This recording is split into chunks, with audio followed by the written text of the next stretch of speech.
Hi everyone, welcome to my best ever all-in-one Edexcel IGCSE video. I am so excited to share this with you. I'm going to take you through in just the right amount of detail you'll need for your exam, as well as showing you past paper questions to help you perfect your exam technique to make your dream grade a totally achievable goal. I hope you see by the time you've sat through this 4 hours that this has been time extremely well spent. I'm super proud of this video and I hope you enjoy it. Just to introduce myself, my name's Hazel, I'm Science with Hazel. I studied at St John's College, the University of Cambridge. I'm a qualified secondary science teacher and I've been working as a private tutor for over 10 years, so I think I'm well placed to make this content. Throughout you'll see snippets of my revision guide. If you'd like to get hold of a copy, that's available on my website, SwH Learning. There's information there about private tuition if you want help from me or any of our tutors, as well as if you want to sign up to our online revision courses which are held on Zoom that will give you the exam preparation you need to fully ace your exams. But let's just get going. Let's start with the states of matter topics. So there are 3 states of matter: solids, liquids and gases. You need to be able to draw particle diagrams showing the arrangement of particles in solids, liquids and gases. You also need to be able to describe them. So in solids, you'll find that the particles are arranged in a regular arrangement. They're held in fixed positions and the particles are held together by strong forces. The particles have little kinetic energy. Now in liquids, those particles will be more widely spaced. They'll be mostly touching with some gaps and the particles will be able to slide over each other. The particles are held together by medium, moderate sized forces and they have a moderate amount of kinetic energy. In gases, you'll find the particles very widely spaced. They have lots of kinetic energy, which means that they're able to move quickly and randomly. There are weak forces between the particles, and the particles collide with each other and the sides of the container. It's possible to change between the various states of matter. So if you have a solid turning into a liquid, think about that, it's melting. If you've got a liquid turning into a solid, it's freezing. A liquid turning into a gas is either boiling or evaporation. A gas turning into a liquid is condensing, and then sometimes, but rarely, you get solids turning directly into a gas, and we call this process sublimation. And the group 7 element, iodine, is famous for undergoing sublimation. It turns directly from a grey solid to a purple vapour. Now, particles may move from one area to another area by diffusion. Your definition of diffusion is the net movement of particles from an area of high concentration to an area of low concentration. This is a passive process which occurs down the concentration gradient and doesn't require energy. You can experimentally demonstrate diffusion through the use of ammonia and hydrochloric acid. So you have 2 cotton wool balls, one soaked with ammonia, one soaked with hydrochloric acid. These gases start to diffuse towards each other, and then when they meet each other, they react to form ammonium chloride, which you'll see as a solid white ring.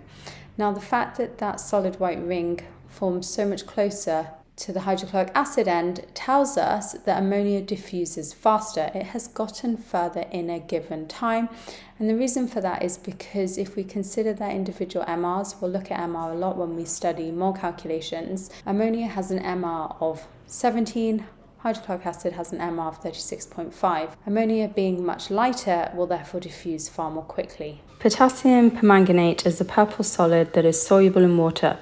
A crystal of potassium permanganate is placed in a beaker containing water. After a short time, the crystal becomes smaller and the liquid at the bottom of the beaker becomes purple. Which statement explains this observation? The crystal condenses in the water. That makes no sense. Condensation is when a gas turns into a liquid. The crystal dissolves in the water. That makes sense. The crystal evaporates in the water. No, it doesn't turn into a gas. The crystal melts in the water. Well, you haven't heated it, so no. The answer is B. The beaker is left until there is no further change in the appearance of the liquid. Which statement describes the final appearance of the liquid? All of the liquid is purple. That's true. None of the liquid is purple. That's false. Only the bottom half of the liquid is purple. Nope. Only the top of the liquid is purple. And the reason why it's all purple is because the process which has occurred is diffusion, which is the movement from an area of high concentration to an area of low concentration. Remember, that is a passive process. The formula of potassium permanganate is KMnO4. How many different elements are there in potassium permanganate? So every new capital letter counts as a new element. So to highlight 1 element, 2, 3, the answer is 3. You can use your periodic table to cross-check it. Let's go through some key definitions. So starting with the definition of the term solute, this is the solid which dissolves.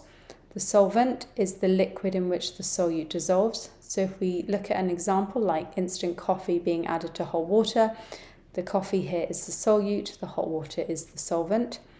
A mixture of a solute and a solvent is known as a solution, and a saturated solution is a solution in which no more solute can dissolve. Slightly trickier definition now is solubility. This is the mass of solute which must dissolve in 100 grams of solvent at that temperature to form a saturated solution. There are several general trends of solubility it would be good to be aware of. You tend to find that as temperature increases, the solubility of solids increases, which is why it's easier to dissolve instant coffee in hot water as opposed to cold water. As pressure increases, solubility increases. And as temperature increases, actually the solubility of gases decreases. You may on occasion be asked to plot a solubility curve, so how do we do that? Here you want to form a saturated solution. So a sensible place to start is to keep adding solute to 100 grams of water until a saturated solution is formed.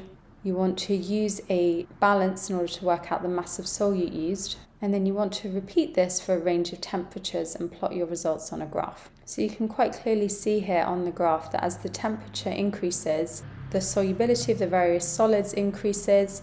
You can see that from the graph line that at 100 degrees, approximately 150 grams of lead nitrate will dissolve in 100 grams of water, whereas at 0 degrees Celsius, only approximately 68 grams of lead 2 nitrate will dissolve in 100 grams of water. Different solids have different solubilities as seen by these 3 salts on the graph line. You can actually use the solubility curve to determine the saturation of a solution. If a mass of solute added is below the line at a specific temperature, we say that the solution is unsaturated.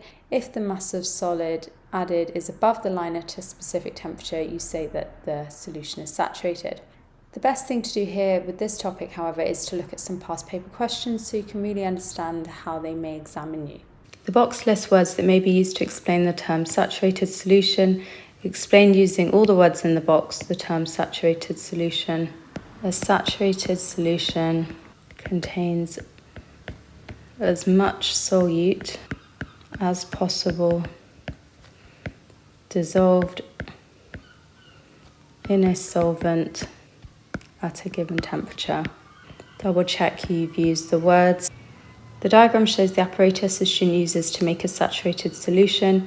This is the student's method. Add 4.5 grams of solid to a boiling tube. Measure exactly 10 centimeters cubed of pure water and pour into the boiling tube. Place the boiling tube in a beaker of water and heat gently, stirring the mixture continuously until all the solid dissolves.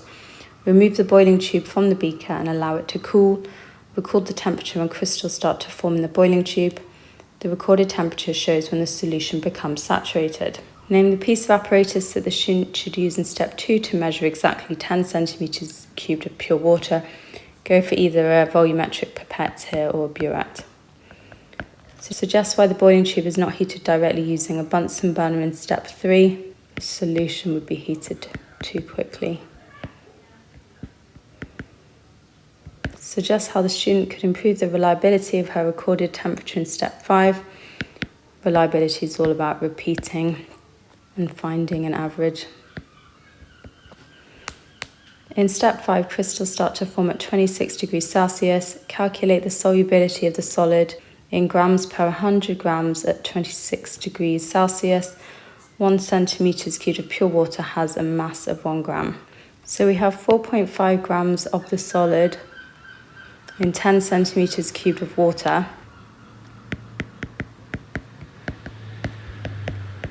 Which is the equivalent of 4.5 grams in 10 grams of water. Look at this conversion here. We want it per 100, so just times that by 10.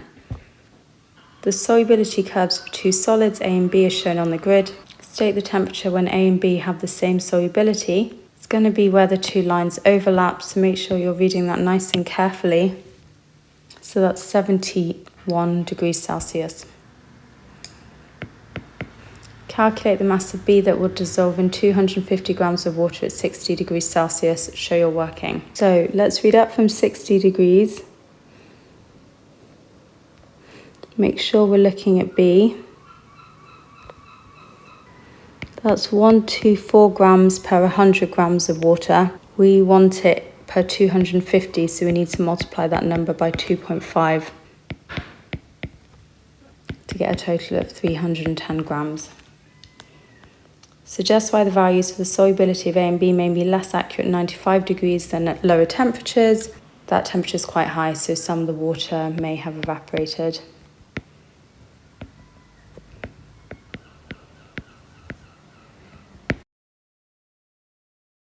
Elements, compounds and mixtures. So starting with our definition of an element is a substance which contains only one type of atom.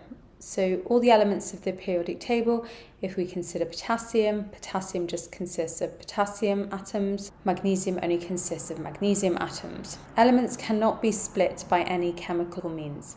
A compound is a substance made up of two or more elements chemically combined, and it is crucial that you include the fact that it's chemically combined. This changes the entire property of the substance. For example, sodium is a metal, chlorine is a green gas, but when they form the compound sodium chloride, you end up with a white solid known as table salt that we sprinkle on our chips. A mixture is made up of two or more elements not chemically combined. A pure substance consists of only one type of material, so you could have a pure element consisting of only sulfur atoms. You could have pure water consisting of only water molecules.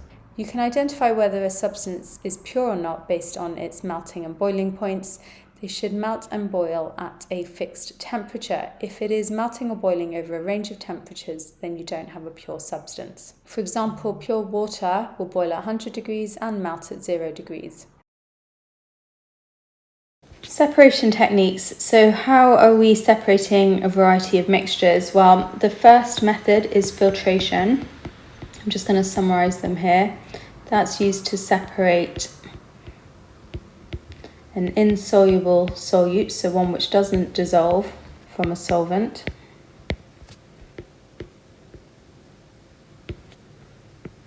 Then you've got simple distillation, which separates this time a soluble solute from a solvent.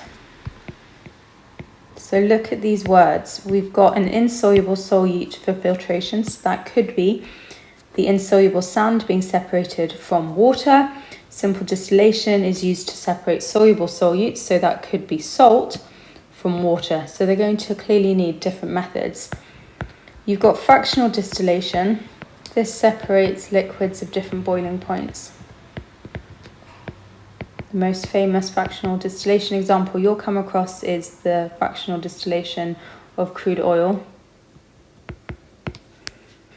And chromatography now. It's a very different separation technique. It's used to separate dyes or inks or food colorings, and the key thing here is they have different solubilities.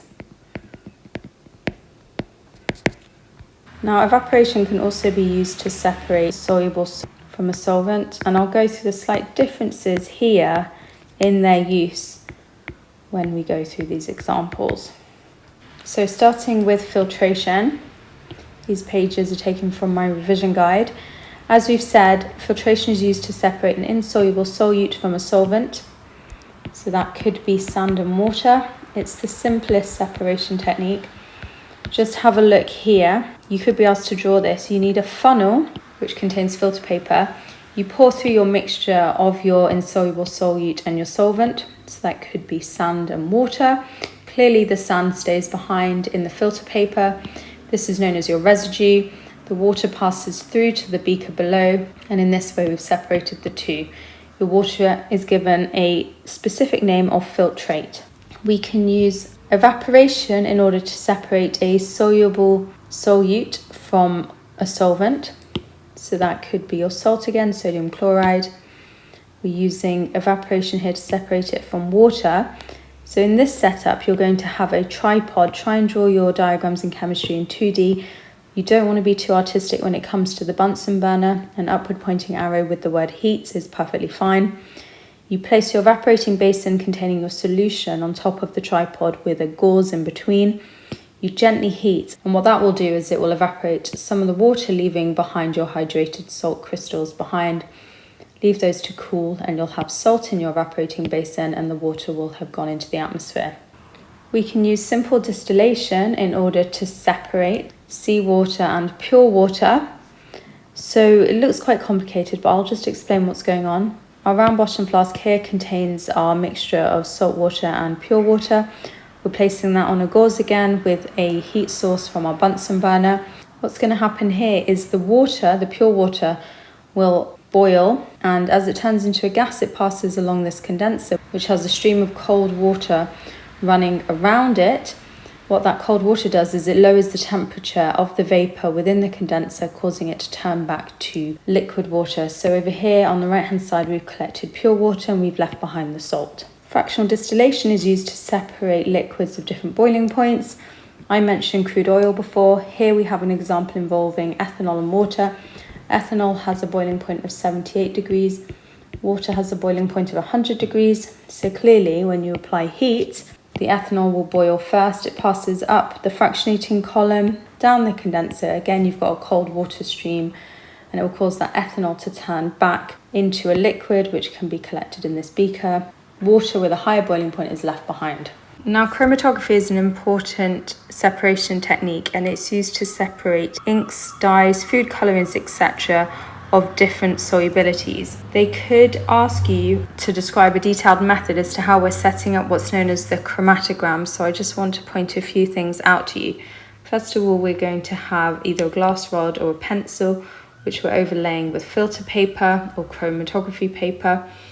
You need a reference line or a start line, and that needs to be drawn in pencil. It's very, very important that that pencil is used because it's insoluble. You don't want to be using ink, because when you dip the filter paper in the solvent, it will start to run and interfere with your results. You then place the inks you're interested in on the reference line.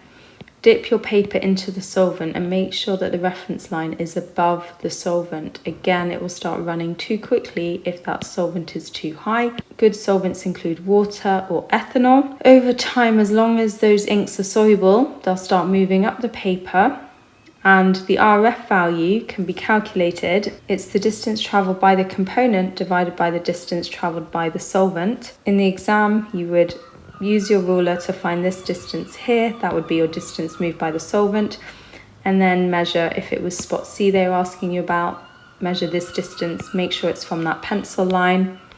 If the spot remains on the pencil line, you can infer that it is insoluble, so you might want to try a different solvent. Just a few key points. If they ask you what the stationary phase is, it's actually the paper. The mobile phase is the solvent. And then how can we use a chromatogram to identify unknown dyes in food colouring? Well, we add those dyes to the chromatography paper, we calculate the RF value, and then we compare those RF values with ones of known dyes. And just to show you again from my revision guide, if you want to write down a method as to how to carry it out, there you go. The student uses this apparatus to investigate the colours in 4 different inks, A, B, C and D. Explain 2 mistakes the student made when setting up this experiment. I can see straight away that baseline's been drawn in ink, it should have been drawn in pencil, and that water line is too high. It needs to be below the dots, so around here. So I've corrected that. So we need to explain it. Baseline should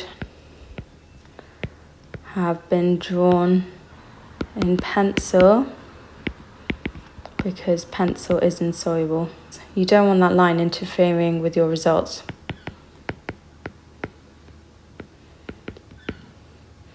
Our second mistake is that the water line is too high, and therefore the inks will mix with the water.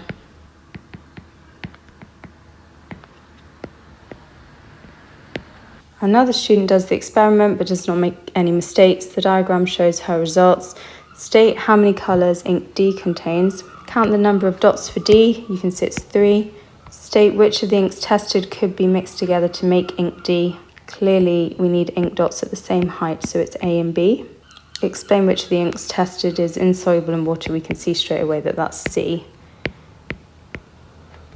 as the ink did not move.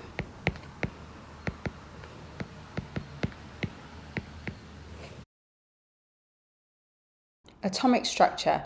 So we need to first of all describe what an atom is. It's the smallest particle of a chemical element that can exist. If we were to combine two atoms, this can be of the same element or different elements, then you'll have a molecule. If we look closely at the structure of the atom, at IGCSE level, you'll need to know that it has a nucleus, which is the central part of the atom. This contains the protons and neutrons. Surrounding the nucleus of the atom are shells of electrons. They're very interested in asking you about both the charge and mass of subatomic particles. So these are the neutrons, protons, and electrons found within an atom. A proton has a charge of +1. A neutron, use the name to help guide you here, is neutral, so it has no charge. Electrons have a -1 charge. Because an atom is neutral, we can therefore infer that it has an equal number of protons and electrons. In terms of the relative mass of these subatomic particles, protons have a mass of 1, neutrons have a mass of 1, and electrons have a tiny mass. So if you consider the mass number of an atom, it is comprised of the sum of the protons and the neutrons. The electrons are irrelevant here because they have such a low mass. The mass number is very tightly linked with the nucleon number. This is the number of particles found within the nucleus of the atom. So those particles are going to be the protons and neutrons. So actually the nucleon number is the same as the mass number. Now the atomic number refers to the proton number of an element. As soon as the atomic number changes, the proton number changes, you have a new element. If we look at the chemical symbol for the element fluorine as an example, the top number refers to the mass number, which remember we said is the total number of protons and neutrons. The bottom number refers to the atomic number, which is the number of protons. So in terms of calculating the neutron number, you need to do the mass number, take away the atomic number. What is an isotope? Well, it's atoms of the same element with the same number of protons but a different number of neutrons. And if we use slightly different terminology, we can say that an isotope is atoms of the same element with the same atomic number but different mass number, and that's due to the addition of extra neutrons. You'll commonly be asked to find the relative abundance of isotopes. So find the relative abundance of an isotope containing 75% of chlorine-35 and 25% of chlorine-37. So the way you do this is you take the percentage of the first isotope, multiply it by its mass number, add it to the percentage of the second isotope multiplied by its mass number, divide by 100, and you'll get a value of 35.5, which makes sense because it sits somewhere between the two isotopes' masses. The relative atomic mass now, the AR, refers to the ratio of the average mass of one atom of an element compared with 1/12 of the mass of an atom of carbon-12. As we look at the periodic table, we can see that most of the elements are metals. So what are the various physical properties of metals? Well, they're both malleable and ductile. Malleable refers to their ability to be hammered into shape. Ductile means they can be drawn into a wire. Metals tend to be shiny, sonorous, that means they make a clanging sound when you hit them. They're good conductors of heat and electricity. In terms of their chemical properties, they form basic oxides, they partake in ionic bonding, which we'll look at shortly, and they form positive ions in ionic compounds. That means that they lose electrons in order to form positive ions. Non-metals now, they form the right-hand side of the periodic table. They tend to be brittle, which means that when you hit them, they break apart. They're poor conductors of heat and electricity. They form acidic oxides and they form negative ions in ionic compounds. That means they gain electrons in order to gain a full outer shell. Non-metals can partake in both ionic and covalent bonding. So here's the all-important periodic table of elements. It shows the metals on the left-hand side. The vast majority of elements are metals. And then there's a step line coming down here, which divides the metals from the non-metals. So let's familiarise yourself with what the periodic table can tell you. First of all, make sure you use the key. There's no point learning this off by heart when they'll provide you with a key. The top number refers to the relative atomic mass. So remember, we said that that is the total number of protons and neutrons in an atom. Then you have the element symbol, such as this C here, which stands for carbon. And then the bottom number is the atomic number, and they've even kindly told you that it's referring to the proton number. So obviously no need to remember that. Elements are arranged in order of atomic number, in order of proton number. So if you check along the periodic table, along the rows, you can see that they are indeed arranged in order of atomic number. If we look more closely now at electrons, remember I taught you that atoms are neutral, which means by definition they have equal number of electrons and protons. So if we take magnesium as an example, we can see it has 12 protons, which means, according to what I just wrote, it means it has 12 electrons. If we were to draw how these electrons are arranged in the shells surrounding the nucleus, we'll label our nucleus magnesium, and then our shells are shown as concentric circles. There's just a couple of rules you have to learn, which is that the first shell can contain a maximum of 2 electrons, and then after that 8 electrons can be accommodated. So we tend to arrange them like this in pairs, keeping them nice and neat. So I'm up to 10 electrons, which means I need one final shell that shows the final 2 electrons. We can also write the electronic configuration for magnesium as 282, 2 electrons in the first shell, 8 electrons in the second shell, 2 electrons in the third shell. One thing to be aware of is these columns, these vertical columns here, are known as groups, and they're actually labelled here, group 1, group 2, 3, 4, 5, 6, 7 and 0, and actually the group number corresponds to the number of electrons in the outer shell.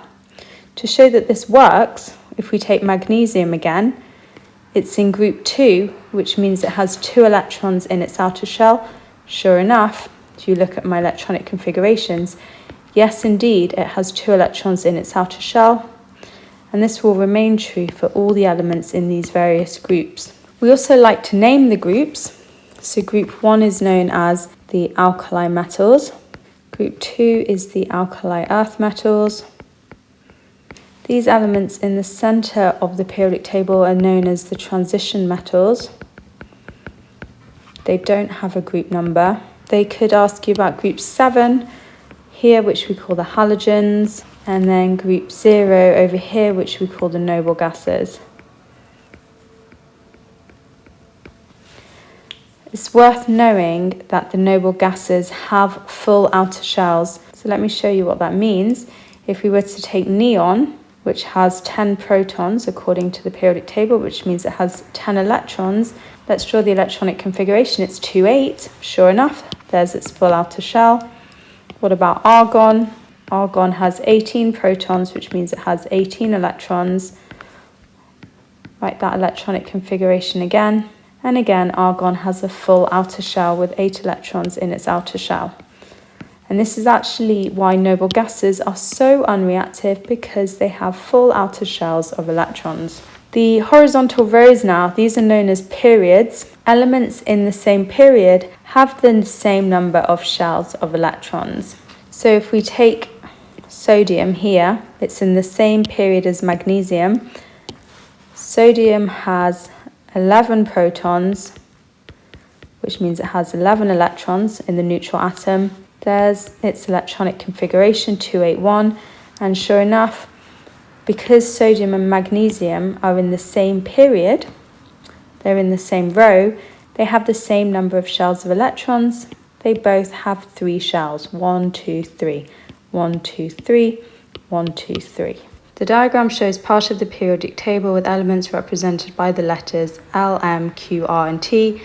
The letters in the diagram represent elements, but not their chemical symbols. Give the letter from the diagram that represents a noble gas. Noble gases, remember, refers to group 0, which is this group down here, so we can see that it's T. The elements L and M are in the same group. State why they have similar chemical reactions. That's because they have the same number of electrons in the outer shell. Because they're in group 1, that will be 1.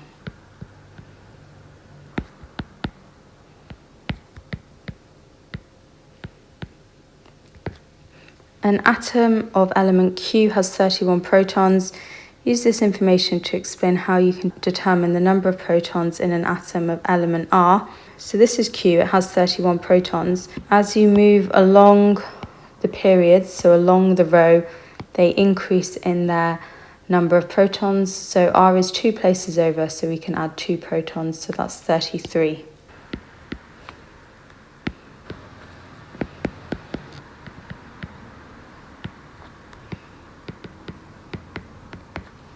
The diagram shows an atom of an element. What is the name of the particle labelled? Why? Because it has a positive charge, I know it's a proton.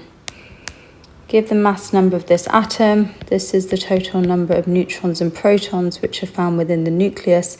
So count up the particles: 1, 2, 3, 4, 5, 6, 7. Name this element. Use the periodic table on page 2 to help you. So the element is dictated by its proton number. Let's just have a look. How many protons does it have? It has 3 protons. Use the key here to help you. The proton number is the bottom number, so which element has 3 protons? We can see it's lithium. There are 2 isotopes of this element. Give one way in terms of subatomic particles that these isotopes are the same, and one way that they are different. So actually it wants your isotope definition in terms of protons and neutrons rather than atomic number, mass number. So they're the same in that they have the same number of protons. They're different in that they have a different number of neutrons. A key part of the chemistry exam is knowing how to balance equations, and what that really means is ensuring that you have the same number of magnesium and oxygen atoms on each side of the equation. The arrow here separates the left and right hand side of the equation. So we'll look at this one as a first example. You can either eyeball it, which is just have a little look, count them up in your head, and add large numbers to the front of the formulae to balance. However, some people prefer a method, so I'll show you a method right now. You want to do a vertical line separating the left and right hand side of your equation, so directly beneath the arrow. Next up, list the elements you've got on the left and right sides of the equation. Obviously these should be the same. Make sure you line them up. Now we're going to tally chart how many of each element we have on each side of the equation. So we've only got 1 magnesium. This 2 here represents the fact we've got 2 oxygens. What about the right hand side? We've got 1 magnesium and 1 oxygen. So if you sit back and compare, yes, the magnesiums are balanced, but the oxygen is not balanced. As I've said, you need to add large numbers to the front of the formulae. That's the only thing you're allowed to do when balancing equations. So we're going to add a 2 here. Now adjust. That 2 applies to everything in the formula, so it means we now have 2 magnesiums and 2 oxygens. So at this point, sit back, the oxygens are balanced, but now we've got 1 magnesium on the left-hand side, 2 on the right, so it makes sense, therefore, to add a large 2 in front of this magnesium. Adjust, so we're going to add a further point there to our tally chart, and as you can see, we're now balanced. We have 2 magnesium and 2 oxygens on each side of the equation, so this equation is balanced. Let's take a more difficult example now. In this equation, we've got sulfuric acid reacting with potassium hydroxide to form potassium sulfate and water. Let's start by drawing a dotted line to separate the left and right sides of the equation. Now list the elements. We've got far more elements in this example. Now list them on the right hand side. Do make sure that they line up left and right, or make it easier to compare. So how many hydrogens do we have on the left hand side? Well, we've got 2 here, 1 here, so that's 3. How many sulfurs? 1. How many oxygens? 4 plus 1 is 5. How many potassiums? That's 1. What about the right-hand side? Well, we've got 2 potassiums, 1 sulfur, 4 plus 1, that's 5 oxygens, and 2 hydrogens. So where are there issues? Well, sulfur's okay, oxygen's okay. We've got issues with our hydrogen and our potassium. So the thing I'm going to start by doing is adding a 2 here in front of the KOH. Then I'm going to adjust. I now have 2 potassiums on the left-hand side. I've got 4 plus 2 oxygens on the left-hand side, so that's 6. Count our hydrogens. That 2 applies to everything, so we've got 2 hydrogens, 2 there, that's 4. So although the potassiums are okay, the sulfurs are okay, our hydrogens are not balanced. So I'm going to add a 2 here and adjust. That 2 now means that I have 4 hydrogens, I have 2 oxygens here, 4 over here, so that's 6. And actually, as you look at that, you can see that the whole equation is now balanced. Mole calculations.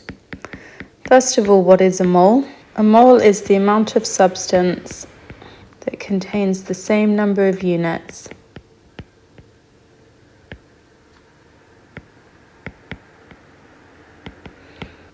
as the number of carbon atoms in 12 grams of carbon-12. Please don't worry about that. They need to pick an element to act as a reference element. They use carbon-12.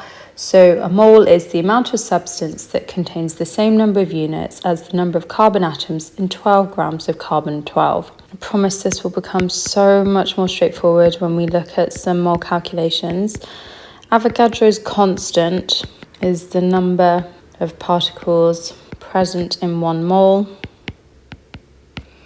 And it's a very exact number. It's equal to 6.02 times 10 to the 23, so it's a very large number. You'll need to use this formula constantly in this topic, which states that mass equals the mass of 1 mole, so that's the MR, times the number of moles. And for me, it's far more straightforward if you turn that into a formula triangle, which you constantly refer to, which has mass at the top, MR, and number of moles. And the great thing about formula triangles is that you can find out different things from one formula triangle. So as we know, if we want to find mass, we can see that it's MR times the number of moles. If we want to find the number of moles, then we can see that it's mass divided by MR. Let's go through some examples of mole calculations. We'll start nice and straightforward, and then they will get slightly trickier. So the first thing we're being asked to find here is the MR of magnesium carbonate. All that means is find the individual masses of the elements contained within magnesium carbonate using your periodic table and add them up. So here's our periodic table. Do use the key, it's the top number we're interested in, so we need the number for magnesium, carbon and oxygen.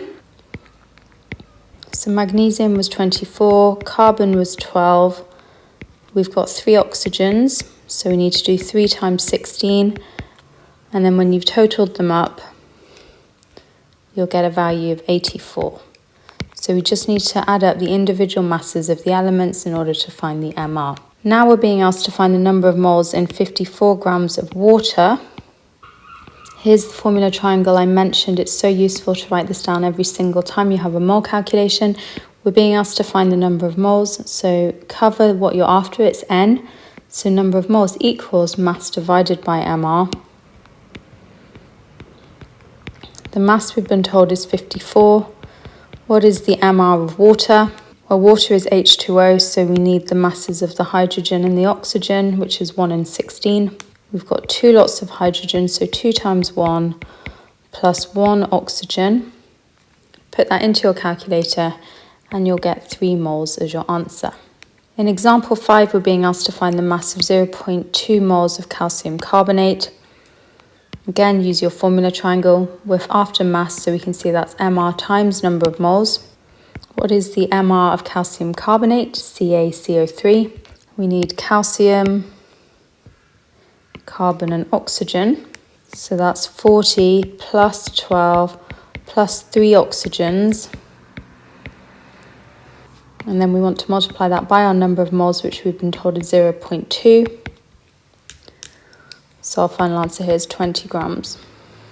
Sometimes they ask you to find the percentage by mass of an element in a compound. So you need to remember this equation, which is that you do the total mass of the element divided by the mass of the compound times by 100.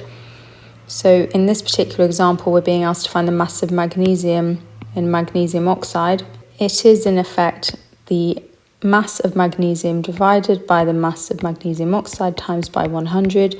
Use your periodic table to find that the mass of magnesium is 24. The mass of magnesium oxide is 40 times by 100 to get a value of 60%. Reacting mass calculations now. You'll be given the mass of one substance and you'll be asked to find the mass of another one. 4.5 grams of hydrochloric acid react with calcium hydroxide. Calculate the mass of calcium chloride formed. I always prefer to use a table to do this. So lay out your answers like this. Here's my formula triangle.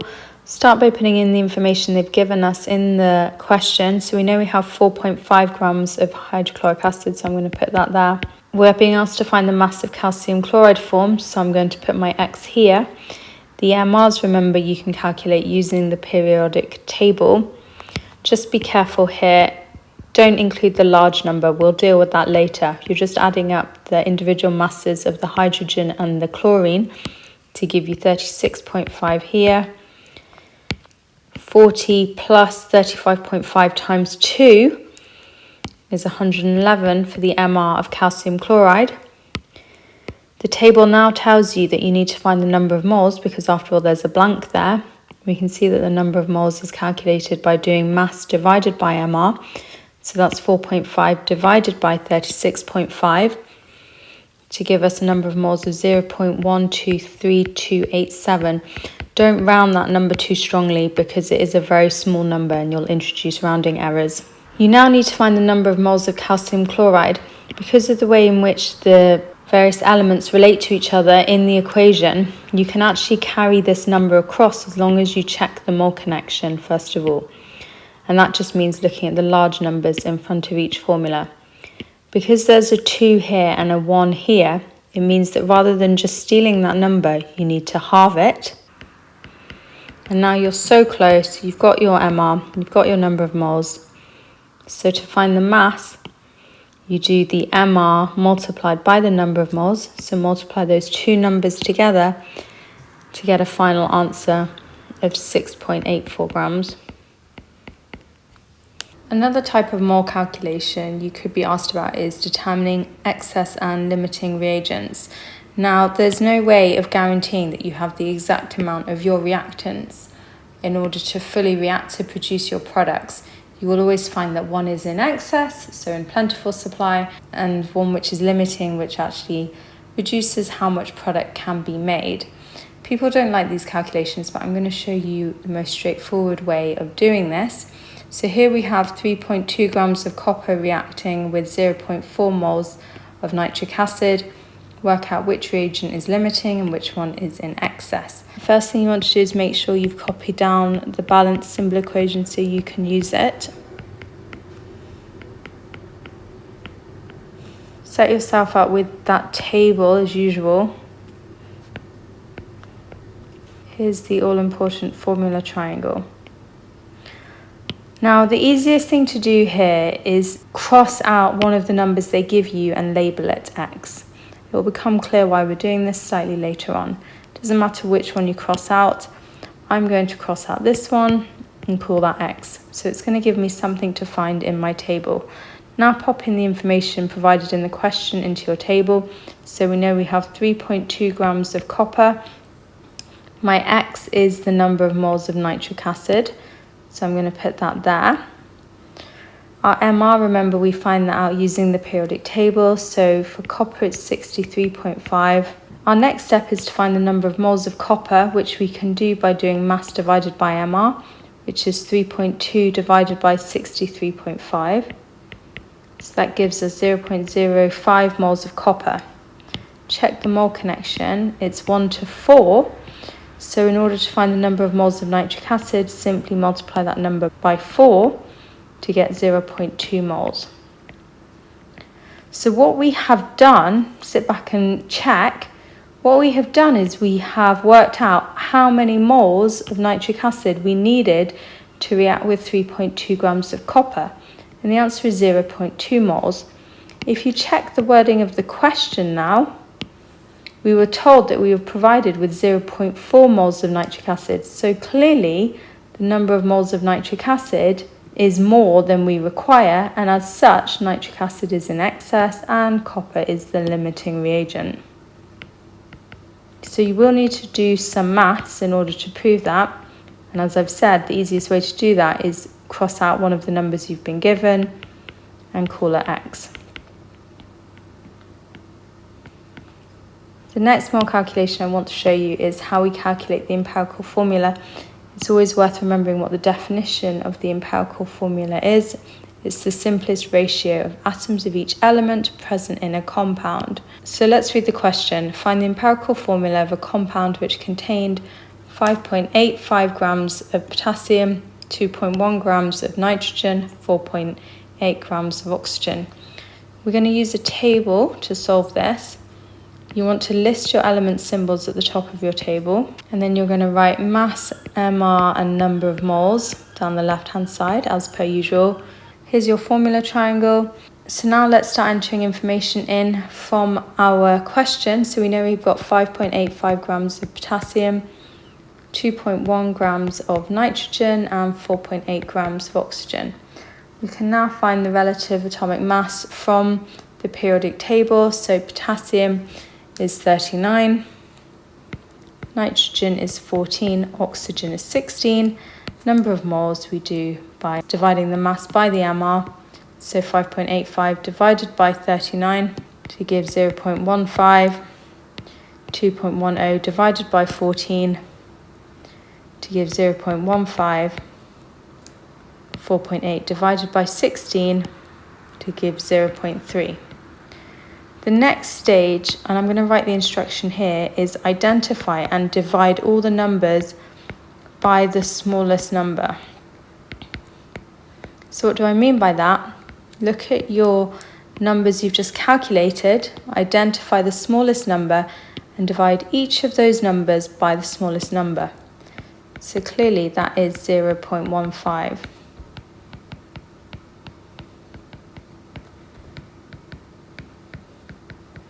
So when you've done that, you'll get 1, 1, and 2 as your answer. And this is actually a ratio, which will provide you with your final answer because it tells you that for every potassium and nitrogen, you need 2 oxygen atoms. So your final answer actually looks like this. So do make sure you write out your empirical formula at the end. Now, a water crystallization calculation is very similar to an empirical formula calculation, and I'll show you how that works right now. So here 11.25 grams of copper sulfate, which is hydrated, so combined with water, is heated until it loses all of its water. Its new mass is found to be 7.19 grams.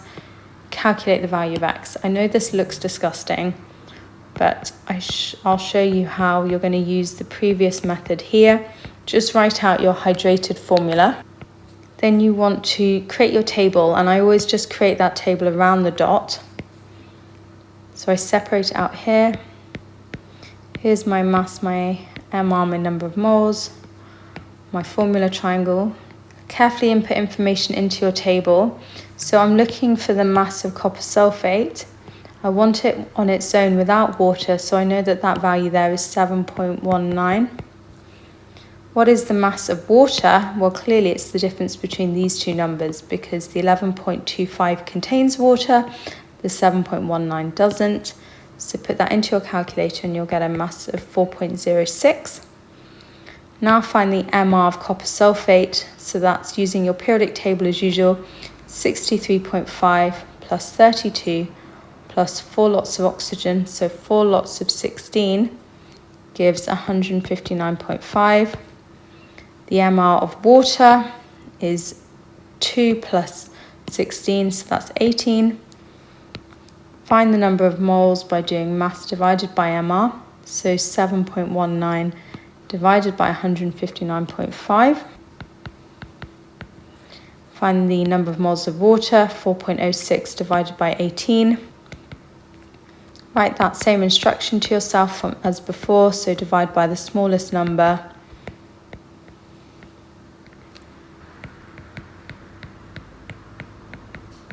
And that will give you a final ratio of 1 to 5.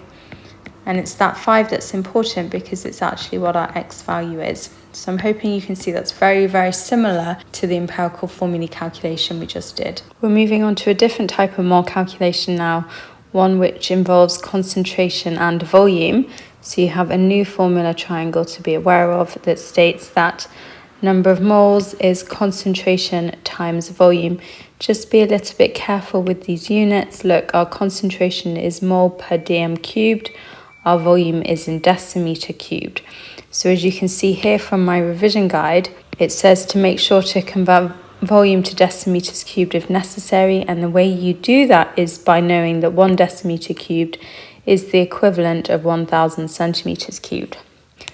So in this question, we're being asked to find the number of moles in 25 centimeters cubed of 2 mole per dm cubed hydrochloric acid. Cover what you're after, number of moles. So you can see that's concentration times volume. The concentration we've been told is 2. The volume now, double check your units. You've got decimeters cubed in your concentration, which means you need your volume in decimeters cubed too. So the way we do that is by taking our centimeters cubed and dividing it by 1000. After all, 1 decimeters cubed is the equivalent of 1000 centimeters cubed. And then once you put that into your calculator, you'll get a number of moles of 0.05. The next thing to be aware of is that 1 mole of any gas occupies a very precise volume, and that is 24 decimeters cubed, which is the equivalent of 24,000 centimeters cubed. It's very important that you're aware of that. We'll have a look at an example here which says that we need to find the volume of carbon dioxide produced when 60 grams of ethane is burnt completely. So you're going to need to find the number of moles of carbon dioxide, but you can only do that once you found the number of moles of ethane. So just to show you, you can use the table here if you prefer. Set yourself up with formula triangles. Don't have this juggling in your head, just write it down. So we know we've got 60 grams of ethane. The MR of ethane, you use the periodic table. We've got 2 lots of carbon, so 2 times 12 plus 6 lots of hydrogen, 6 times 1, which gives us 30. So our number of moles, according to this formula triangle, is mass divided by MR, so is 2. What is our number of moles of carbon dioxide? Check the mole connection, it's 1 to 2. So we need to multiply that number by 2 to get 4 moles.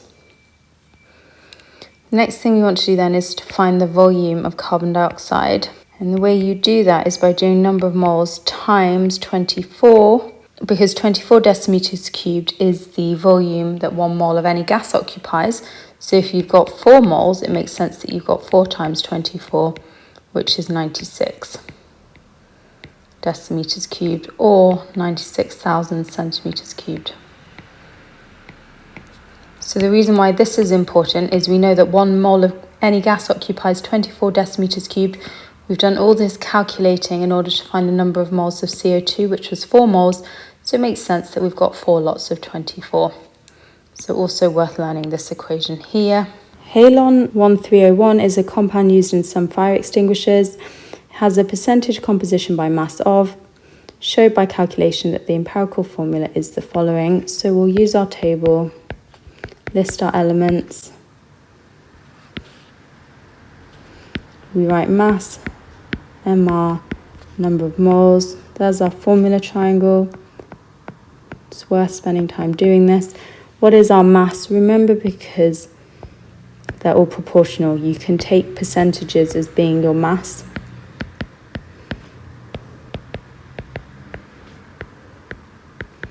Use your periodic table to find the relative atomic mass of carbon, bromine and fluorine.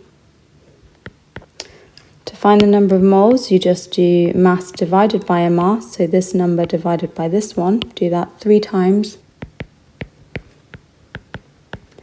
And then your next step is to divide by the smallest number. So obviously the smallest number along here is 0.671. So if you divide all those numbers by 0.671, you'll get 1, 1, and 3, and that's actually your ratio. So that will tell us that the empirical formula is CBrF3, which is what we're hoping for. The diagram shows the displayed formula of a molecule. Draw a dot and cross diagram to show all the outer electrons in this molecule. So we've got a covalent compound. Let's keep it nice and symmetrical. Label your elements. Carbon has 4 electrons in its outer shell. Fluorine and bromine both have 7. Just double check that they both have a full outer shell of electrons. They do. The gas burned in a Bunsen burner is methane. The equation for the complete combustion of methane is: calculate the mass of oxygen required to react with 32 grams of methane. So the most straightforward thing to do here is, in the exam, copy down your balance symbol equation. Set yourselves up. We're being asked to find the mass of oxygen, so my X goes here. We've got 32 grams of methane. Pop in the MRs, 16.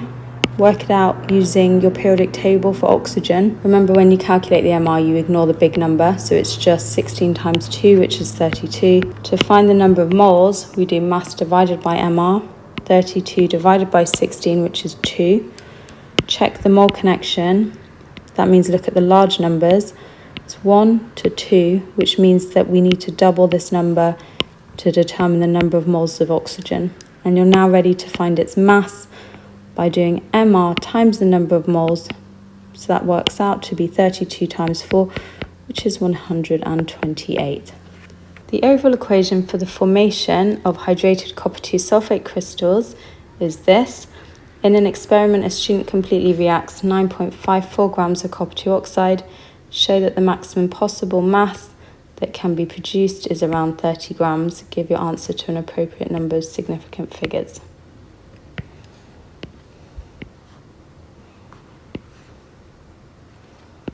So I'm setting myself up as usual.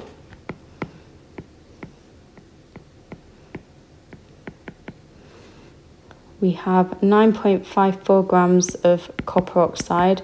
We're after this mass here. What are the MRs? They've told us 79.5, 249.5. Find the number of moles of copper oxide by doing mass divided by MR. So it's 9.54 divided by 79.5. Check the mole connection. It's 1 to 1. So we put that same number across there. And then find the mass by doing number of moles times the MR to get 29.94, which is approximately 30 grams. That's great. But what is an appropriate number of significant figures? Because you've got 3 significant figures here of the copper 2 oxide, we want to match that with the other mass. So I'm going to go 29.9. In this experiment, the actual yield of the crystals is this. Calculate the percentage yield. So we do actual yield divided by theoretical yield times by 100 to get 80%. The table shows the students' results. Calculate the mass of this produced by heating. So we need to do the mass of our substance with the test tube minus the mass of the test tube to get 6.65. What is the mass of water produced? Well, it's the difference between the hydrated crystal and the anhydrous version, the one without water, to get 5.4 grams. Calculate the value of X and give your answer to the nearest whole number. So this is like a complicated empirical formulae calculation. So we write out the formula. This one is super nasty. In its hydrated version, then we put a line down where the dot is, mass MR, number of moles. We've worked out the individual masses, so we know that the mass of water is 5.4 grams, because we did that right here. The mass of the complicated salt is 6.65. The MR, we've been told, is here, so please don't do any extra working out. You won't be awarded any marks for that. We can now do the number of moles by doing mass divided by MR. And then because we want a ratio, we need to divide by the smallest number. So divide both sides by 0.0125 to get 1 to 24, and I'm really happy that's a whole number. I can be confident that's correct. Let's start with defining an ion. It's an atom which has either lost or gained electrons.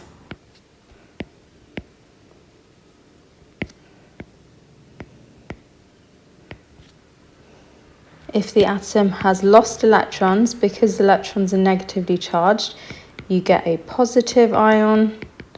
If an atom has gained electrons, because they're negatively charged, you gain a negative ion.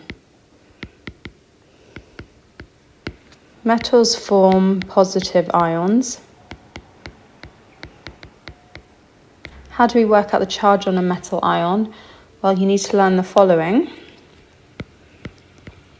You need to learn that for groups 1 to 3 in the periodic table, remember the group is the vertical column. I will show you examples shortly. The charge on the ion is the same as the group number.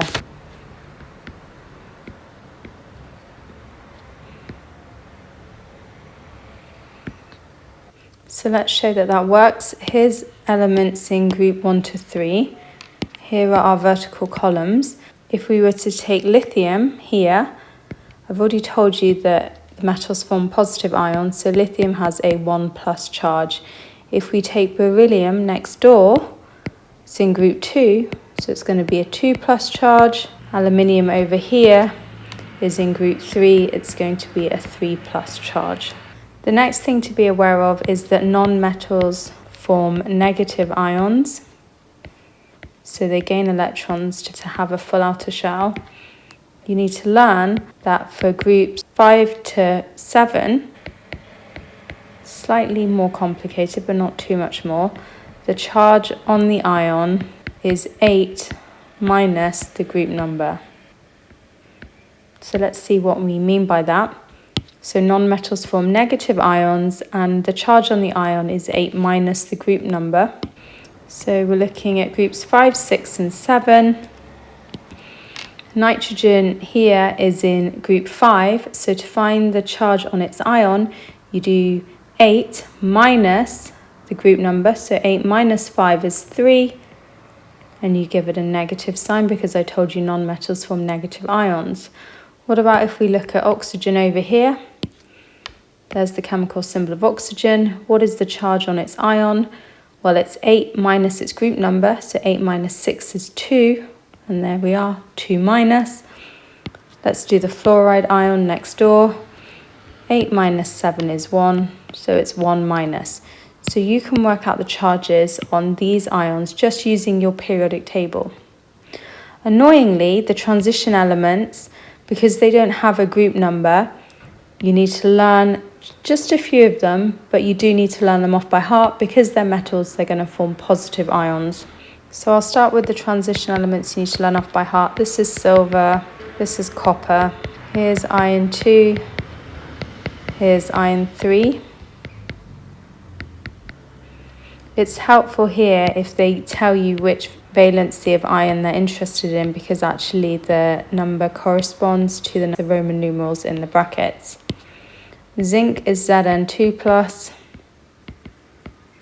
lead is Pb2+, and then it's not a metal ion, but it's still a positive ion.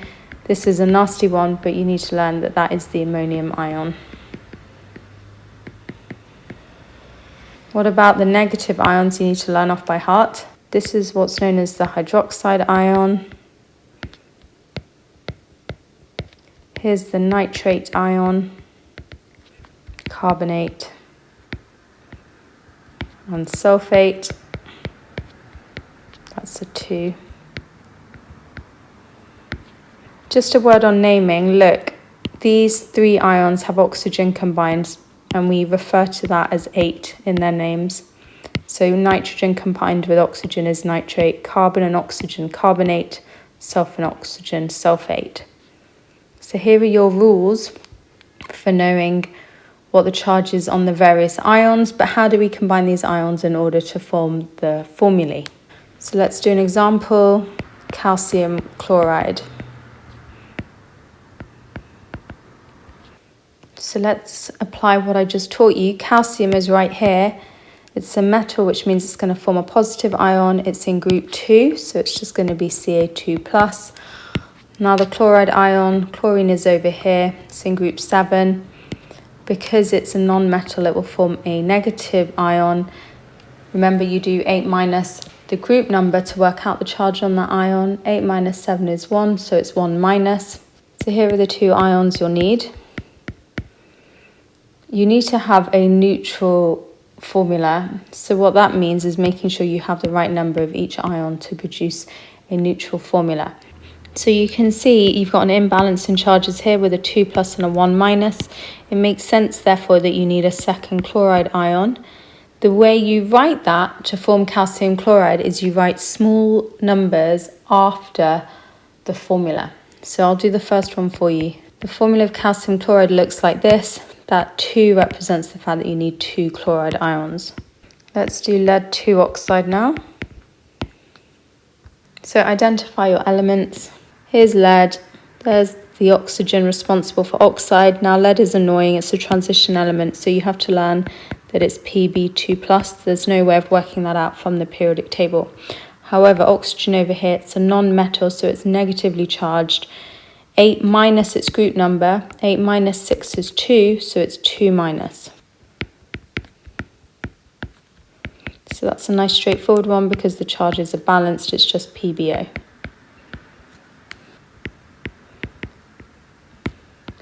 Let's do potassium carbonate now. Potassium here, it's a metal, so it's going to have a positive charge. It's in group 1, so it's just a 1 plus charge. Carbonate is one of the annoying negative ions you need to learn off by heart, which is CO3 2 minus. So these are the 2 ions. Double check the charges. We've got 1 plus versus 2 minus. So clearly we need a second potassium ion. So we write that by writing K2CO3.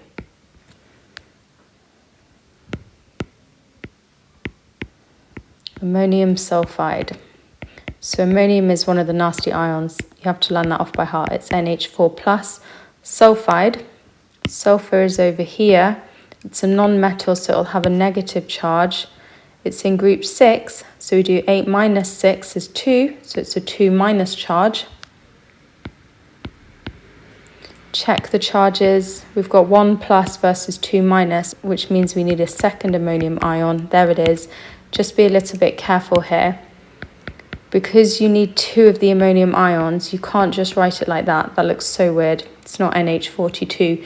You need to include a bracket to show that the 2 applies to everything, and then include the sulfide. Let's look at this one. I'm changing colour to show how horrible it is, but it's totally doable. So iron 3, it's Fe. That Roman numerals tells us that it has a 3 plus charge. The sulfate ion is one we had to learn off by heart. Look, we have a 3 plus versus a 2 minus. You need to work out what number both 3 and 2 go into. It's 6. So in order to get 6 plus, we need 2 iron ions. We need 3 sulfate ions. I'll highlight them to show it really clearly for you. But you can see how these are balanced because you have 6 plus versus 6 minus. And then we need to acknowledge that by showing that we have 2 Fe's. And then we need our brackets again to show that we need 3 sulfate ions. Ionic and covalent bonding. So the first thing to be aware of is that ionic bonding occurs between metals and non-metals. Covalent bonding is non-metals only. And remember, I just said that metals form positive ions due to the fact that they lose electrons. And the non-metals in ionic bonding form negative ions because they gain electrons in order to gain a full outer shell. With covalent bonding, you're going to see what's known as a shared pair of electrons, and I'm going to show you how to do both types of bonding very shortly. But let's start with ionic bonding. So the first thing I want to do is share with you a definition for an ionic bond. So it is the electrostatic forces of attraction between oppositely charged ions. And we've already discussed where those oppositely charged ions come from. They come from a metal ion and a non-metal ion. Let's take our first example, which I'm going to pick sodium chloride. Let's double check their electronic configurations. I taught you previously how to work out those electronic configurations. So here's sodium over here. That bottom number refers to the number of protons and the number of electrons. We have 2 electrons in the first shell, 8 in the next shell, and then we fill up to make a total of 11. So sodium's electronic configuration is 281. What about chlorine? Following the same rules, it's 287. So I'm just labeling them here. We now want to draw the electronic configurations. It's up to you if you just want to draw the outer shells. There's 2 electrons in the first shell, followed by 8. Followed by 1. Let's do the chlorine atom now. 287. Use dots to show that these electrons belong to a different element. There's the 7 electrons on the outer shell. That's the most important shell here. Now, when elements start bonding, what they're really trying to do is gain a full outer shell. So you need to ask yourself, how in an ionic bond will they both gain a full outer shell? And you can see that the most straightforward thing to happen here is that the sodium transfers an electron to the chlorine, just like this. And by doing so, it loses the final shell here, meaning that it has a full outer shell, because that becomes the new outer shell. And the chlorine gains an electron, giving it that all-important 8 electrons in its outer shell, meaning that it's also full. So let's draw our final answer, because this is really just your intermediate step. So here's your final answer. We've shown how sodium's lost an electron, gaining a full outer shell. We've shown how the chlorine has gained an electron, again gaining a full outer shell. You just need to include square brackets now, together with a charge. The sodium has lost an electron. Electrons are negatively charged, which means it has a positive charge. The chlorine's gained an electron, which means it now has a negative charge. So we can see here our final answer for an ionic bonding diagram showing the formation of sodium chloride. Let's take a second example now of magnesium fluoride. Start with their electronic configurations. Right, there's magnesium, there's fluorine. Magnesium has 12 electrons, so that's arranged as 282. Fluorine has 9 electrons, so that's arranged as 2.7. Let's show those electrons. 2 electrons on the first shell, 8 electrons on the second shell, 2 electrons on that final shell. What about the fluorine? Again, making sure we're using dots to represent the fact that we have a different element. 7 electrons on the outer shell for fluorine. Just be a little bit careful here. We can see how the magnesium will donate an electron to the fluorine. However, we have issues in that we don't have a full outer shell for magnesium because we've still got that spare electron there. So you have to decide what is the most sensible thing to do here. Well, it's to introduce a second fluorine atom. So here I am introducing my second fluorine atom. You can see how there's now space to accommodate another electron. So the magnesium's really happy as it's donated both of its electrons. Both of these fluorine atoms are happy because they've each gained an electron. Again, this is an intermediate step. So what does our final answer look like? Well, our final answer looks like this. The magnesium has lost its outer electrons. It's lost 2 electrons, which means it has a 2+ charge. Each of these fluoride atoms has gained an electron, which means they each have a 1- charge. So we have a magnesium ion and 2 fluoride ions. Let's look at covalent bonding now. So what is our definition of a covalent bond? It's the electrostatic forces of attraction between nuclei and shared pair of electrons. And as I said previously, it's important that you're aware that this occurs between non-metals only. You are always trying to gain a full outer shell when it comes to bonding. Let's take our first example, which is water. The formula of water is H2O. Keep everything symmetrical. So you're going to show the outer electrons. You need to draw overlapping circles to show that they're going to share electrons. Label your atoms. There's my H2O. Use your periodic table now to work out how many electrons hydrogen and oxygen have in the outer shell. We're only interested in the outer shell here. Hydrogen has 1 electron in its outer shell. Oxygen, write the electronic configuration. It's 2.6, which means it has 6 electrons in its outer shell. So we'll show the 1 electron there for each of the hydrogens. We said that oxygen has 6 electrons in its outer shell. Count them carefully. There's 1, 2, 3, 4, 5, 6. Try and keep it super neat, as I've done here. So we've shown the 6 electrons for oxygen. We've shown the 1 electron for each of the hydrogens. Just check now that both atoms have a full outer shell. 2, 4, 6, 8. Yep, that oxygen's happy. The hydrogen, remember, because it only has the first shell, you only need 2 electrons in the first shell for it to be full. So that's why the hydrogen's happy with just 2 electrons. We've done our first example. What about ammonia now? Which is NH3. Keep it symmetrical again. We're going to have a central nitrogen atom surrounded by 3 hydrogens. Label them. I know straight away that the hydrogens all have 1 electron in the outer shell, so I'll label those. What about nitrogen? Here's nitrogen, has 7 electrons, which are arranged as 2.5, so it has 5 electrons in its outer shell, as corroborated by that 5 in its group number. So let's show the 5 electrons around nitrogen. 1, 2, 3, 4, 5. Now, do both atoms have a full outer shell?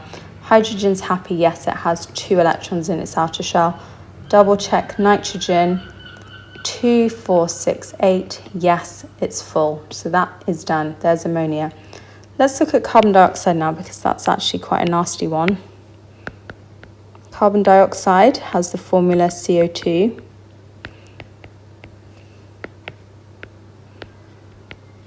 Now carbon is in group 4, so it has 4 electrons in its outer shell.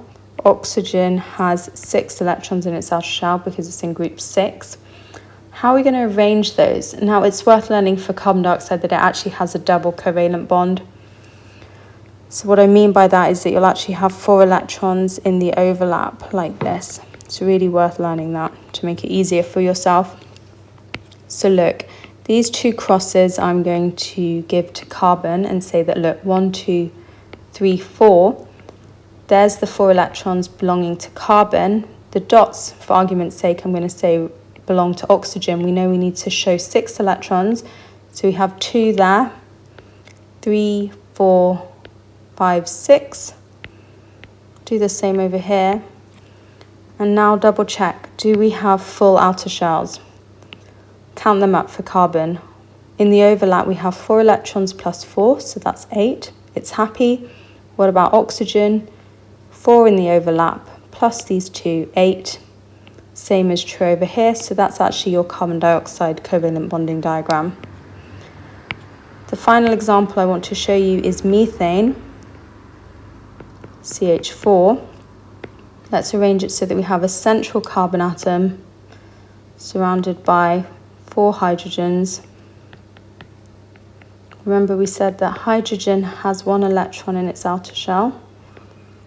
We said that carbon has 4 electrons in its outer shell. Double check the periodic table if you don't believe me. But this is quite a nice straightforward one because we've shown that carbon now has 8 electrons, so it has a full outer shell. Hydrogen has 2 electrons, so it has a full outer shell, so that's done. So here are just some examples of covalent bonding. This question is about ionic compounds. State the formula of the cation and anion in magnesium sulfate. So the cation is the positive ion, the anion is the negative ion. Magnesium is in group 2. It's a metal, which means it's lost 2 electrons to form Mg2+. The sulfate ion, they're being mean there, you're going to have to learn that off by heart, it's SO42-. The diagram shows the electronic configuration of a potassium atom and an oxygen atom. Potassium oxide is an ionic compound. Draw the electronic configuration of a potassium ion and an oxide ion. Show the charge on each ion. So this is ionic bonding. So remember, the metal will lose an electron to gain a full outer shell. So it's going to lose this electron here. Oxygen will gain electrons to gain a full outer shell. It needs to gain 2 electrons. In terms of drawing this, so there's my potassium ion with a full outer shell. It's lost an electron, which means it's gained a 1+ charge. The oxide ion gains electrons from the potassium. So we use those dots to represent that they've come from the potassium. Because they've gained 2 electrons, it's now a 2- charge. Let's go through the chemical structures topic. So really what we're talking about here is the major differences between giant ionic structures, giant covalent structures, giant metallic structures, and simple molecular structures. Now, giant metallic structures is a paper 2 topic, but I do want to quickly tell you about the types of substances which make up the 4 structures, because it will make it so much easier for you to understand their properties. So, giant ionic structures are comprised of a metal and a non-metal. Giant covalent structures are non-metals only. Giant metallic structures, as the name suggests, are made up of metals, and simple molecular structures are also made out of non-metals. You do need to know a little about their melting points. If they contain the term giant in their names, then it makes sense that they have high melting points. So as a result, giant covalent, giant ionic, and giant metallic structures all have high melting points. Simple molecular structures have low melting points, and they will expect you to give a really good detailed reason as to why this is the case. So let's talk more about giant ionic structures. We said that they have high melting points. We said that they're made up of metals and non-metals. So why do they have such high melting points? Well, that's due to their strong ionic bonds. Now, this is because they have strong electrostatic forces of attraction between the oppositely charged ions, which require a lot of energy to overcome. And it is important that you point out that they require a lot of energy to overcome. Giant ionic structures have an interesting property whereby they conduct when molten or in aqueous solution, but they don't conduct when solid. The reason for that is that in their solid structure, giant ionic structures like sodium chloride, for example, the ions aren't free to move. However, when they're molten or in aqueous solutions, so dissolved in water, the ions are free to move. Good examples of giant ionic structures include sodium chloride, magnesium oxide. Notice they're comprised of a metal and a non-metal. Now, giant ionic structures are brittle, which means that when you hit them, they break up. And why is that? So when you apply a force, the layers of ions slide. This means that ions with the same charge may end up next to each other. The same charges repel and the structure breaks apart. Now let's distinguish between giant covalent structures and simple molecular structures, because after all, I've taught you that they're both made out of non-metals. Now, in order to actually work out whether a structure is giant covalent or simple molecular, obviously this is slightly more tricky given that they're both made up of non-metals. I recommend learning some key examples of giant covalent structures, such as diamond, graphite, and silicon dioxide. If you're told about another non-metal substance, one which is a gas, or they tell you it has a low melting point, you can therefore infer that it is a simple molecular structure. So let's talk more about giant covalent structures. The first one I want to talk to you about is diamond and graphite. Now, these are both allotropes of carbon. This means that they are both forms of carbon, but they have different structures. So starting with diamond. Now, diamond has a very high melting point. The reason for that is because it's a giant covalent structure, which means it's made up of many strong covalent bonds, which require a lot of energy to break. And you need to use this sort of language in your answers. You'll find that my revision guide is chock-a-block full of this key exam wording. You can get an extra mark if you point out in diamond that it has a giant tetrahedral structure. Tetra meaning 4. What that really means is that each carbon atom is bonded to 4 others in a giant structure which requires an awful lot of energy to break up. Graphite now, you find that the carbon atoms are arranged differently. They're arranged in layers. Again, you've got a giant covalent structure, meaning that you have many strong covalent bonds, which require a lot of energy to break. But what you find with graphite is that there are weak forces between those layers of carbon atoms, which require little energy to break. And actually that enables graphite to be used as a lubricant because those layers can slide over each other. The graphite itself is said to be slippery. Now, more differences in their structures and properties include the fact that graphite can conduct, diamond can't. The reason for that is in graphite there are delocalized electrons which are free to move and carry the charge. In diamond, no such electrons are free to move. Let's talk about simple molecular structures now. I've already said that they're made up of non-metals, they have low melting points. The reason for that is that with simple molecular structures, when you melt them, when you boil them, what you're doing is you're breaking the forces which hold the molecules together. You're not breaking apart the individual atoms. So, simple molecular structures have low melting points because they contain weak intermolecular forces. These require little energy to break, and as a result, they have a low melting point. Be prepared to explain this if they give you a specific example. Why is carbon dioxide a gas at room temperature? Identify its structure. It's a simple molecular structure. It has weak intermolecular forces, which require little energy to break. Why does sodium chloride have a high melting point? Identify its structure. Because it is a giant ionic structure.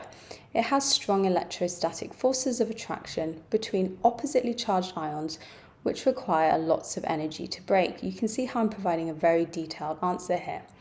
Now there's a third allotrope of carbon you need to be aware of, so a third form of carbon. We've met graphite and diamond previously. The third allotrope is C60 fullerene, which is actually a simple molecular structure. It has a much lower melting point compared with diamond and graphite. Let's take giant metallic structures now. They have high melting points, they are comprised of metals.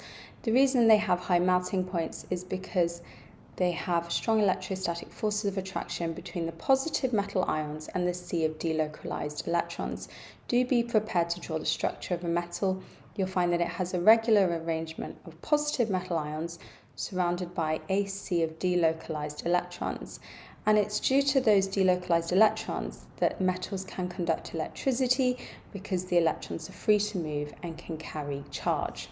Metals are malleable, which means they can be hammered into shape.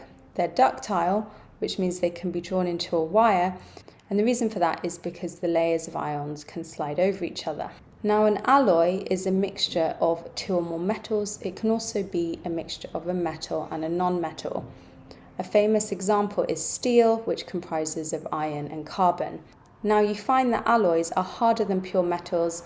The reason for that is because the alloys are comprised of ions of different sizes. As a result, the layers of ions can't slide over each other as easily, and therefore the alloy is said to be harder. Diamond, graphite and silicon dioxide all have giant covalent structures. The diagram shows the structures of these substances.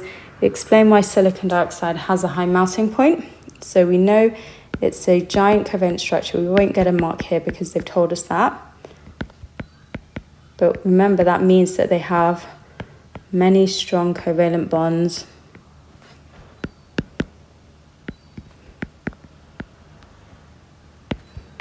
which require a lot of energy to break.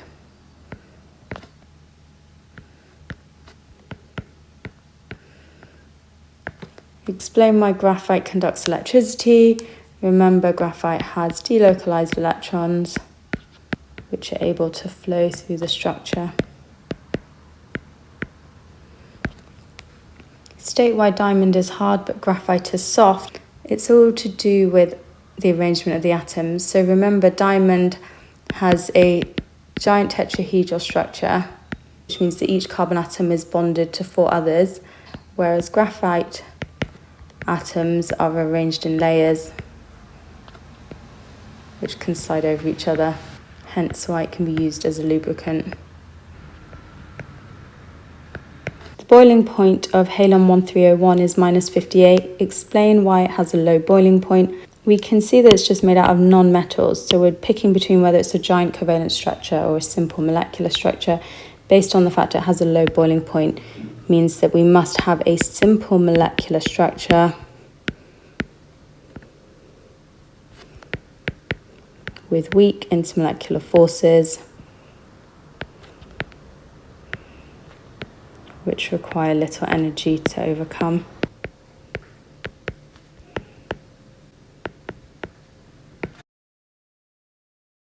Right, electrolysis, just to remind you, it means splitting a substance using electricity. And because we're doing chemistry, what is the type of substance? It's going to be a giant ionic structure because we need our substance to be made up of ions. I'm sure you're aware of this, but when you look at an electrolysis chamber, you'll have a positive ion and a negative ion. And your positive ion is your cation, your negative ion is your anion. So here's a really standard electrolysis apparatus. We have the electrolysis chamber, which contains our electrolyte solution. So that's our solution of ions, our positive and negative ions. As I've already said, the positive ions are cations, the negative ions are anions. You'll have 2 electrodes. Now those electrodes tend to be made out of something like platinum or graphite. And why do we use platinum or graphite? Because we need something which is both unreactive and something which conducts electricity. So the electrodes have special names. The positive electrode is known as the anode. And that's going to attract the oppositely charged ion. So it's going to attract negatively charged anions. The negative electrode, the cathode, will attract positive cations. If we were to look at the electrolysis of molten lead bromide, and remember we need our substances to be molten or in aqueous solution so that the ions are free to move. Let's consider what ions we have. We have Pb2 plus and Br minus. So at the anode, so the positive electrode, because opposites attract, you're going to have that bromide being attracted. It forms diatomic bromine, so that's why you need to write Br2. Let's balance that. And then in terms of electrons, in order to balance that, this is our completed half equation. And because electrons are being taken away, we call that oxidation. What about at the cathode? So that's the negative electrode. The Pb2 plus will be attracted, forming Pb, so just lead. We'll need to add 2 electrons in order to do that. So reduction has occurred. Remember the mnemonic oil rig. Oxidation is loss of electrons. Reduction is gain of electrons. And don't forget to state observations. With your bromine, you're going to see a brown-orange liquid. With your lead being formed, you'll see a silver-coloured metal. Sometimes you find that multiple ions are present, and that's often when you have an aqueous solution. So if you had aqueous sodium chloride, due to the fact you have aqueous, you have H plus and OH minus present. That's just a fact. If you have an aqueous solution, both of those ions are present. You have sodium ions and you have chloride ions. You just need to learn a couple of rules, which is that rule number 1, from a positive ion point of view, so that will be the cation. The rule is that the least reactive element discharges.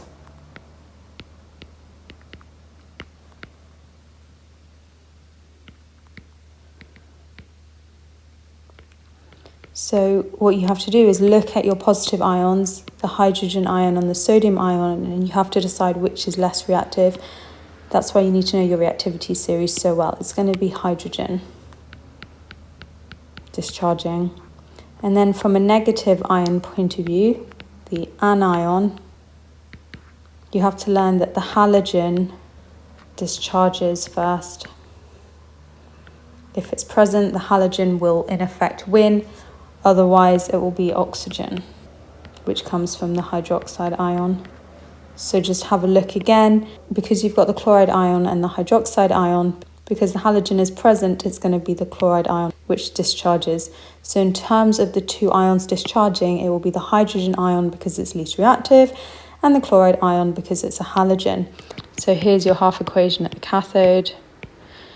And then the halogen will discharge preferentially at the anode. So this is what's going to happen at the anode. So this is reduction because electrons have been gained. This is oxidation.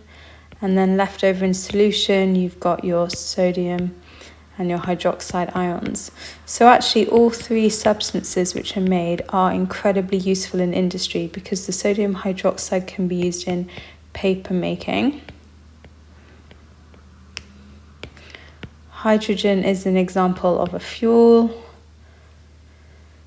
Chlorine can be used to make bleach.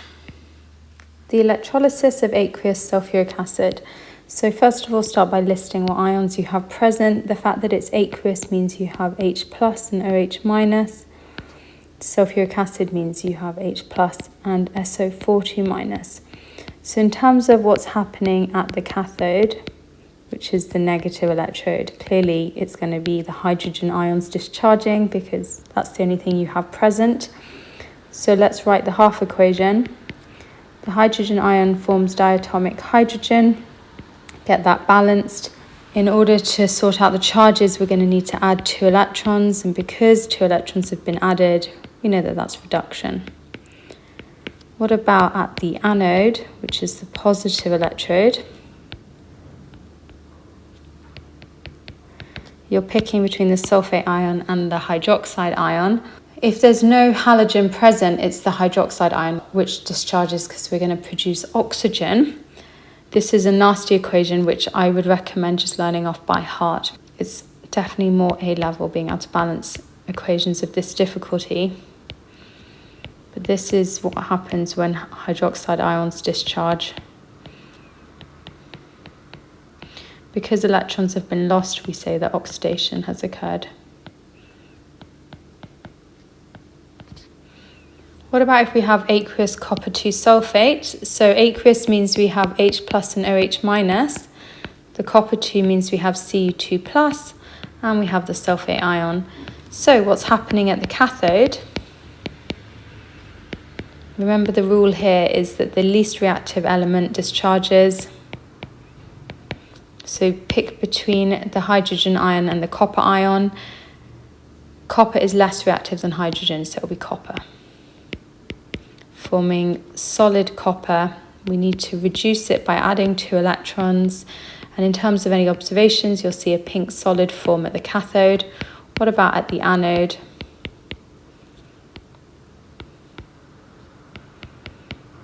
You're picking between the hydroxide ion and the sulfate ion. The hydroxide ion will be discharged preferentially. As I said before, you need to learn this equation off by heart. And that's oxidation. Now the extraction of aluminium, because aluminium comes from bauxite, which is aluminium ore, it's combined with oxygen, Al2O3, we need to purify it so that we just have aluminium. And we're going to use electrolysis to do that because aluminium is more reactive than carbon. So because it's not aqueous solution, we only have 2 ions present, it will be Al3 plus and O2 minus.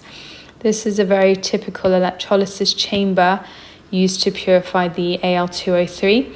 You've got your anodes, which are located here. They're made out of carbon. Remember, carbon is a good conductor and is unreactive, it's inert.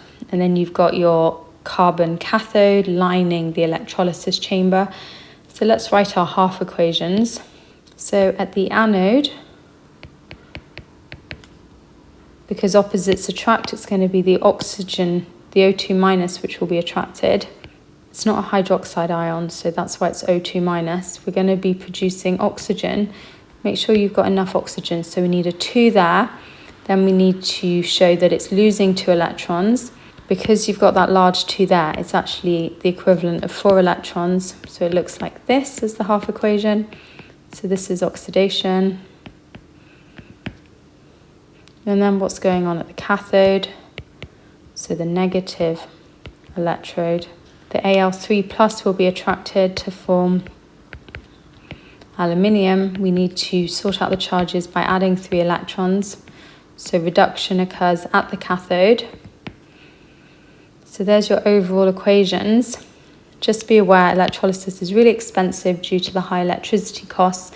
The second issue is what happens at the anode is that the oxygen forms reacts with the carbon, forming carbon dioxide, which actually burns away the anode, meaning they need regularly replacing. So do make sure you can point that out.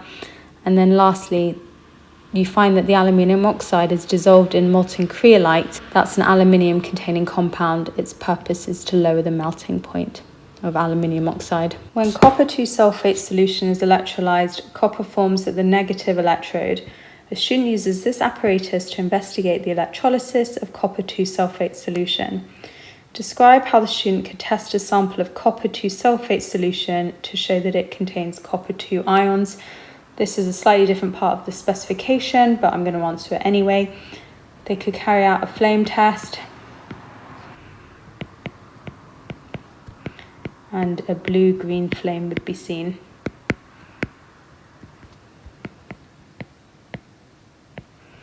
If you prefer, you could talk about using sodium hydroxide and that you'd see a blue precipitate form. Describe how copper metal forms at the negative electrode.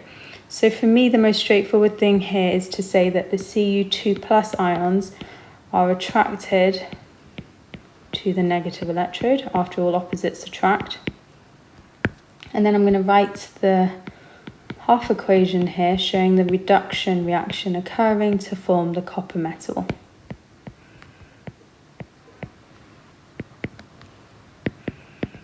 And copper atoms are formed.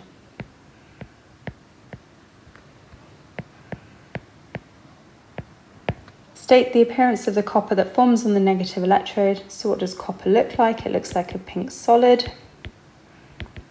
Oxygen forms at the positive electrode. Give a test for oxygen. So remember, a glowing splint relights. Complete the half equation for the formation of oxygen at the positive electrode. Remember, I said it's worth learning this one off by heart. It's a nasty one to balance otherwise. State why the formation of oxygen at the positive electrode is an oxidation, because electrons are lost. Oil rig. Oxidation is loss of electrons. Group 1 metals. So we're talking about the first column in the periodic table. These metals are known as the alkali metals, and I'll explain why they're given this name very, very shortly. Now remember, all elements in the same group have the same chemical properties, and that's because they all have the same number of electrons in their outer shell. For group 1, that means that they have 1 electron in their outer shell.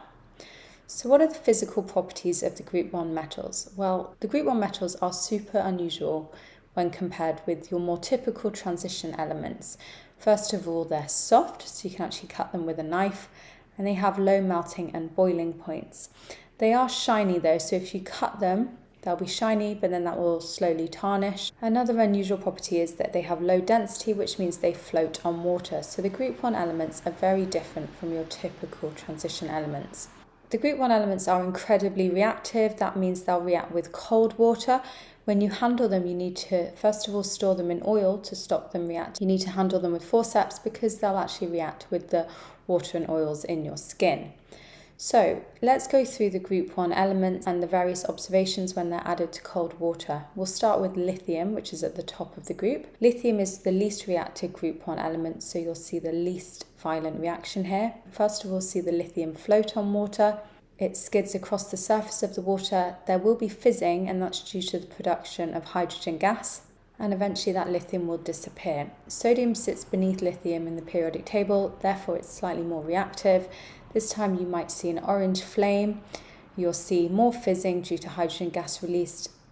The sodium will melt and eventually disappear. Potassium sits beneath sodium. This time you'll see a lilac flame. The reaction gets even more violent. You'll see stronger fizzing, so stronger effervescence. It will move faster over the surface of the water. Again, it will melt and disappear. So why are the group 1 elements known as alkali metals? Well, it's all to do with the solution that's produced when they're added to cold water. The group 1 elements produce a hydroxide, so lithium hydroxide, sodium hydroxide, potassium hydroxide. Due to the presence of that hydroxide ion, you get a very strongly alkaline solution, which when universal indicator is added to that solution, it will turn purple. Hence the name alkali metals. The alkali metals produce an alkaline solution. Let's look at an example equation. So lithium plus cold water forms lithium hydroxide and hydrogen. That hydrogen gas is responsible for the fizzing, the effervescence we see when lithium is added to cold water.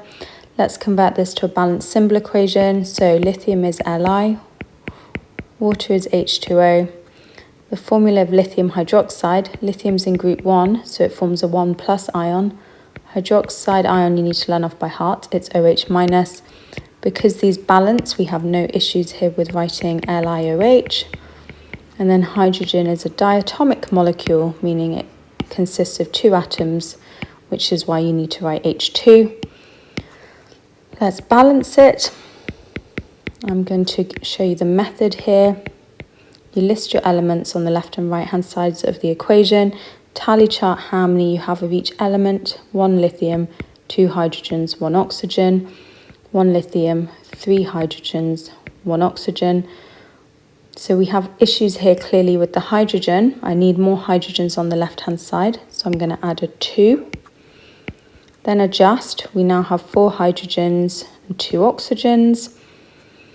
We don't have enough oxygens now on the right hand side, so we need to adjust. Let's put a 2 there, which means we now have 2 lithiums, 2 oxygens and 4 hydrogens in total on the right hand side.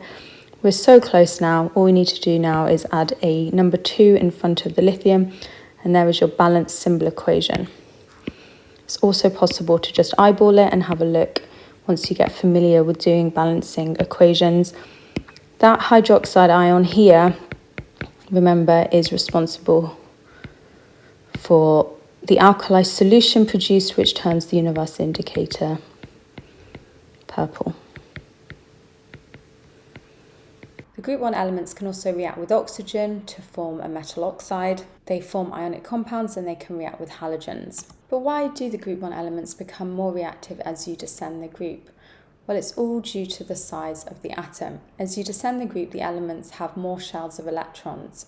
As a result, the outer shell electron is further from the nucleus. It's more shielded. Therefore, the outer shell electron is less tightly attracted to the nucleus and more easily lost. And it's due to the fact that it can be more easily lost that actually infers a greater reactivity. Potassium is a larger atom than lithium, and as a result, it is more reactive. This question is about sodium and potassium. A trough is filled with water and a few drops of phenolphthalein indicator are added. A small piece of sodium is dropped into the water. One of the products of the reaction is an alkali. It's going to contain OH. Complete the chemical equation for the reaction of sodium with water. So first of all, we need to balance it. Count your number of hydrogens on each side of the arrow. We've got 3 on this side, 2 on this side, which means I need a 2 here. Count your number of oxygens. We now have 2 oxygens here, only 1 here, so I need a 2 here. That's bumped up my number of sodiums to 2, so I need a 2 here. So make sure you've balanced it correctly. Now you need to add state symbols. Sodium is a solid, and sodium hydroxide is an aqueous solution. Identify the ion that causes the solution to become alkaline. It's OH minus, the hydroxide ion. Give 3 observations that would be made when sodium reacts with water. The sodium moves,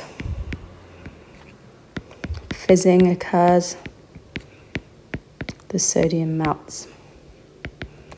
Explain why potassium is more reactive than sodium. Refer to the electronic configurations of the atoms in your answer. Let's look at sodium and potassium over here. The electronic configurations. We've got 11 electrons for sodium, 19 for potassium. So I'm going to write out their electronic configurations above. So you can see that potassium has more shells of electrons compared with sodium, which means that the outer shell electron for potassium is further from the nucleus. It's less tightly attracted, meaning that it's more easily lost, hence it's got a higher reactivity. So let's make sure you provide their electronic configurations. And then your answer and explanation is that potassium has more shells of electrons, so the outer shell electron is further from the nucleus and less tightly attracted, so more easily lost.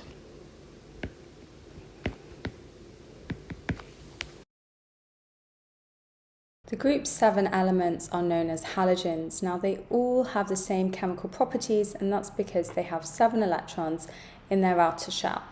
So if we look at group 7 more closely, we know it goes from fluorine to chlorine to bromine, iodine, astatine. They will expect you to know their state of matter and their colour at room temperature. Be aware that the melting point of these elements increases down the group. As a result, the elements at the top of the group will be gases, then we'll move to a liquid, bromine, and then down to the solids, iodine and astatine.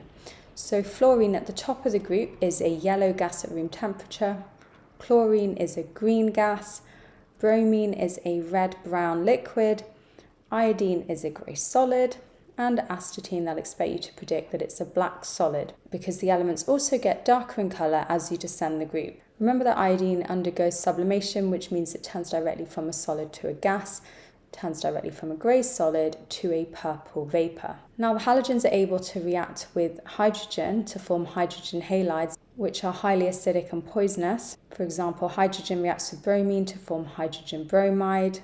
Hydrogen reacts with chlorine to form hydrogen chloride, which when dissolved in aqueous solution forms hydrochloric acid, which you'll be far more familiar with. As you descend the group, the elements become less reactive. What is the reason for that? Well, think about what's going on in terms of their electrons. They want to gain a full outer shell. Because they have 7 electrons in the outer shell, they'll choose to gain 1 electron as opposed to lose 7. So let's try and understand what happens as you descend the group. Well, the elements get larger as they have more shells of electrons. That means the outer shell electrons are further from the nucleus.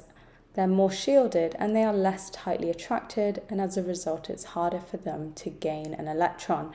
As a result, iodine is far less reactive compared with fluorine. The halogens are all diatomic molecules.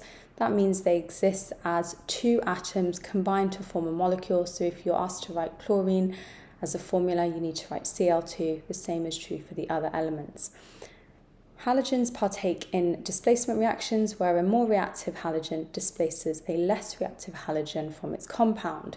Let's take the reaction of chlorine reacting with potassium bromide. Because chlorine is higher up in the group, it's more reactive. We've discussed the reasons why it's more reactive. It will displace the bromide. So you'll end up with potassium chloride and bromine. Do be prepared to state any observations. So because you're gaining bromine, you'll expect to see the solution go darker. It could actually turn orange. Let's take another reaction, chlorine reacting with potassium iodide. Chlorine is more reactive than iodine, so it displaces the iodide. You'll form potassium chloride and iodine. You'll see a brown solution here, and you do need to be prepared to write a balanced symbol equation. The table gives information about the first 4 elements in group 7 of the periodic table. Astatine has an atomic number of 85 and is the 5th element in group 7. It is possible to make predictions about astatine by comparison with other elements in group 7. How many electrons does an atom of astatine have in its outer shell? Well, it's in group 7. That number tells you how many electrons it has in its outer shell. It's 7. What physical state and colour would you expect for astatine at room temperature? So remember, as you descend the group, they have higher melting points. So if iodine is a grey solid at room temperature, astatine must also be a solid, and it's going to get darker in colour, so I'm going to call it a black solid. Predict the formula of the compound formed between astatine and hydrogen. Suggest a name for this compound. So hydrogen is an H+ ion. Astatine, being in group 7, is At-. The positive ion always comes first, so it's going to be HAT. Suggest a name. What is its name? Hydrogen.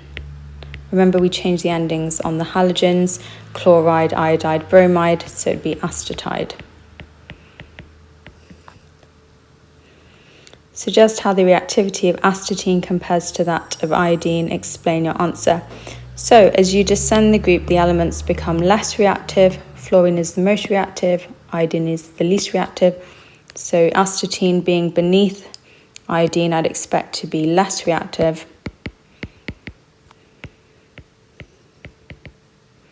As the elements are less reactive as you descend group 7.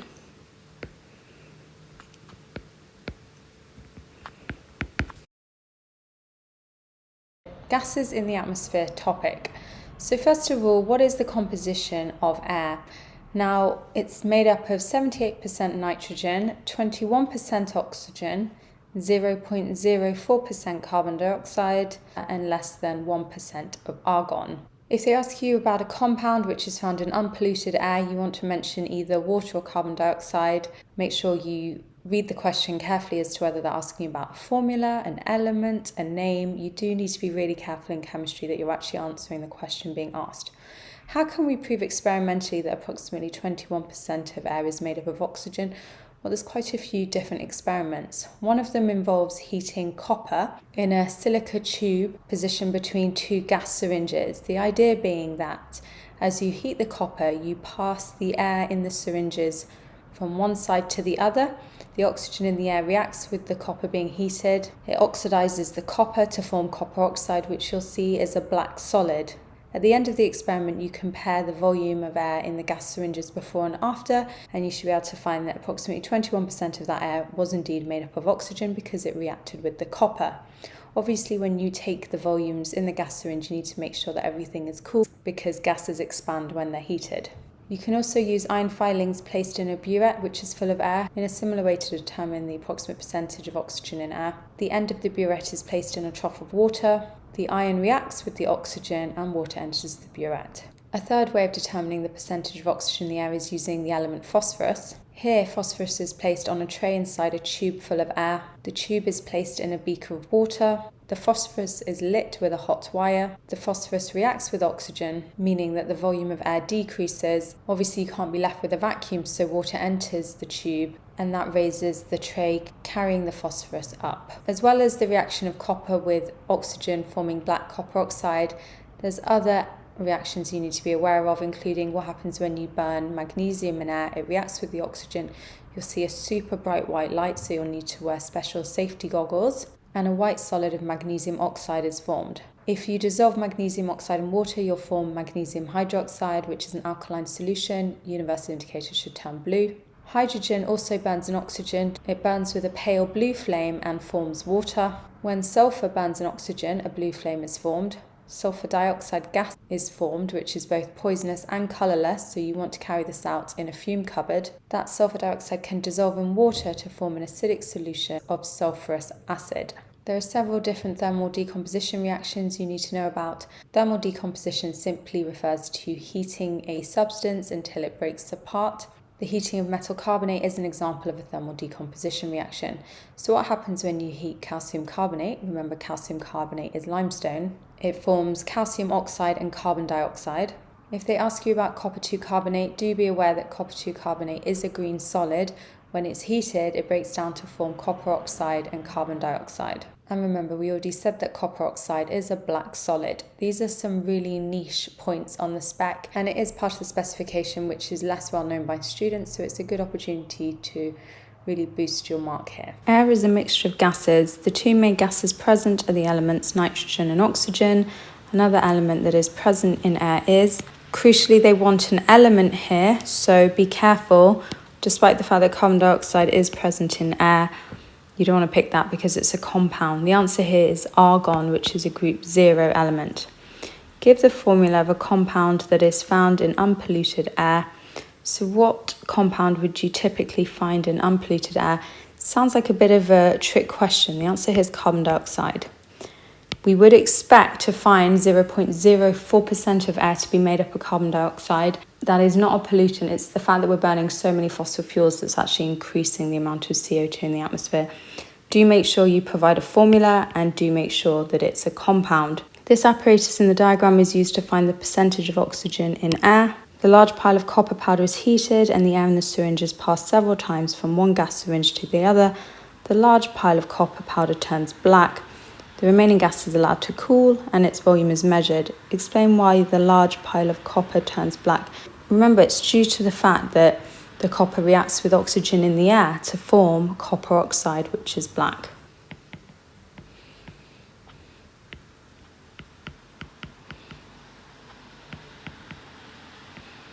Why is the gas allowed to cool before its volume is measured?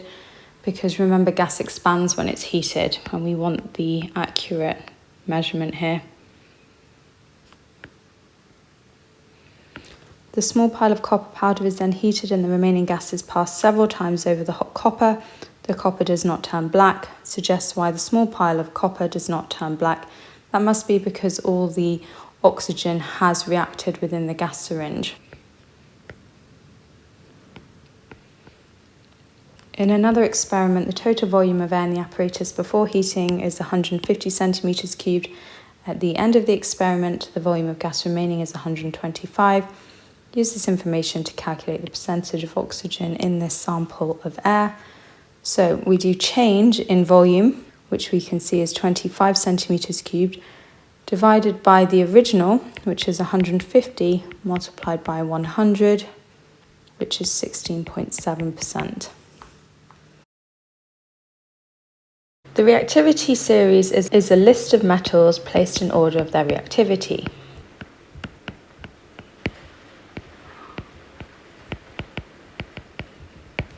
Here's a copy of the reactivity series. So we start with the most reactive elements.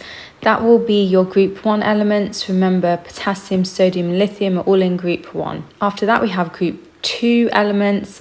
Then we have some transition metals. Notice that the least reactive elements include your jewelry metals such as silver and gold, which makes sense. We find them uncombined in the Earth's crust, and obviously we need them to be unreactive because we hold them close to our skin. But if we have an unknown metal, how do we know where to place it in the reactivity series? I'm going to go through that right now.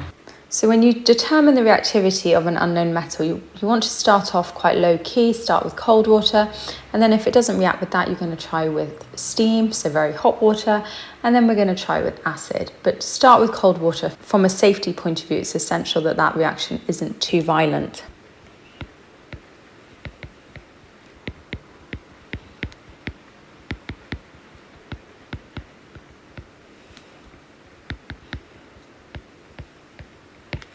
So we place in cold water. If there's no reaction, we test with steam. And if there's still no reaction, we test with acids. Do be careful.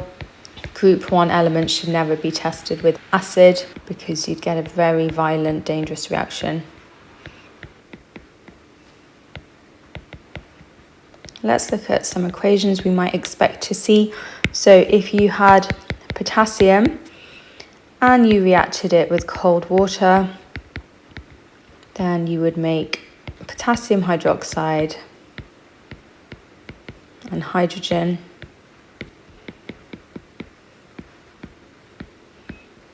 Let's write a balanced symbol equation. There's the formula of potassium, there's water, potassium hydroxide. I've shown you how to work out the formula previously. It's absolutely fine to write KOH there, and hydrogen is a diatomic element. It exists as 2 atoms, so that's why you need to write H2. Let's balance it. I'm going to eyeball this. We've got 2 hydrogens here, 3 over here, so I know that I definitely need a 2. This increases my number of oxygens to 2. I've only got 1 there, so I'm going to place a 2 here. So my hydrogens and oxygens are balanced. Just sort out the potassium right there. Let's look at another example. What about calcium and steam? Steam is water. This time you make calcium oxide and hydrogen. Let's write the balanced symbol equation. Calcium is in group 2, oxygen's in group 6, so those are the charges on the ions. That's the formula of calcium oxide. Just make sure it's balanced. Yes, this one is, so that's good. So I've done an example with cold water, I've done an example with steam. What about an example with acid? Let's take zinc and hydrochloric acid. You're going to make a salt, which is zinc chloride plus hydrogen We've got Zn. The formula of hydrochloric acid is HCl. What about the formula of zinc chloride? Zinc is one of the transition elements, so you need to learn that it has a charge of Zn2+.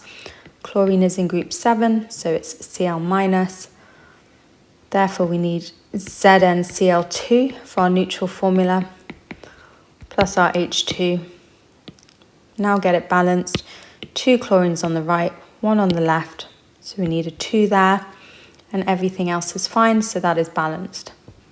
So just a little bit of practice there on writing word equations and balanced symbol equations. So in terms of determining the reactivity of our unknown metal, we know we can test it first of all with cold water, then with steam, then with acid, but you can also use displacement reactions in order to arrange metals in order of their reactivity. What you'll find here is that the less reactive element is pushed out of its compound by a more reactive element.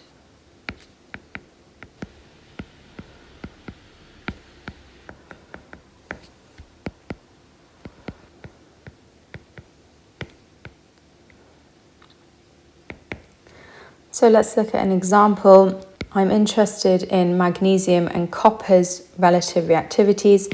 So I'm going to take magnesium, I'll react it with copper oxide.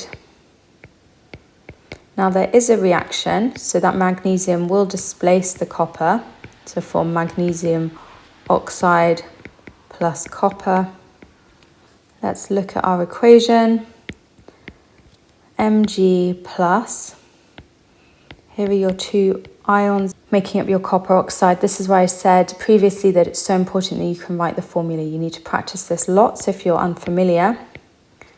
What about the formula of magnesium oxide? Magnesium is in group 2, oxygen is in group 6, nice and straightforward, plus copper.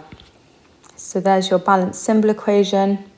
Because displacement has occurred, we can infer that magnesium is more reactive than copper.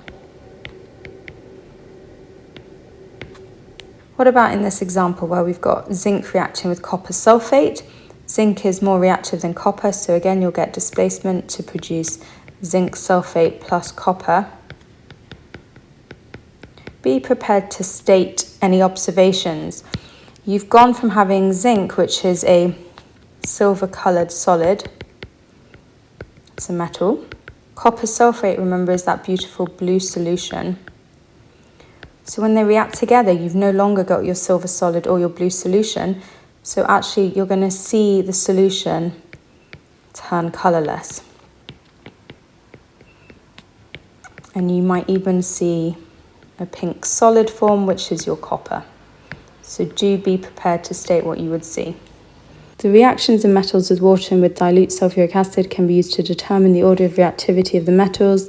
The table shows the reactions of 4 metals with water and with dilute sulfuric acid. What is the order of reactivity of these metals? So let's have a look with water first of all, because it won't be such a strong reaction compared with the acid. So the one which reacts most quickly with water must be the most reactive. And as you'd expect, it's quite a dangerous reaction with sulfuric acid. Then we have a very slow reaction with water. So that must be our second most reactive. And now we're comparing the 2 with no reaction. We need to look at their reaction with sulfuric acid to put those 2 in order.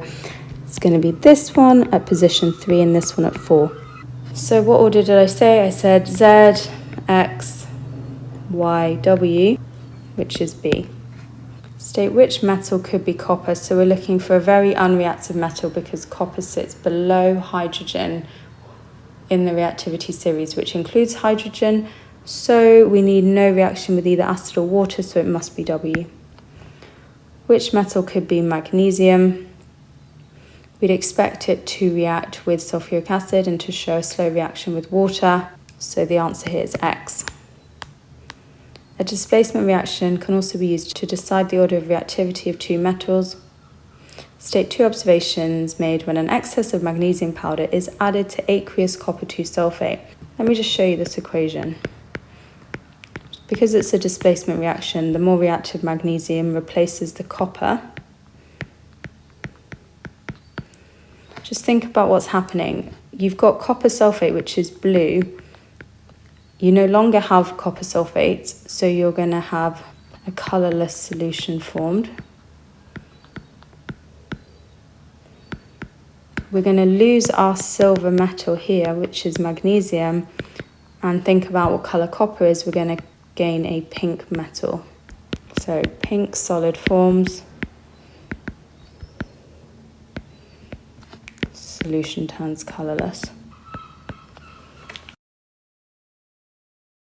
The rusting of iron topic. Now, rust very specifically refers to the element iron corroding. Other metals corrode, but really it's only iron that rusts.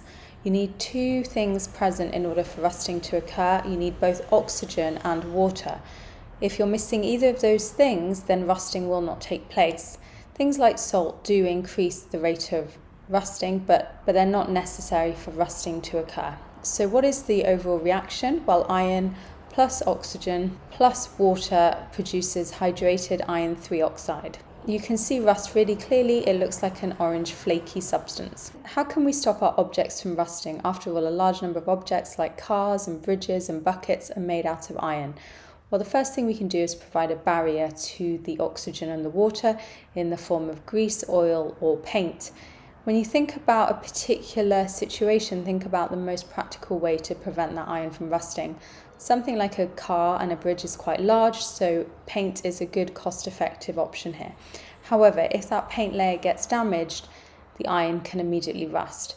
More complicated ways of preventing rusting include galvanizing, which is when you coat the iron in a more reactive element like zinc. What happens is that the zinc reacts preferentially over the iron in a process known as sacrificial protection. If we go into slightly more detail, what happens is the zinc forms zinc ions, Zn2+, and releases electrons. Those electrons can flow to iron, therefore preventing the formation of any iron ions. Sometimes you'll see people attach zinc blocks to the hulls of ships. Again, that will help prevent that iron from rusting. And the great thing is, particularly in galvanizing, if the layer is damaged, then the iron won't rust because of the ability of the zinc to donate electrons. This question is about the rusting of iron. Water is needed for iron to rust. Name one other substance needed. I just mentioned that it's oxygen. Give the chemical name for rust. It's iron 3 oxide. The diagram shows two methods used to prevent iron from rusting. Method A will only work if the plastic coating is not damaged. Method B will work even when the zinc coating is damaged. Explain how method A prevents iron from rusting. Okay, we can see quite clearly that plastic is being used as a barrier method, preventing oxygen and water from reaching the iron.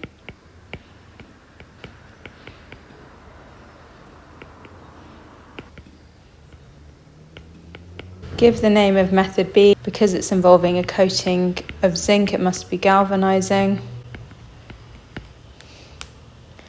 Explain how method B prevents iron from rusting even when the zinc coating is damaged. The zinc is more reactive than iron and therefore reacts in preference to iron.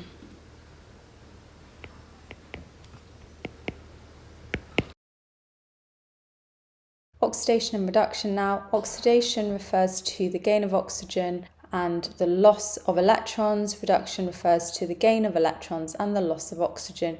Use oil rig to help you remember the definitions in terms of electrons. Oxidation is loss of electrons, reduction is gain of electrons. A redox reaction is a reaction where both reduction and oxidation occur at the same time. Be prepared to identify which species is undergoing reduction, so either losing oxygen or gaining electrons, and which species is undergoing oxidation, so gaining oxygen and losing electrons. An oxidizing agent is a substance which causes another species to be oxidized, i.e. that other species gains oxygen or loses electrons. A reducing agent, as the name suggests, causes another species to be reduced, so the other species will either gain electrons or lose oxygen. Right, let's look at this equation here to try and work out what's been oxidized, what's been reduced, what's acting as an oxidizing agent, and what is acting as a reducing agent. So we'll start with which species has been oxidized. So you must remember your definition of oxidation here. We want the one involving electrons because we've got charges, which means the electrons have been lost or gained, and after all, there's no oxygen. So remind yourself that if it's been oxidized, it must have lost electrons. So now scan through the 4 species here and work out what has lost electrons. If it's lost electrons, it's going to become positively charged. So the magnesium here has lost electrons to become Mg2+. So which species has been oxidized? It is magnesium, because it's lost electrons. And you can even see the half equation and how that actually makes sense. Look, the Mg has indeed lost electrons to become Mg2+. Part B, which species has been reduced? So which species has gained electrons?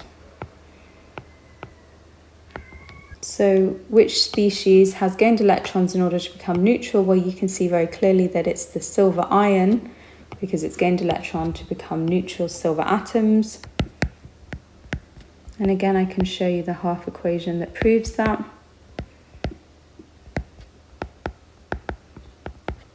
There it is, gaining electrons to become silver atoms. So which species is acting as the oxidizing agent? So you need to ask yourself, which species has caused the other species to be oxidized? Well, we know the magnesium was oxidized, so which species must have caused that? It must be the Ag+. So Ag+ is the oxidizing agent because it causes Mg to be oxidized. That Mg has lost electrons.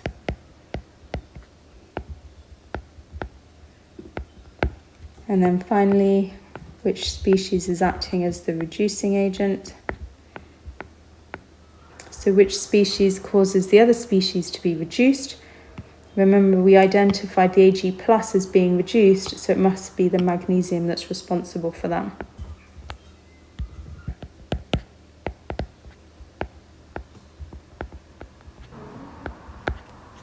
And overall, we can say that a redox reaction has occurred because you can see that both oxidation and reduction have occurred, and be prepared to point out what has been oxidized and what has been reduced. A mixture of zinc powder and copper oxide is heated. The chemical equation for the reaction that takes place is: state how the reaction shows that zinc is more reactive than copper. You can see that zinc has displaced the copper.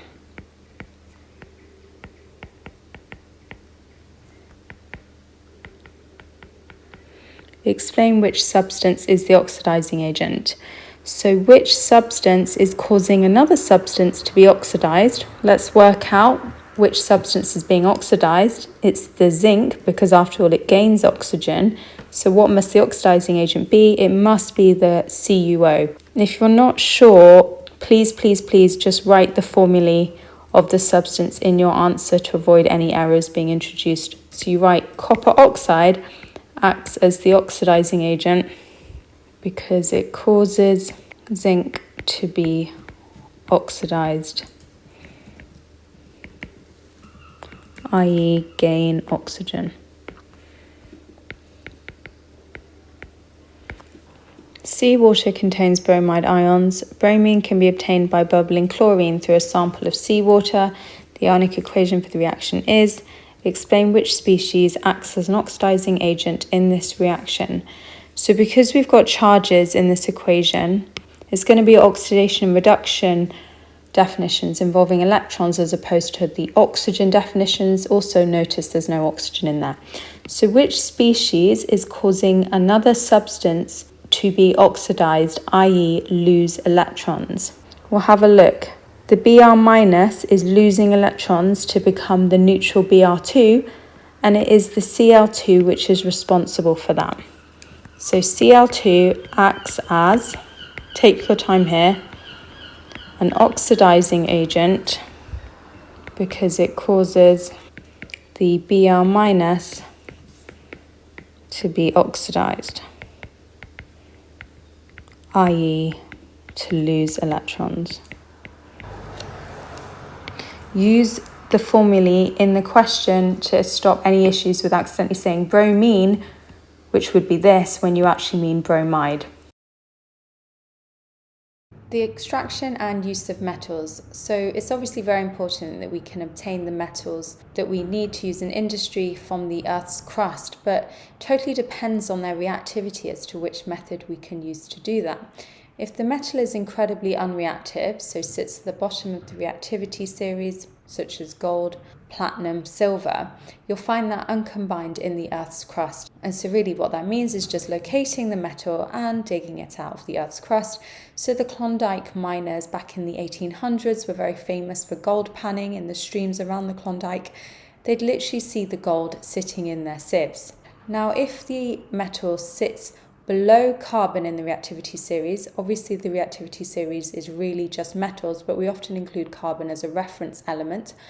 If it sits beneath carbon in the reactivity series, it means you can use carbon in order to purify the metal, because elements which sit in the middle of the reactivity series will be combined with another element, oxygen, and we need to remove that oxygen in order to use that metal, because after all, we know that a compound has very different properties from the metal from which it's made. The easiest way to remove the oxygen is by heating the metal oxide with carbon in a blast furnace. What happens is the carbon reacts with oxygen, forming carbon monoxide, which can then be used to reduce the metal oxide. Remember that our reduction definition here means the removal of oxygen.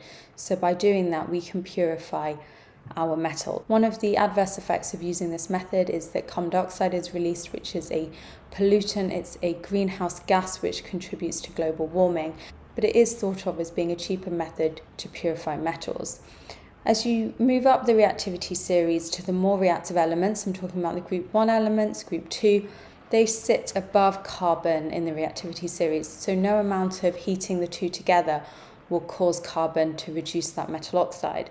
Instead, you need to use electrolysis, which is not a particularly favourable thing to do because it's far more expensive due to the high energy costs. Lots of electricity is needed. Now, the extraction of aluminium, because aluminium comes from bauxite, which is aluminium ore, it's combined with oxygen, Al2O3, we need to purify it so that we just have aluminium. And we're going to use electrolysis to do that because aluminium is more reactive than carbon. So because it's not aqueous solution, we only have two ions present. It will be Al3 plus and O2 minus. This is a very typical electrolysis chamber used to purify the Al2O3. You've got your anodes, which are located here. They're made out of carbon. Remember, carbon is a good conductor and is unreactive. It's inert. And then you've got your carbon cathode lining the electrolysis chamber. So let's write our half equations. So at the anode, because opposites attract, it's going to be the oxygen, the O2 minus, which will be attracted. It's not a hydroxide ion, so that's why it's O2 minus. We're going to be producing oxygen. Make sure you've got enough oxygen. So we need a 2 there. Then we need to show that it's losing 2 electrons. Because you've got that large 2 there, it's actually the equivalent of 4 electrons. So it looks like this as the half equation. So this is oxidation. And then what's going on at the cathode? So the negative electrode. The Al3 plus will be attracted to form aluminium. We need to sort out the charges by adding 3 electrons. So reduction occurs at the cathode. So there's your overall equations. Just be aware electrolysis is really expensive due to the high electricity costs. The second issue is what happens at the anode is that the oxygen forms reacts with the carbon, forming carbon dioxide, which actually burns away the anode, meaning they need regularly replacing. So do make sure you can point that out. And then lastly, you find that the aluminium oxide is dissolved in molten creolite. That's an aluminium containing compound. Its purpose is to lower the melting point of aluminium oxide. But why do we want to purify these metals? Because they have lots of useful properties. Let's take aluminium. As with other metals, it's malleable and ductile. It can be hammered into shape. It can be pulled into a wire. It's a good conductor of heat and electricity. What really sets aluminium apart is its low density, which makes it suitable for use in making aeroplane bodies. Now, despite the fact that aluminium sits quite high in the reactivity series, it's still a very useful metal, and the reason for that is because it quickly forms a protective oxide layer which stops it from corroding. One of the less reactive elements, copper, is used in electrical wiring. It's a good conductor of heat and electricity. Iron now, which is a transition element, it's one of the most widely used metals. Now, the type of iron you have will dictate what it's used to make. If you have iron combined with a very small amount of carbon, you have low carbon steel. This is used in shipbuilding and to make bridges. The disadvantages of low carbon steel is that it rusts easily, and its high density means that it's very heavy. If you increase the proportion of carbon, you get what's known as high carbon steel. High carbon steel is more resistant to rust, but it is slightly more brittle. High carbon steel is used to make cutting tools such as knives. Now, another alloy, stainless steel, contains carbon, iron, nickel and chromium.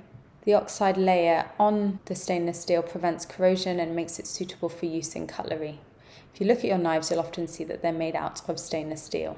Don't forget that alloys tend to be harder than pure metals, and that's because they're made up of ions of different sizes, which distorts the layers, meaning that the layers of ions which means that the layers can't slide over each other as easily. Metals are found in the Earth's crust either as uncombined elements or in metal compounds and rocks. The method of extraction of a metal is related to its position in the reactivity series. The table shows the positions of some metals and carbon in the reactivity series. State the name given to rocks that contain metal compounds used in the extraction of metals. They're known as ores. Name a metal that is found as an uncombined element in the Earth's crust. You need a very unreactive element here, so something like platinum, gold or silver. Carbon extraction and electrolysis are two methods of obtaining a metal from a compound. Explain without giving practical details which method is most suitable to obtain calcium from calcium chloride. So carbon extraction only works if carbon is more reactive than the metal in question. If we look here, we can see that calcium is more reactive than carbon. So it doesn't matter, whatever you do, that calcium is not going to get reduced by the carbon, so we need to use electrolysis. So electrolysis, because calcium is more reactive than carbon. Explain without giving practical details which method is most suitable to obtain lead from lead oxide. So this time we're looking at lead. Conveniently, it's below carbon in the reactivity series, which means that carbon will displace the oxygen from the lead oxide, meaning that carbon extraction is totally appropriate. Obviously, electrolysis would work, but you want to choose the cheaper method, which would be carbon extraction.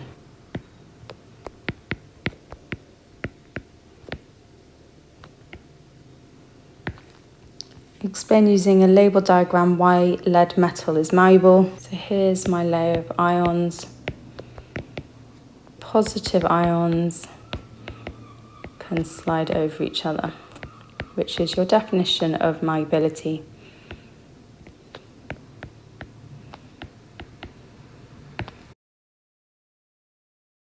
Let's now discuss titrations. Now, a titration is used to find the concentration of either an acid or alkali. And so what you do is you use a pipette to add a known volume of either the acid or alkali to a conical flask, as we see at the bottom here, and that substance will be the one that we know the concentration of. At that point, we want to add some indicator, which will change colour based on whether you have an acid or alkali. Our next step is to take our burette. We want to fill it with the other substance, so either the acid or the alkali. This will be the substance that we don't know the concentration of, and then we're going to slowly add that substance to our conical flask until the point of neutralization is reached and that indicator only just changes colour. A couple of things, we'll want to swirl the flask to ensure that the reactants are mixed. We'll want to place it on a white tile so that we can see the colour change. We want to only use a few drops of indicator. And in terms of rinsing, you need to make sure that you rinse your conical flask with water, distilled water beforehand, but you want to make sure you rinse your burette with the solution being used. So if you look at this page of my revision guide, it's worth learning this method off by heart. We're using a pipette, in this case, to add acid to a conical flask. Then we'll add a few drops of indicator, such as methyl orange or phenolphthalein. We place it on a white tile, as I said, in order to see the colour change. we use our burette, which we've already rinsed with the alkali, to start adding that alkali to the conical flask and making sure we add it dropwise towards the end, swirling the conical flask to mix the reactants, and then we stop when the indicator changes colour. By doing this, we can find the volume of alkali needed to neutralise that acid, and then we can carry out a titration calculation in order to find the concentration of the alkali. And I'll show you how to do that now. One thing they do like to ask you is the advantages of using a burette. So the first thing is to say that you can add solutions in small increments. And secondly, they're more accurate than a measuring cylinder.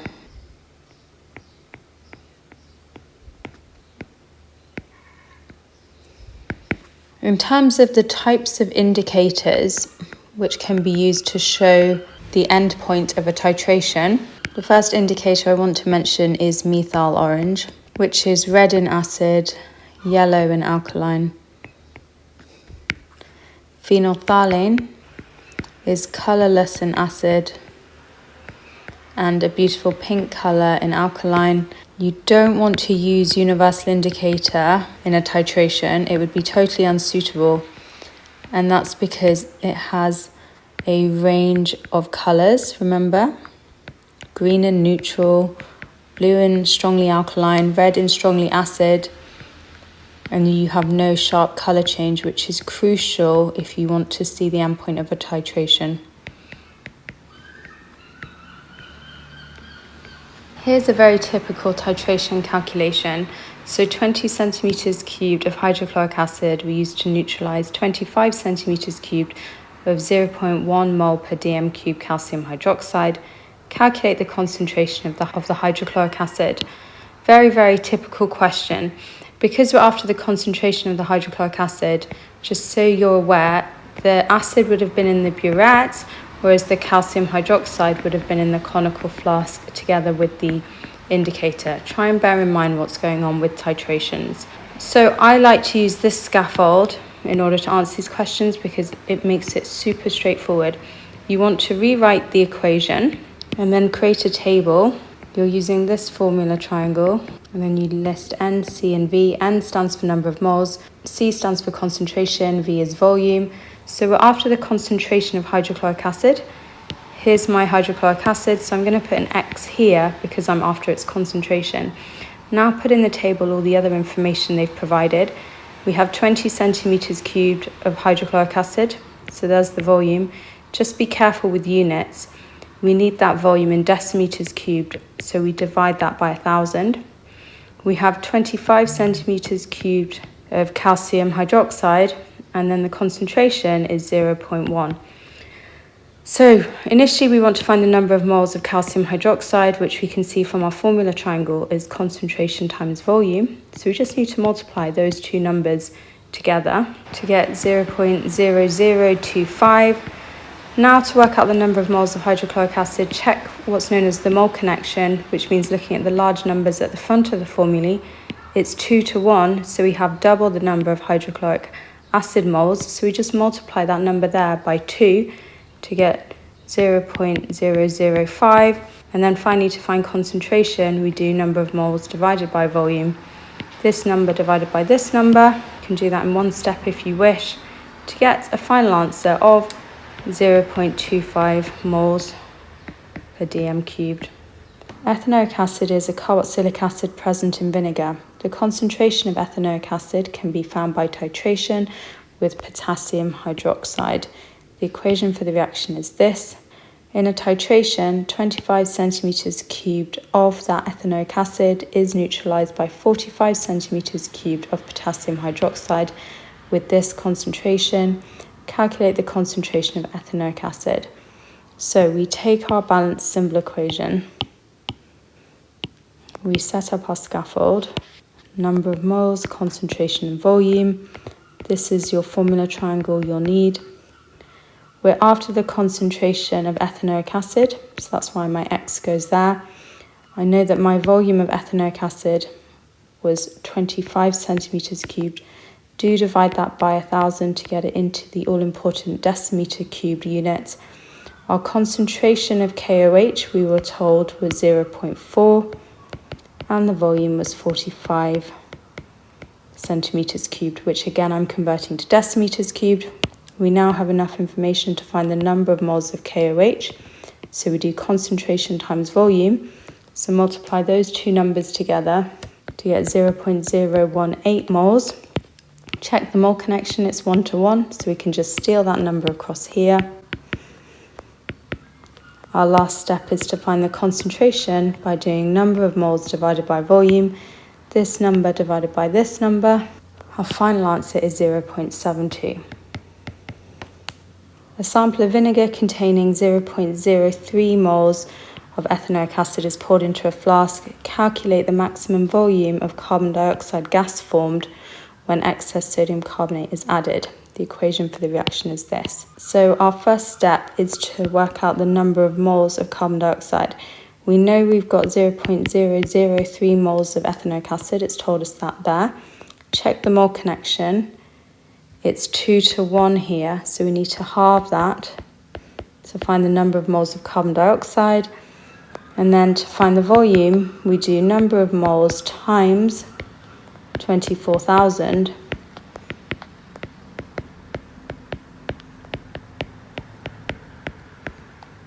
to get 36 centimeters cubed. Acid bases and salt preparations. First of all, what is a salt? It's an ionic compound formed by the neutralization of an acid by a base. Remember that a base donates hydroxide ions, and a soluble base is known as an alkali. Salts are produced in neutralization reactions. The overall ionic equation for this is H plus ions plus OH minus ions produces water. So you've got an acid and an alkali reacting to produce your water. The acid, remember, donates the H plus ions. The base or alkali donates hydroxide ions. All acids contain hydrogen, so you'll notice the formula for hydrochloric acid is HCl, nitric acid HNO3, sulfuric acid H2SO4. All acids donate H plus ions, which are also known as protons. Now, the type of salt formed totally depends on the acid used. So if nitric acid is used, you'll produce a nitrate salt. Sulfuric acid is used, you'll produce a sulfate salt.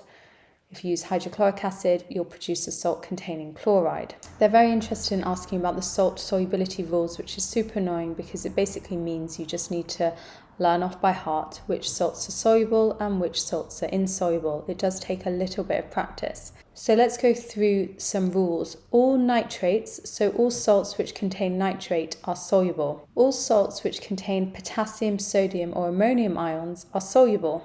All sulfates are soluble. The exceptions here are lead sulfate, barium sulfate and calcium sulfate. All chlorides are soluble, the exceptions being lead chloride and silver chloride. Now let's switch it to say that all carbonates are insoluble. The exceptions here are what we've previously mentioned. Ammonium, potassium and sodium carbonates are soluble. All hydroxides are insoluble. Again, the exceptions here are ammonium, sodium and potassium hydroxide. So see if you can practice this right now. I'm going to say some salt names and you need to decide if they're soluble or insoluble. So just pause the video. First of all, lead nitrate is soluble because it contains nitrate. What about ammonium carbonate? That's soluble because it contains ammonium. What about calcium sulfate? That is insoluble. What about silver chloride? That is insoluble. How about potassium hydroxide? That is soluble. So just practice writing out some salts and determining whether they are soluble or insoluble. Let's look at our various neutralization equations. I'm going to give you a summary and then we'll look through some specific examples on the iPad. So starting with, if you have a metal reacting with an acid, you're going to produce a salt plus hydrogen. If you have a metal hydroxide reacting with an acid, you'll produce a salt plus water. A metal oxide plus an acid produces a salt plus water. And then lastly, a metal carbonate plus an acid produces salt plus water plus carbon dioxide. In our first example, I'm going to take magnesium and hydrochloric acid Just remember for me that if you have hydrochloric acid, you'll produce a salt containing chloride. If you've got nitric acid, you'll produce a salt containing nitrate. If you've got sulfuric acid, you'll produce a salt containing sulfate. So magnesium plus hydrochloric acid will produce the salt magnesium chloride plus hydrogen. Let's convert that into a balanced symbol equation. So start with your magnesium, use your periodic table to check its symbol. It's Mg. Learn the formula of hydrochloric acid, it's HCl. What's the formula of magnesium chloride? Well, magnesium is in group 2, it's a metal, so it has a positive charge, it's 2+. Chlorine is in group 7, so it's going to have a 1- charge. Watch a previous part of my video if you're not sure where I'm getting these charges from.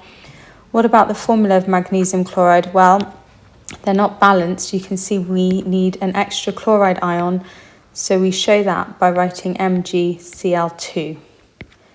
Let's get this out of the way to keep it nice and tidy. And then the hydrogen. Hydrogen, remember, is a diatomic gas. It requires 2 atoms, so it's H2. Check the balancing. I can see straight away that I need 2 over here to accommodate the extra chlorine needed. Just double check. 2 hydrogens, 2 hydrogens, 2 chlorines, 2 chlorines, 1 magnesium. That's done. Let's take sodium hydroxide now and sulfuric acid. So the name of the salt in this case will be sodium sulfate. And then because we've got a metal hydroxide, our byproduct is water. Let's get that all converted to a balanced symbol equation. So sodium is in group 1, so it has a 1+ charge. The hydroxide ion, remember, you need to learn that off by heart. It's OH-. These charges balance, which is nice because it means the formula of sodium hydroxide is just NaOH. Sulfuric acid, learn its formula. It's H2SO4. What's the formula of sodium sulfate? Na+ again. The sulfate ion needs learning off by heart. It's SO42-. We have issues with charges there, meaning that we need an extra sodium ion. So we show that by including a 2. There's the formula of sodium sulfate. Water is nice and straightforward. It's H2O. Double check the balancing. I can see I need an extra sodium over here, so I'm going to put 2. Just double check.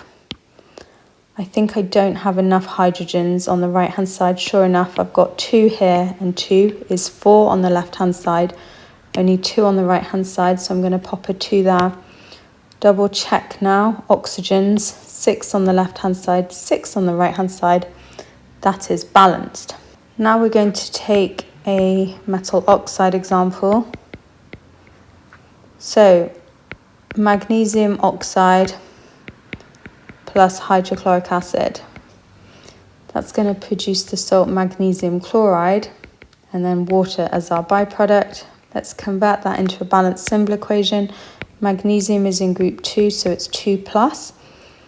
Oxygen is in group 6, so it's O2-. They're happily balanced, so it's just MgO, the formula of magnesium oxide. Hydrochloric acid is just HCl. Magnesium chloride, there's the Mg2+ again. Chlorine is in group 7, so it's 1-. They're not balanced, so we need an extra chloride ion. We show that by writing MgCl2 plus H2O. Let's get it balanced. I'm going to add a 2 here. And then everything else seems to be balanced. Finally, I want to take a metal carbonate example. I'm going to take potassium carbonate and react it with hydrochloric acid. We're going to produce a salt, which is potassium chloride plus water. And then due to that carbonate, we're going to have another byproduct of carbon dioxide. Let's convert that. Potassium's in group 1, so it's 1+ charge. The carbonate ion, you need to learn off by heart, it's CO3 2-. Double check to see if they're balanced. They're not, so we need an extra K+ ion. We show that by writing a 2 there. So the formula of potassium carbonate is K2CO3. Hydrochloric acid is HCl. Potassium chloride's formula, you've got the potassium ion again, the chloride ion, they're balanced, so it's just KCl plus water plus carbon dioxide. Let's get it all balanced now. We have 2 potassiums here, only 1 there, so I'm going to put a 2 here. That means that we now have 2 chlorines, and we've only got 1 here, so I'm going to pop a 2 there.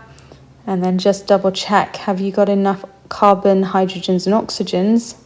Yes, I do, so that's done. Let's now look more experimentally as to how we actually produce salt. In this required practical, we're being asked to make a soluble salt. So that's a salt which dissolves in water. And in terms of the reactants you'll need both an acid and an insoluble metal oxide or metal carbonate. In the example I'm going to show you, we're making soluble copper sulfate. Think about the acid we'll need. That will be dictated by the sulfates, so we'll use sulfuric acid. And my insoluble reactant will be my copper oxide.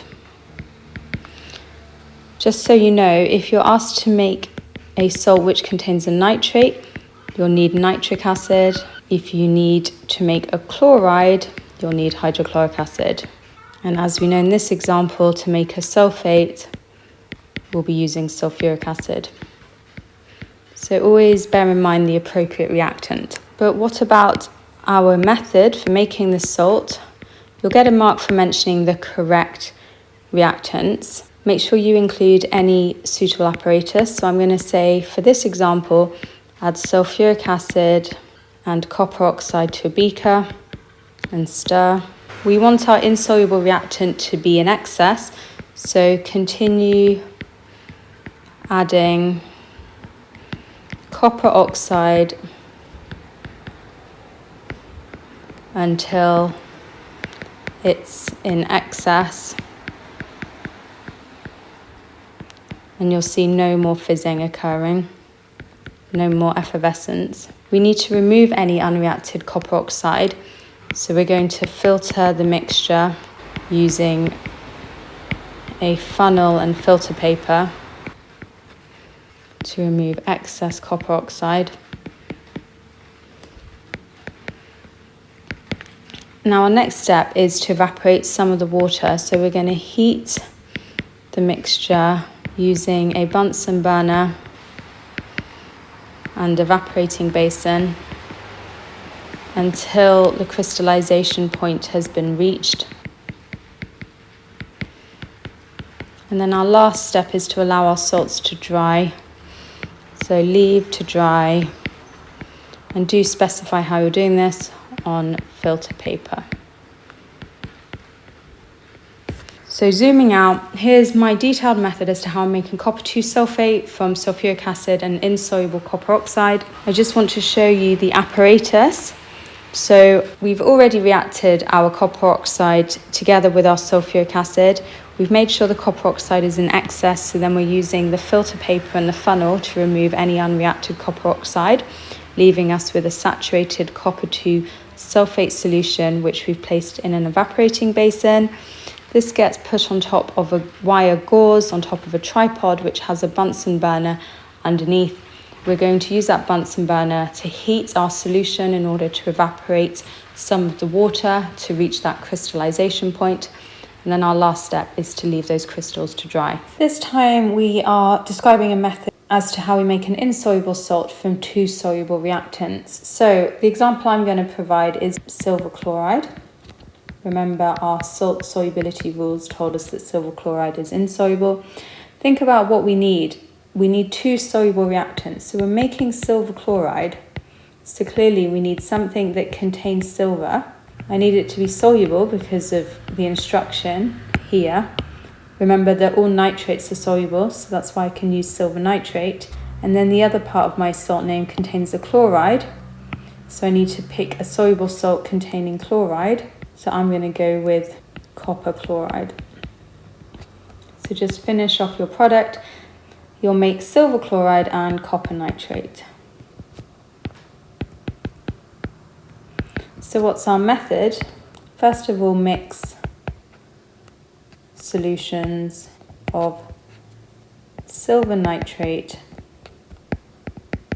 and copper chloride. So it is important you know what reactants you need to make the salt in question. The next thing to do is to filter the silver chloride. We want to separate it from the rest. We want to wash off any unreacted solution using distilled water. And then our final step is to leave to dry on filter paper. Will be fine.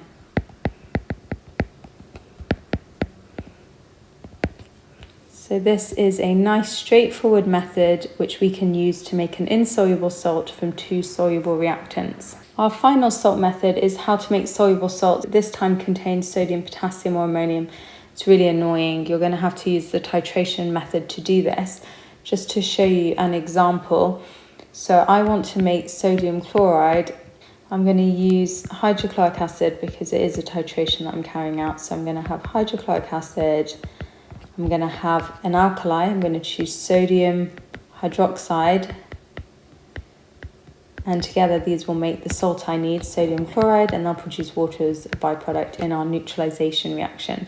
So the problem here is because this salt is soluble, it's going to be very, very hard to make sure that you have exactly the right amounts of hydrochloric acid and sodium hydroxide in order to produce the sodium chloride, which will keep dissolving otherwise. So you use the titration method in order to work out the exact volumes. So as you can see from my guide, I've added the acid to the burette, the alkali to the conical flask.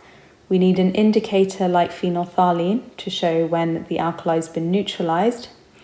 And then at that point, you'll know the exact volumes of hydrochloric acid and sodium hydroxide. So you want to repeat the whole titration again, but this time without the indicator, which will obviously disrupt the salt you're making.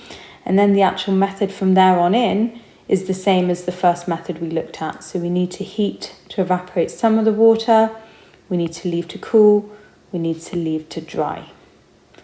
And here you can see the reactants that it's possible to use. A salt can be made by reacting an acid with an insoluble base. A student has a sample of copper oxide. The student uses this method. Pour 50 centimeters cubed of dilute sulfuric acid into a beaker, warm using a Bunsen burner, add a small amount of copper oxide and stir, add further amounts of copper oxide until it's in excess, filter, obtain crystals. State why the acid is warmed in stage 2 to increase the rate of reaction.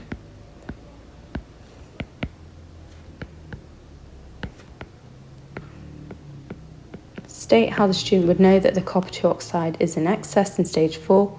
Copper 2 oxide solid settles at the bottom of the beaker. You're not going to see it dissolving any further. Why is the mixture filtered in stage 5? To remove any unreacted copper 2 oxide. State the colour of the filtrate obtained in stage 5. Think about what the salt is you're going to be making. You've got copper oxide reacting with sulfuric acid, so you're going to be making copper sulfate.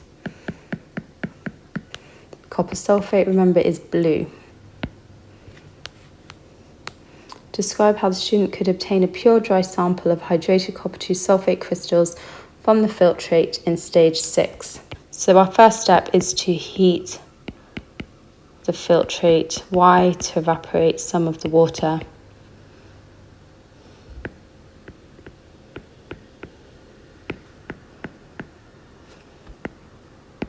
You want to allow your solution to cool.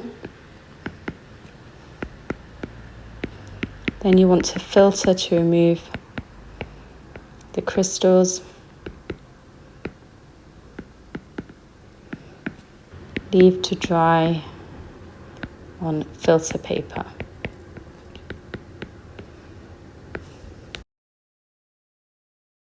Let's look at ion tests and tests for gases. So I'll start with your typical lab test for gases. I'm keeping this very concise. So if they ask you how to test for hydrogen, you're going to use a lit splint, and if hydrogen is present, it will burn with a squeaky pop. What about our test for oxygen? Rather than a lit splint, you want a glowing splint, and if oxygen is present, it's going to relight.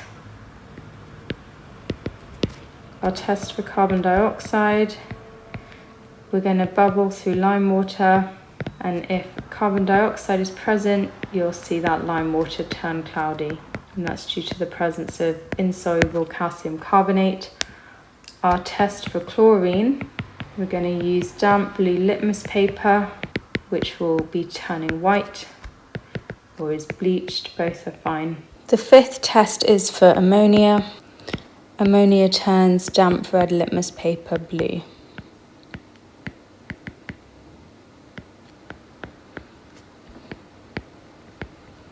What about flame tests now? We use flame tests to test for positive metal ions. So in terms of the method, you want to dip a platinum or nichrome wire in your sample that you're testing. Then you want to hold that wire in a roaring blue flame of a Bunsen burner. It needs to be the hot flame, not the luminous orange, because the luminous orange will mask the color change. And then you need to observe the color change. And you must learn these colors for me. They're listed in the specification. If you have lithium ions, you'll see a crimson red flame. If you have sodium, you'll have a yellow flame. Potassium is a nice purple lilac flame. Calcium is orange-red, a brick red shade, and copper will be a green flame. So that's how you carry out a flame test. In addition to a flame test, you can use sodium hydroxide to identify some metals. So once we add sodium hydroxide, you're going to get various precipitates. If you were to add sodium hydroxide to copper 2, you'll get a blue precipitate. If you have iron 2, you'll get a green precipitate. And then lastly, if you have iron 3, you'll have iron 3 hydroxide, which is a brown precipitate.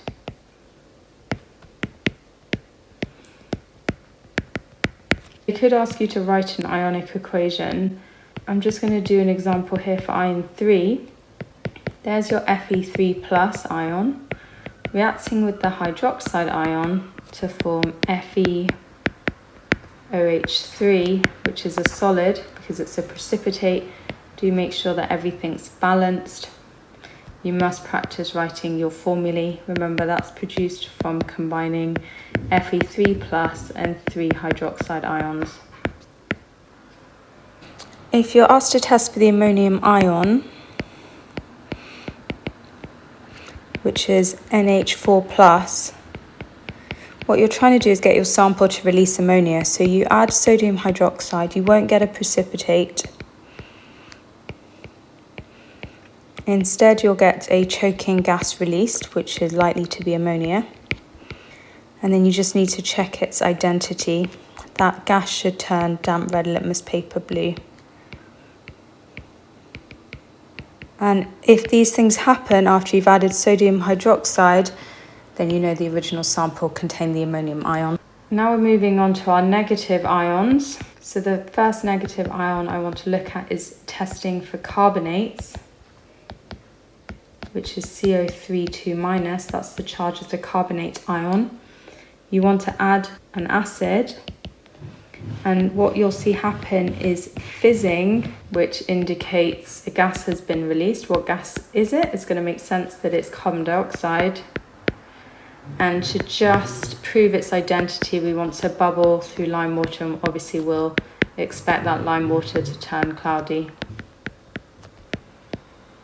The second negative ion we want to test for, the second anion, are the halides, so group 7, specifically the chloride ions, the bromide ions, and the iodide ions. In terms of our method, you need to add nitric acid to remove any carbonate ions which might interfere with the result because they're insoluble. And then we add silver nitrate. And then I'm going to write some ionic equations to show what's happening. So this is going to be silver chloride, which is a white precipitate. You must learn that. So there's our chloride. What about if we have bromide? We'll have silver bromide, which is a cream precipitate. And then lastly, if we have iodide ions, silver iodide is a yellow precipitate. And then the last test I promise is the test for sulfates, SO42-. Your method this time is to add hydrochloric acid, add barium chloride, and a positive result for sulfates is a white precipitate, which is actually barium sulfate. To show you that ionic equation now. And remember, my revision guide has all of them. Let's discuss water a little bit now. If they ask you about a chemical test for water, you want to say that white anhydrous means that there's no water present. Copper sulfate turns blue in the presence of water. The physical test is all to do with checking melting and boiling points. So you want to check the boiling point. If your substance boils at 100 degrees, you know you have water. How do you check if you've got pure water? Check the boiling point again, and you need one fixed boiling point of 100 degrees. If it's boiling over a range of temperatures, then you don't have pure water. The student does 2 tests on a solution made from a white solid, a flame test, and adds acidified silver nitrate solution. So I know I'm testing for the halide ions, which is group 7. The table shows his results. We've got a flame test where the flame turns red. That means automatically I've learned all my colours. It's a lithium ion. Add acidified silver nitrate solution. We've got a cream precipitate. Remember those dairy colours?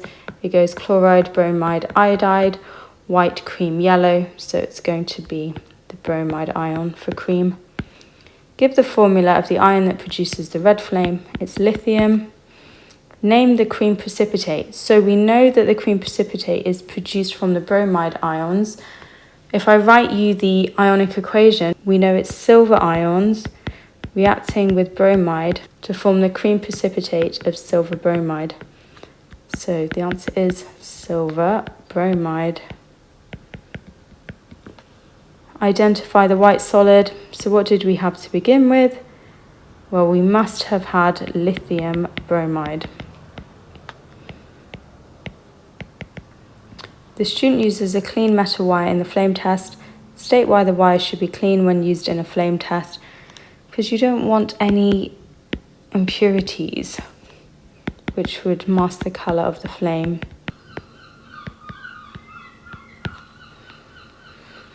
The table lists properties of some metals. Add ticks to the table to show the 2 properties needed in a metal wire used in the flame test. Right, I told you it needs to be unreactive, inert, and have a high melting point so it doesn't melt in the blue flame of the Bunsen. Now we'll look at all the reactions to do with temperature changes, and that involves endothermic and exothermic reactions. Remember, endothermic reactions take in heat energy from the surroundings. And so as a result, the surroundings get cooler. So you'll see the temperature decrease when you measure that with a thermometer in an endothermic reaction. Exothermic reactions release heat energy to the surroundings. So the surroundings get hotter And so with our thermometer, we'll find that the temperature has increased with an exothermic reaction. It's very important that you're aware of that. Let's look at these energy level diagrams. So with our exothermic reaction, remember that delta H, our energy change, is negative. And what that means is that our products have less energy compared with our reactants. So do make sure that these reactant lines are higher compared with the products. The difference between those two lines is your energy change. With an endothermic reaction, delta H is positive, and as a result, your products have more energy than your reactants. So the product line is higher than that of the reactants. Again, you can find the energy change. A couple of extra key definitions. So what is a catalyst? It's a substance which speeds up the rate of reaction without being used up. Activation energy. This is the minimum amount of energy required for reaction to take place or occur. If they ask how a catalyst actually works, you need to combine both of these by saying catalysts work by offering an alternative reaction pathway with lower activation energy. So if we look at our exothermic and endothermic reaction profiles again, let's actually have a look at labeling a catalyst. So if they ask you to label a catalyst, what you want to do on the exothermic reaction pathway is show a small peak like that, bring it down to the products, and you want to label this here as your activation energy. It's very specifically that part of the profile. If you're asked to show how a catalyst affects your exothermic reaction, you just need to show a lower peak. And as you can see, the catalyst has indeed lowered the activation energy. Let's now do it on the endothermic profile, just to check you know what's going on here. So this is your activation energy again.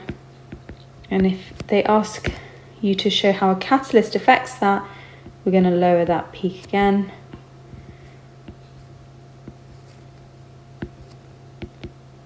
So we have lowered the activation energy by adding a catalyst. In terms of examples of endothermic reactions, we've got cold packs used for sports injuries. Exothermic examples include hand warmers and self-heating cans.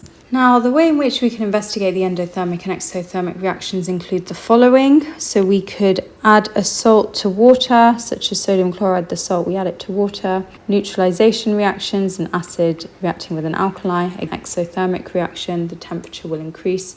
Displacement reactions, so when a more reactive metal displaces a less reactive metal. And combustion reactions, which is all to do with burning fuels like the alkane methane. This is a really typical setup. So here we're adding sodium chloride to water. We've got a polystyrene cup which is acting as a good insulator, and that's going to prevent heat loss to the surroundings. We might choose to add a lid again to further reduce heat loss. When we add the two substances together, we'll want to stir to ensure that they're fully mixed so that a maximum temperature can occur. A couple of calculations now. I want to show you this one. Q equals mc delta T. Q stands for energy. M stands for the mass of solution. That's important. It's the mass of solution, not the mass of solid. So if you're adding two solutions, it's both of their masses added together. C is the specific heat capacity. That's a very specific number. They usually give it to you. Delta T means change in temperature. So bear in mind what each of these things mean. You could also be asked to find delta H. Now delta H is the enthalpy change, and it's given by Q over N. So you'll often find these questions combined. In the first part of the question, you'll be asked to find Q, and then later on you sub that into this equation in order to find the enthalpy change. Now N stands for the number of moles. We're very used to finding the number of moles. Most often you're just going to use number of moles is mass over MR. So a little bit of a link with the moles topic, but always remember that for me. One thing I want to say is be careful with units here. Delta H is often given in kJ per mole, which means that if you have found out your energy change earlier on in the question in joules, you'll need to divide by 1,000 to get it into kilojoules. I'll show you some examples so it doesn't seem as complicated. And the last thing you need to remember is to include a sign. You want to either include a plus sign in front of your final answer or a negative sign. Remember, plus means that you have an endothermic reaction. The minus sign means you have an exothermic reaction. And you'll know that from information given in the question, because if the temperature has increased, it's an exothermic reaction. So if the thermometer reading has increased, you need to put a minus sign at the beginning of your answer. If the thermometer reading has decreased, you need to put a plus. So let's really put into practice what I was just saying. So here's a very typical example. In an experiment, 0.6 grams of propane was completely burned in air. The heat evolved raised the temperature of 100 grams of water by 64.9 degrees Celsius. The specific heat capacity of water is 4.18. Calculate the heat energy given off in joules. So the equation we need is Q equals mc delta T. We're being asked to find the heat energy, so I'm after Q. What is the mass? Be careful here. Remember I said it's the mass of solution, so you must ignore the 0.6 grams and use 100. The specific heat capacity of water, they've told us, is 4.18. What is the temperature change? We can see that the temperature was increased by 64.9. Put that into your calculator and you'll get a value for Q of 27,128 joules. Calculate how many moles of propane were burnt. So we do number of moles is mass over mR. The mass they told us was 0.6 grams.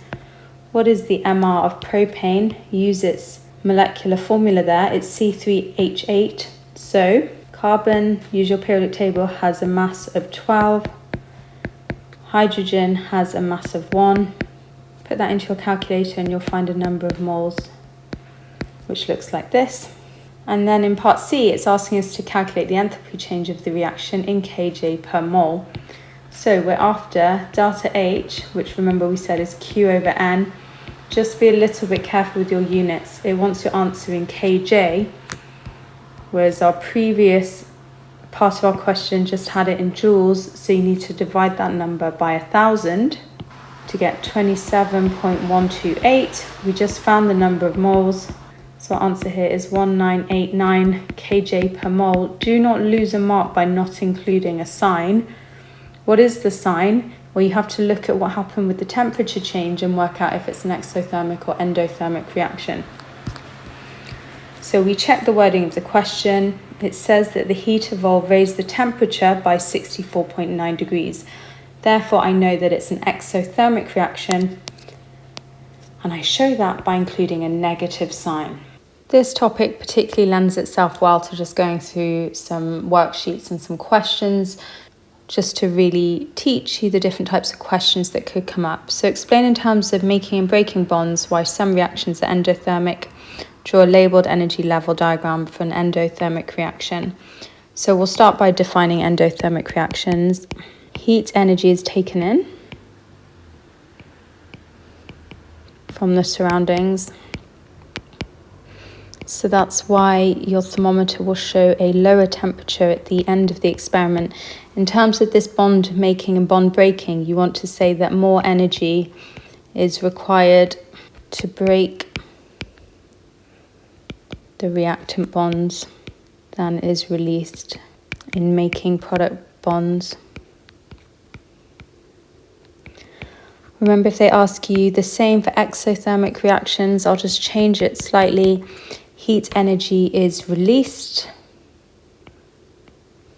to the surroundings, and then just change that word there for less. Less energy is required to break the reactant bonds than is released in making product bonds.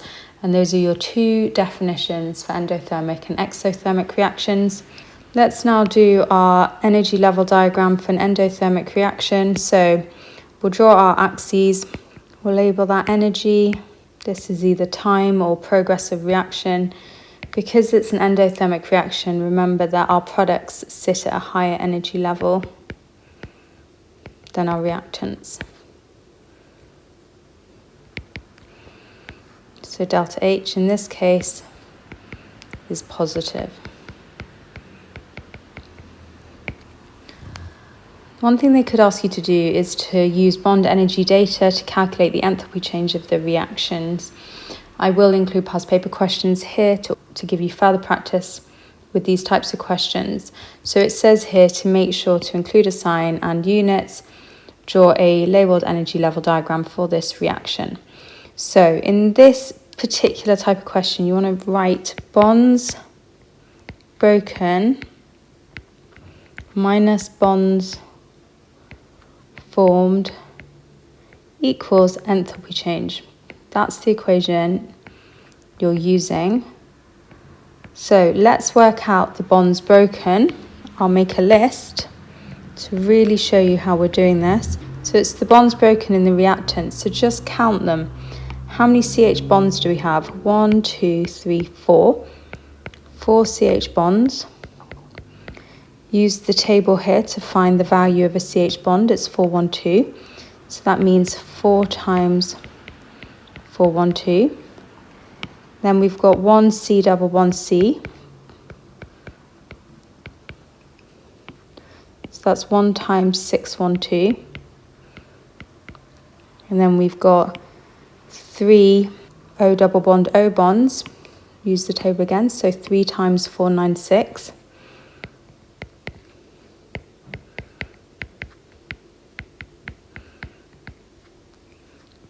Add those up to give us our bonds broken value. So that's 3748. Let's do the bonds formed in the products now. Count them again. We've got 2 O double bond C's there, but there's a large 2 there, which means we have the equivalent of 4 of those bonds. Again, use the table, 743. And then we have 1, 2, and then a large 2 there, so 4 OH bonds. Use the table, so that's 4 lots of 463. Total those up. So we're almost there. I'm just going to shift these out of the way so you can really see what we're doing. That's my working. I worked out my bonds broken value, which was 3748, minusing my bonds formed, which was 4824. To get a final answer of minus 1076 kJ per mole. So actually, that's the first bit of my question done. I found the enthalpy change. Now they want me to draw a labelled energy level diagram. Because we've got a minus enthalpy, I know that the reaction is therefore exothermic. Let's clear some space. I'm going to draw my axis. So we've got energy again, time. Because it's an exothermic reaction, my products sit at a lower energy compared with my reactants. We can list the exact reactants and products because after all we've been given the equation. I'll clear this so you can see it nice and clearly. So our reactants are C2H4, 3 lots of oxygen. Our products are 2 lots of carbon dioxide, 2 lots of water, and our delta H, as you can see, is negative. Aluminium reacts with iron 3 oxide. The reaction is exothermic. The equation for the reaction is, state how the equation shows that iron 3 oxide is reduced. So in this particular question, we need the definition of reduction, which means loss of oxygen. So you can see that the iron oxide has obviously lost oxygen because it's gone from iron oxide to iron. Draw an energy level diagram for the reaction between aluminium and iron 3 oxide. So here are our reactants. These are our products, and we've been told that the reaction is exothermic, which means that our products need to sit at a lower energy level compared with our reactants. So let's obey that here. There's my reactants. And here are my products at a lower energy. A student uses this apparatus to investigate the temperature change that occurs when ammonium nitrate is dissolved in water. She uses this method, Put 100 centimeters cubed of water into the polystyrene cup. Measure the initial temperature. Add 8 grams of ammonium nitrate. Stir. Record the lowest temperature reached. Because the temperature's gone down, I know it must be an endothermic reaction. The table shows her results. Use the results of the experiment to explain what type of reaction is taking place when ammonium nitrate is added. Oops, I keep doing this, answering the question before I see it. So it's an endothermic reaction because the temperature has decreased. And let's define what an endothermic reaction is. Heat energy has been taken in from the surroundings.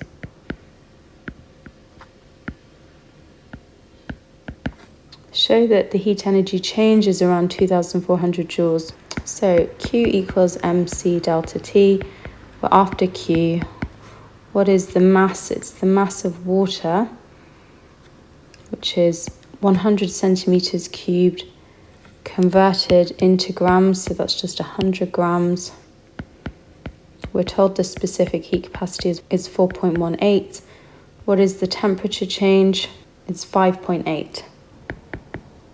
So put that into your calculator, you'll get a value of 2,420, which is approximately 2,400. So I know I've definitely got those 3 marks.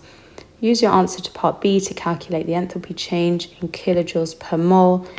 Here's your MR, include a sign. So delta H equals Q over N. Just be careful with your units. It needs to be in kilojoules, so that becomes 2.42. What is our number of moles? Well, it's the mass of ammonium nitrate added, which was 8 grams, divided by the MR, which they've given us, which was 80. So we've got 0.1 moles. Do 2.42 divided by 0.1 to get 24.2. And then they want a sign in your answer. Remember we said it's an endothermic reaction, which is shown by a plus sign. And that's how I guarantee 4 marks. Hydrogen gas reacts with fluorine gas to form hydrogen fluoride gas. The table gives some bond energies.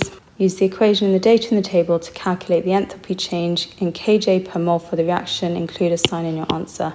So what are my bonds broken? It's just one of the HH bonds, so 436. One of the FF bonds, so plus 158 equals 594. What about the bonds made? It's 2 lots of the HF bond, look. So I need to do 2 lots of 562. And then finally, to do the enthalpy change, we do bonds broken minus bonds made to get minus 530. The rates of reaction topic is all about how quickly reactions take place and how you can alter the conditions to increase how fast that reaction is occurring. So the usual thing you'll see is a solid reactant, such as calcium carbonate, being added to an acid. A gas will be produced, and we can measure the volume of gas produced over a set time period using a gas syringe. Obviously, the more gas that's collected in a set time period, the faster the rate of reaction. What factors affect the rate of reaction? Well, you could be asked about temperature, concentration of solution, and surface area. Remember, you can also add a catalyst. A catalyst speeds up the rate of reaction without being used up by offering an alternative reaction pathway with lower activation energy. So we'll go through temperature, surface area, and concentration right now. So why does increasing the temperature increase the rate of reaction? Well, it's because your reactant particles have more kinetic energy. There's an increase in the frequency of successful collisions per unit time. And this kind of wording I'm using now is the sort of thing you need to include in your exam answer. What about concentration? Well, if you increase the concentration, you increase the number of reactant particles present in the same volume. It is key that the volume remains the same. And as a result, you get an increased frequency of collisions per unit time. So you can see the wording is very similar for both. What about the effect of surface area? Now, powdering a solid reactant, like calcium carbonate limestone, will always increase the rate of reaction compared with if you keep it in large chips. And that's because if you powder something, you increase the surface area, meaning that there's an increased frequency of collisions per unit time. Let's have a look at some key graphs. So as you can see, we are comparing temperature here. When you've got a higher temperature, you'll expect a higher rate of reaction, and that's shown by the red line here, where we see a steeper gradient. Notice, because we haven't altered the concentration or the mass of reactants, you will actually end up with the same mass of product produced, so both graph lines plateau at the same place. If we compare concentration from a graph point of view, when you have twice the concentration, you produce twice the mass of product. So despite the fact that the gradients have remained very similar, you'll produce more when you've doubled the concentration of your solution. The last graph I want to look at concerns surface area. As I said, if you powder your solid reactant, you're going to end up with a steeper gradient, but because you've kept the masses the same, you'll actually produce the same mass of product. It's important that you can draw these graph lines really accurately, make sure you actually understand what's going on. So we can measure the rate of reaction by either looking at the quantity of reactants used or the quantity of products formed and dividing that by the time taken. And if we actually look at a particular experiment, here we have marble chips, which are calcium carbonate, reacting with hydrochloric acid in a conical flask. So obviously what happens if we look at the summary equation is that the calcium carbonate reacts with the hydrochloric acid to form calcium chloride plus carbon dioxide plus water. And it's specifically the product of carbon dioxide that we're monitoring here. Because carbon dioxide is a gas, it will be released out of the top of the conical flask. We use the cotton wool to stop the acid spraying out, but we can't use a bung because that would prevent the carbon dioxide leaving. And because CO2 has a heavy MR, its MR is 44, you can calculate that using the periodic table, you'll see the reading on the balance decrease over time. Another setup could be using a conical flask again, but this time attached to a delivery tube and a gas syringe, and this time we're measuring the volume of gas released in a particular time frame. I just wanted to use this past paper question to highlight one of the other experiments they could ask you about because it's slightly more complicated. It involves the reaction of hydrochloric acid with sodium thiosulfate according to this equation, which they will never expect you to rewrite, but I do want you to actually understand what's going on here. So the way the experiment works is your sodium thiosulfate mixes with your hydrochloric acid. It produces a solid, a precipitate of sulfur, which we can see right here in the equation. So the solution turns cloudy due to that precipitate. So the person watching the experiment, what they find is after a certain time frame, the cross on a piece of paper is obscured, and they'll record the time it's taken for that cross to be obscured after the reactants have been mixed. Clearly, the faster the time the cross has been obscured, the faster the rate of reaction. So just be aware that this is a different way in which we can monitor rate of reaction. So when they say, state the name of the precipitate that forms, just check the state symbols on the products. It must be sulfur due to that solid state symbol. A student uses this apparatus to investigate the rate of reaction between magnesium and an excess of hydrochloric acid. She uses this method, use a beaker to pour 50 centimeters cubed of HCl of concentration this, add a piece of magnesium ribbon, put the bung on the neck of the flask and measure the total volume of gas collected every 10 seconds until the reaction stops. Plot the student's results on the grid, draw a line of best fit. Let's have a look at the data.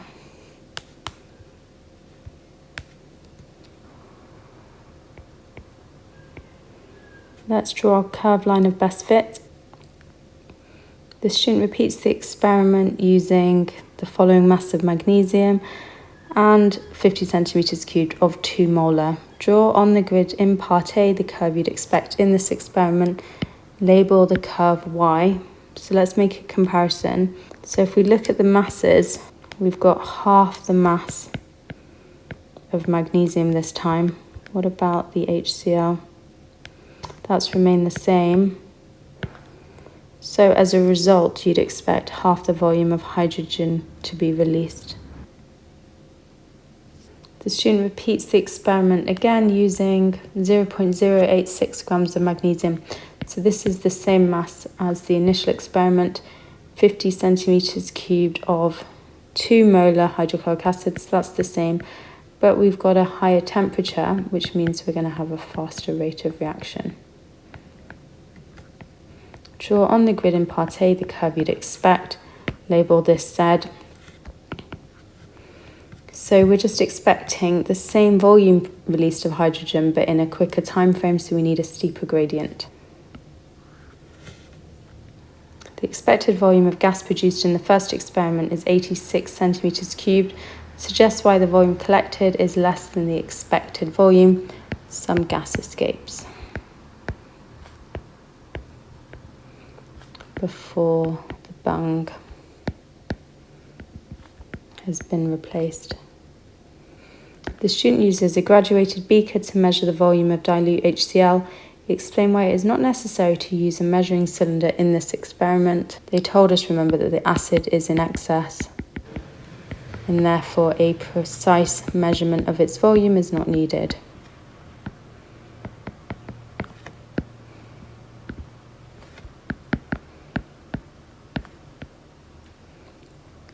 The ionic equation for the reaction between magnesium and HCl is: use the information in this equation and particle collision theory to explain why the rate of reaction decreases during each of the experiments. It's up to you if you want to use the ionic equation.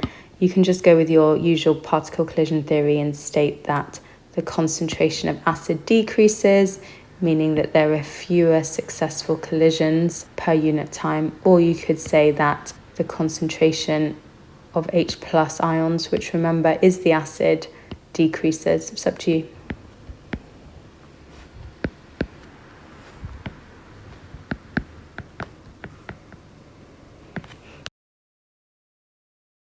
Chemical equilibria and reversible reactions. So just to give you a little bit of a background, in chemical reactions, we are always trying to make as much product as possible, and we call that the yield of product. However, some reactions are really annoying, and what can actually happen is the product can break back down to form the original reactants, which quite frankly is a huge waste of time, energy and money, etc. So in this topic, we're going to be looking at how we can alter reaction conditions, namely temperature and pressure, as well as the addition of a catalyst, in order to produce as much of that product yield as possible. We also need to be aware of the factors which affect how quickly the reaction occurs. Remember, that's when we talk about collision theory and rates of reaction. So in this topic, we're going to be including a previous topic, rates of reaction, as well as introducing new concepts to do with yield. So the first thing to be aware of is the reversible arrow. It's a double-ended arrow showing that the forward reaction occurs as well as the reverse reaction. They like to ask you the definition of a dynamic equilibrium. This simply refers to the forward and reverse reaction occurring at the same rate. The concentration of reactants and products remains constant, and that's as long as it's occurring within a closed system. And what we mean by that is that neither the reactants or the products are allowed to escape. So I want to discuss the Haber process, which is all about the manufacture of ammonia, which makes a really useful fertilizer. In essence, we want to produce the highest yield of ammonia possible at the highest rate of reaction. Now, the first thing to be aware of with the equation is that the delta H here refers to the forward direction. And as you can see, the forward reaction is exothermic because delta H is negative. You need to recap the exothermic endothermic topic if you're not sure what I'm talking about here. So that tells us that the forward reaction is exothermic, which remember means that the temperature increases. Now, the way that equilibria works is that when you make changes to the reaction conditions, we say that the position of equilibrium shifts in order to oppose that change. So, if I were to lower the temperature of my reaction vessel, the position of equilibrium will shift in order to increase the temperature. And what that means is it will shift to the right-hand side in favour of producing a higher yield of products. So going back to the Haber process example, because the forward reaction is exothermic, to increase the yield of product, I need to lower the temperature because it will shift the position of equilibrium to the right in favour of more products. However, remember our collision theory. Remember that rates of reaction state that low temperatures lead to low rates of reaction due to the particles having less kinetic energy. So despite the fact you get a high yield of product, you're going to have quite a slow rate of reaction, which is why we use a compromised temperature of around 450 degrees Celsius, which is pretty high. The second thing we can do to the reaction conditions is we can alter the pressure. And again, the principle remains true that whatever changes you make to the pressure, the system will try to oppose the change. We call this Le Chatelier's principle, but they'll never expect you to state it in the exam. So this time when we consider pressure, we need to count the number of moles of gas on each side of the equation. You can see here that on the left-hand side of the equation, we have 4 moles of gas. On the right-hand side of the equation, we have 2 moles of gas. So actually that means we have a higher pressure on the left-hand side due to there being more moles of gas. So how can we favour the production of ammonia? How can we increase its yield? Well, we need to move the position of equilibria to the right. And the way we can do that is by increasing the pressure. So in your exam answer, you would say to increase the yield of ammonia, you want to increase the pressure because there are fewer moles of gas on the right-hand side of the equation, meaning that the position of equilibria shifts to the right. It does take a little bit of practice, but just look at several examples and get yourself familiar with the kind of wording you need to use in the exam. Let's consider this now from a rates of reaction perspective. While high pressures are actually really good for rates of reaction because it means that the particles have more kinetic energy. But we still need to use a compromised pressure of around 200 atmospheres in the Haber process, and that's because high pressures are expensive and dangerous because after all the equipment needs to be specially reinforced due to the high pressures involved. If we were to add a catalyst, that's going to increase the rate of reaction, but it has no effect on yield, and that's because the catalyst increases the rate of reaction in both the forward and reverse direction. Right, let's have a look at this particular example. If you're confident with equilibria, feel free to pause the video and have a go at predicting what changes should be made to both temperature and pressure in order to increase the yield of our product, ICl3, and do try and include a nice explanation for me there. However, I'm going to go through this right now. So to increase the yield of ICl3, what do we need to do with the temperature? The delta H is important when we consider temperature. We can see due to that negative sign that we have an exothermic reaction, which remember means that it gets hot. According to Le Chatelier's principle, the reaction will move the position of equilibria in order to oppose the change in the reaction conditions we make. So what that really means is I need to state the exact opposite of this in order to increase the yield of ICl3. So I want to decrease the temperature, and my reason for that is because the forward reaction, do signpost this, otherwise they might think you're talking about the reverse reaction, is exothermic, and therefore the position of equilibrium shifts to the right.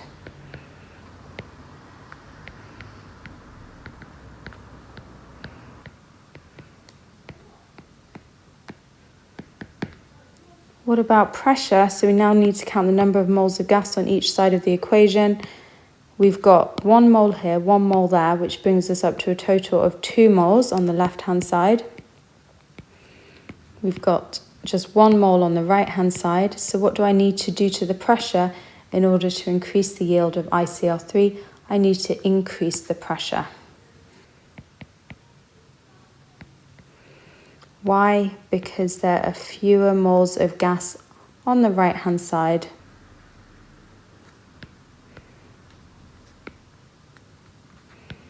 So the position of equilibrium shifts to the right in favour of producing more product. Just to really get you practicing this, I've simplified it here. So how are we going to increase the yield of C? What changes shall I make to the temperature? Well, I can see that the forward reaction is exothermic, so to increase the yield of C, I need to lower the temperature. What about what changes I need to make to pressure? We'll count the number of moles of gas. It's 2 moles on the left, 1 on the right. So, in order to increase the yield of C, I need to increase the pressure because there are fewer moles of gas on the right-hand side, and as a result, the position of equilibrium shifts to the right. You always want the position of equilibrium to shift in favour of whether you're trying to make more product or more reactant. Let's try one more. So this time I want to increase the yield of C. What change should I make to the temperature? Well, I'm told that the forward reaction here is endothermic, which means it gets cold. So actually, to increase the yield of C, I want to increase the temperature.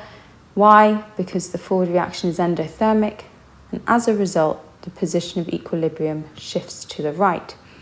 What changes shall I make to pressure? Well, I've got 3 moles of gas on the left-hand side, 4 on the right. So actually, in this case, I want to lower the pressure because there's more moles of gas on the right-hand side, so the position of equilibrium will shift to the right. Let's look at some past paper practice now. Hydrogen gas and iodine gas react together to form hydrogen iodide gas. The pressure of an equilibrium mixture of the 3 gases is increased. Predict the effect of this change on the yield of hydrogen iodide at equilibrium. Give a reason for your answer. So when it's involving pressure increases, we need to work out the number of moles on each side. So we've got 2 moles here, 2 here. So actually altering the pressure will have no effect on the yield.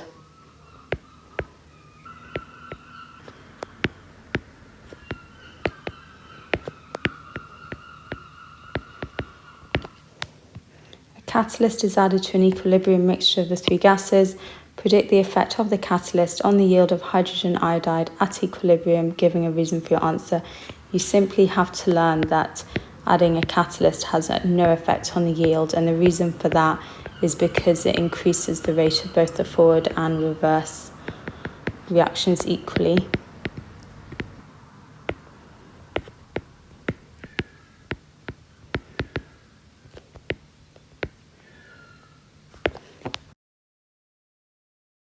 The organic chemistry topic is a huge topic. Organic chemistry is all to do with the element carbon. So most of the organic substances you'll meet will be hydrocarbons. A hydrocarbon is simply a compound containing carbon and hydrogen only. You must include only in your answer to get the second mark. Let's quickly just talk about a few formulas. It's important that you can distinguish between these. So a molecular formula tells you the actual number of atoms of each element present in a compound. So if I took ethene, that would be C2H4. The empirical formula is the simplest ratio of atoms of each element present in a compound. So what is the empirical formula of ethene? Well, we need to simplify C2H4 to its simplest ratio to become CH2. CH2 is the empirical formula of ethene. The structural formula shows how the atoms in a compound are joined together, and a displayed formula shows the bonds between the atoms. Let's use this example here to really spell out the difference between the different types of formula. So we're going to use propene, which is the second alkene. Its molecular formula, so the actual number of atoms of each element present in the compound, is C3H6. We have exactly 3 carbons and 6 hydrogens.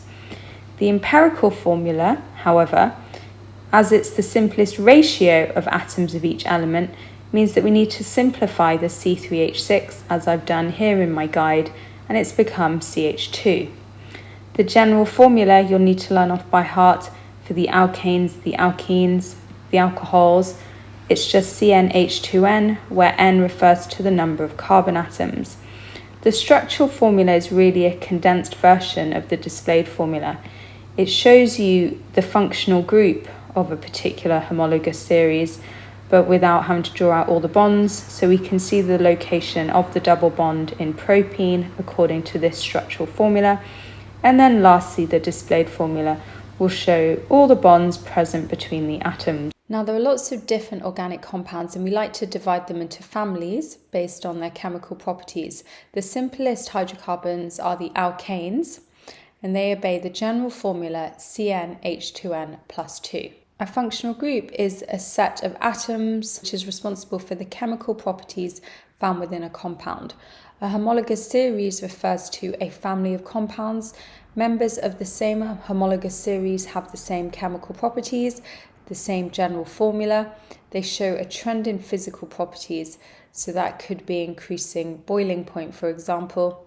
Examples of a homologous series include the alkanes, alkenes, alcohols and carboxylic acids. Let's start by looking at the simplest homologous series, the alkanes, which obey the general formula of CnH2n plus 2. Remember, the N is the number of carbon atoms. So if N equals 1, what is the molecular formula of the first alkane? It's going to be C1H. 2 times 1 is 2, plus 2 is 4. So the first alkane has the molecular formula of CH4, because we don't need that 1 there. We'll streamline it. What is its name? Well, use the mnemonic monkeys eat peanut butter to help you remember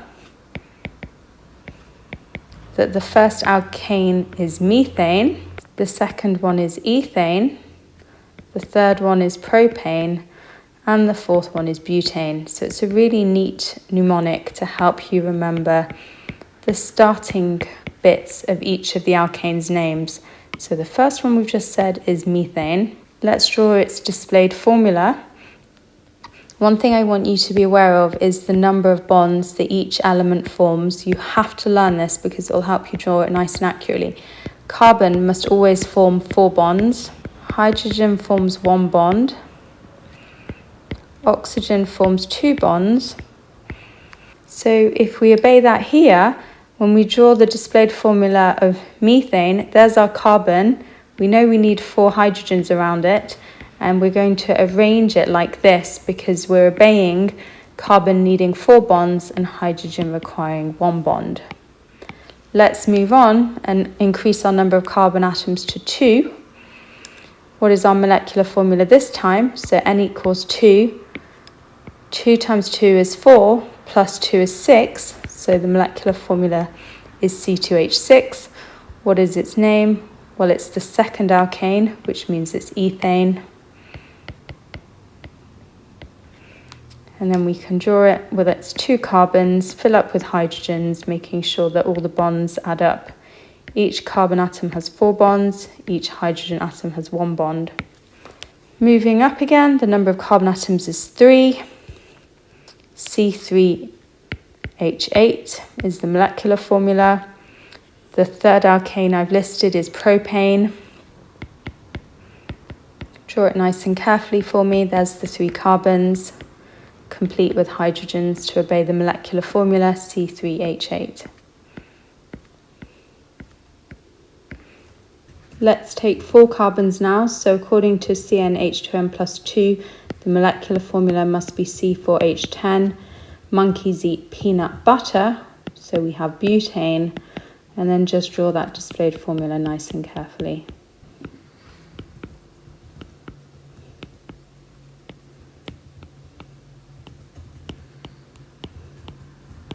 A few extra things to point out now. First of all, the alkanes are saturated. They often like to ask you why. It's because all their carbon bonds are single.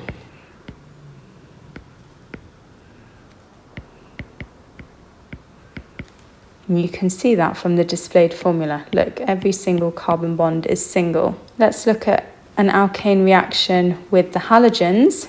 The first thing to be aware of is that they react in what's known as a substitution reaction. That is the type of reaction that takes place. If we look at an example, I'm going to take this alkane. Practice, it's made up of 1 carbon. It's the first one, so that's monkeys, so methane.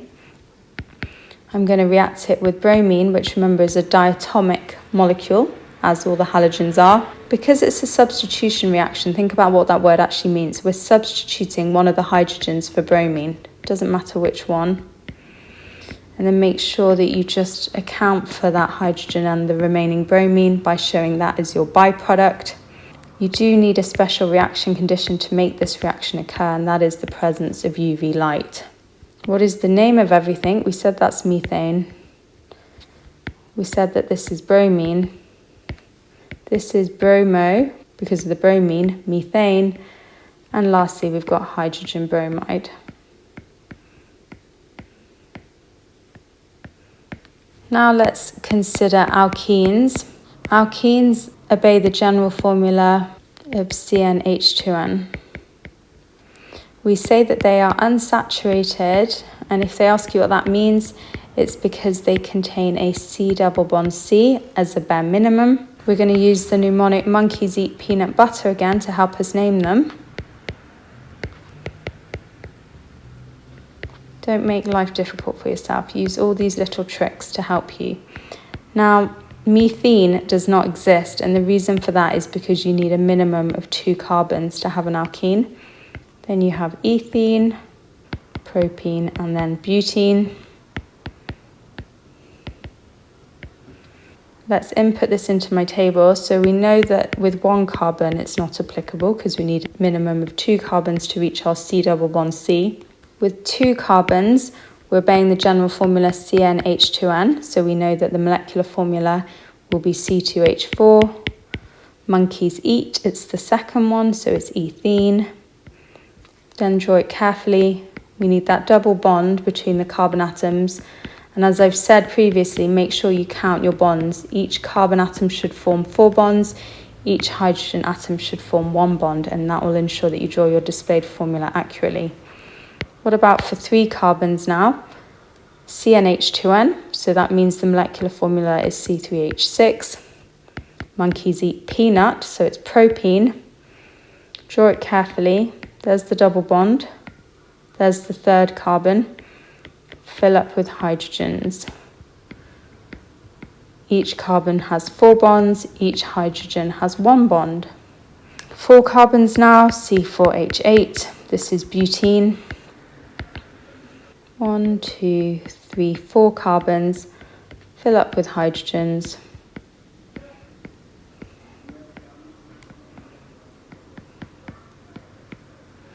And that's your displayed formula of butene. Just be a little bit careful here. Technically speaking, this is actually butanene, and that's because the carbon-carbon double bond appears on the first carbon. That's what the 1 indicates. However, you could also arrange the atoms like this, with the carbon-carbon double bond on the 2nd carbon. So I just want to show you the difference in these. So technically speaking, this is butuene because it contains the double bond on the 2nd carbon. They're both still obeying the molecular formula of C4H8. Count them if you don't believe me, and you'll see that they do. So actually what we have here is what's known as isomers. So I'm going to write the definition. It's compounds with, look, what do we have here? The same molecular formula, but different displayed formula, as seen very clearly here from butanene and butuene.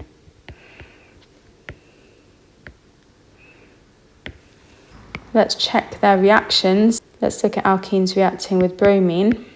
This is known as an addition reaction. If we take an example like ethene reacting with bromine,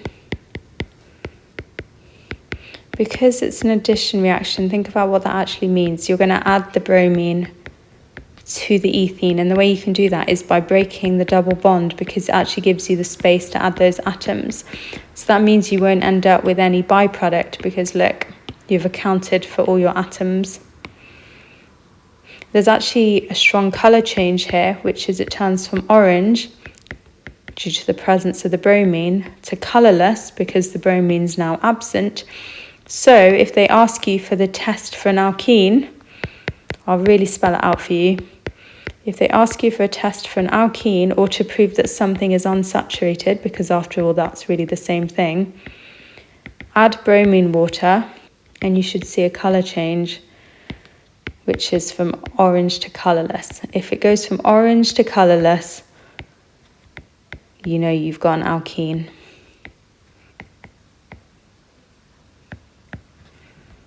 Let's practice naming them. That's ethene, bromine. Because you've got 2 bromines attached, you need to put di. Di means 2. Dibromoethane is your product. It's changed to ethane because you've no longer got the double bond. So where do all these hydrocarbons come from? They come from crude oil, which contains a mixture of hydrocarbons. Crude oil is a black sticky substance obtained from the Earth's crust, but how do we turn crude oil into useful substances which make great fuels? Well, we need to carry out fractional distillation. So the first step in fractional distillation of crude oil is to heat the crude oil until it vaporizes. We pass that vapor into a fractionating column or fractionating tower. The vapor rises, cools and condenses, turning back into a liquid. There's a temperature gradient within the fractionating tower, meaning that it's hottest at the bottom and coolest at the top.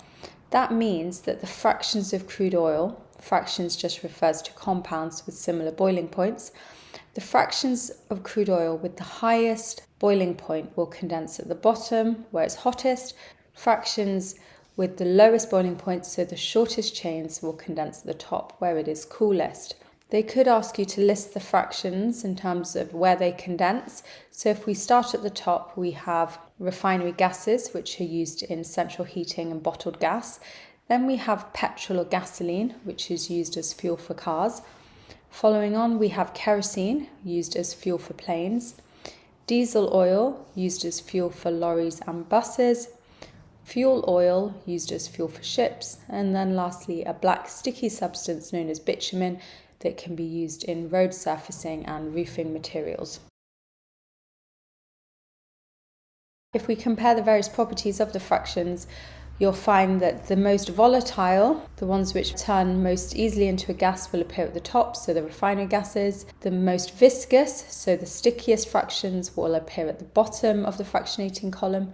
For example, bitumen. As you go down the column, the fractions get darker in colour, they ignite less easily, they have higher boiling points.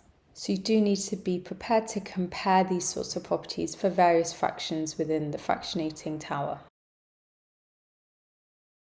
Remember that a fuel is simply a substance which releases energy when burnt. But how are we burning that fuel? Well, there's two types of combustion you need to know about.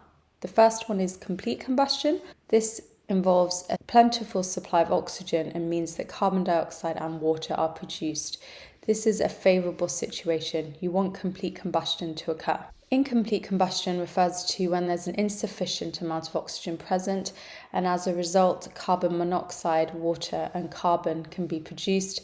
Carbon is effectively soot, which causes global dimming. Carbon monoxide is a major issue because it's a toxic gas. Remember, what it does is it combines with the hemoglobin in our red blood cells in our blood, preventing them from transporting oxygen. This can lead to suffocation. Other environmental issues include the fact that high temperatures in car engines can cause the usually inert, unreactive nitrogen and oxygen gases present in our atmosphere to react. They form nitrogen oxides, which when they dissolve in rainwater can form acid rain. A second source of acid rain is the sulfur impurities found in crude oil. When these are burnt in our cars, they react with oxygen in the air to form sulfur dioxides. These again can dissolve in rainwater, forming acid rain. Acid rain is an issue because it damages limestone buildings, it damages trees, and it makes our lakes and rivers too acidic for the aquatic organisms that live there. Sometimes we like to break down our hydrocarbon chains further in a process known as cracking. Cracking involves taking long hydrocarbon chains and breaking them down into smaller, more useful chains consisting of a mixture of alkanes and alkenes. Remember, alkenes can be used to make plastics. Cracking is an example of a thermal decomposition reaction, which means breaking apart a substance using heat.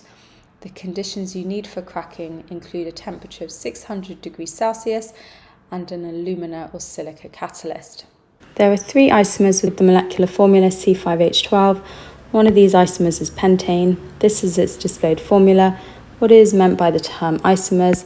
Compounds with the same molecular formula, but different displayed formula.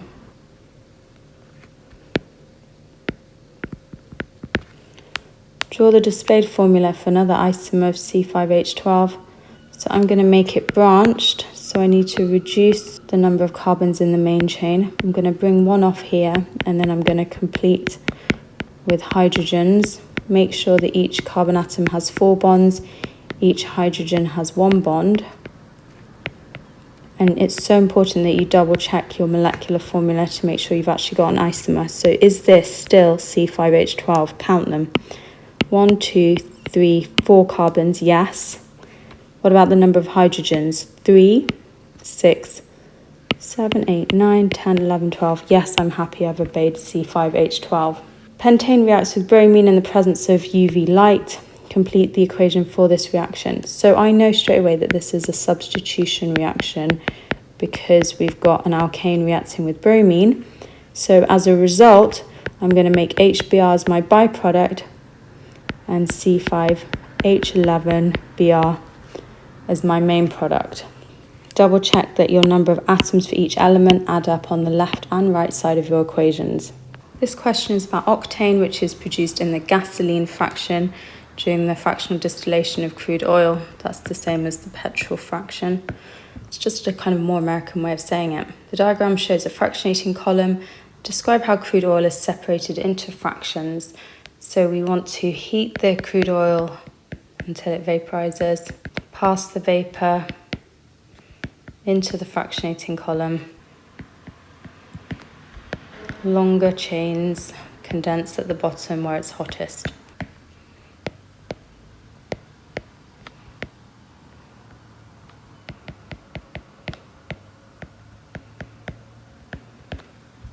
Octane can be also produced by the process of cracking. Give the conditions for cracking, so we need a very high temperature of around 600 degrees and an alumina catalyst.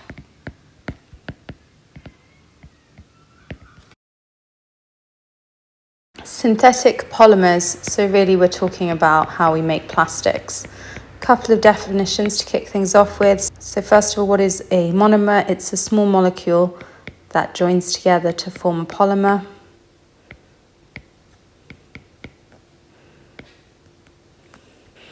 What is a polymer?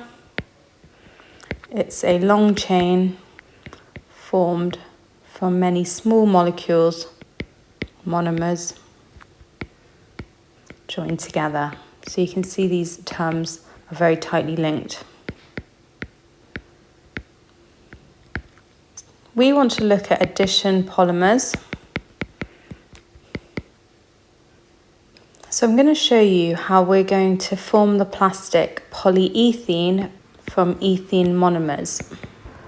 So according to our definitions, we're going to join lots of our ethene monomers together in order to form a polymer polyethene. And after all, poly means many. So we've got many ethenes joined together. So here's ethene. It's its displayed formula.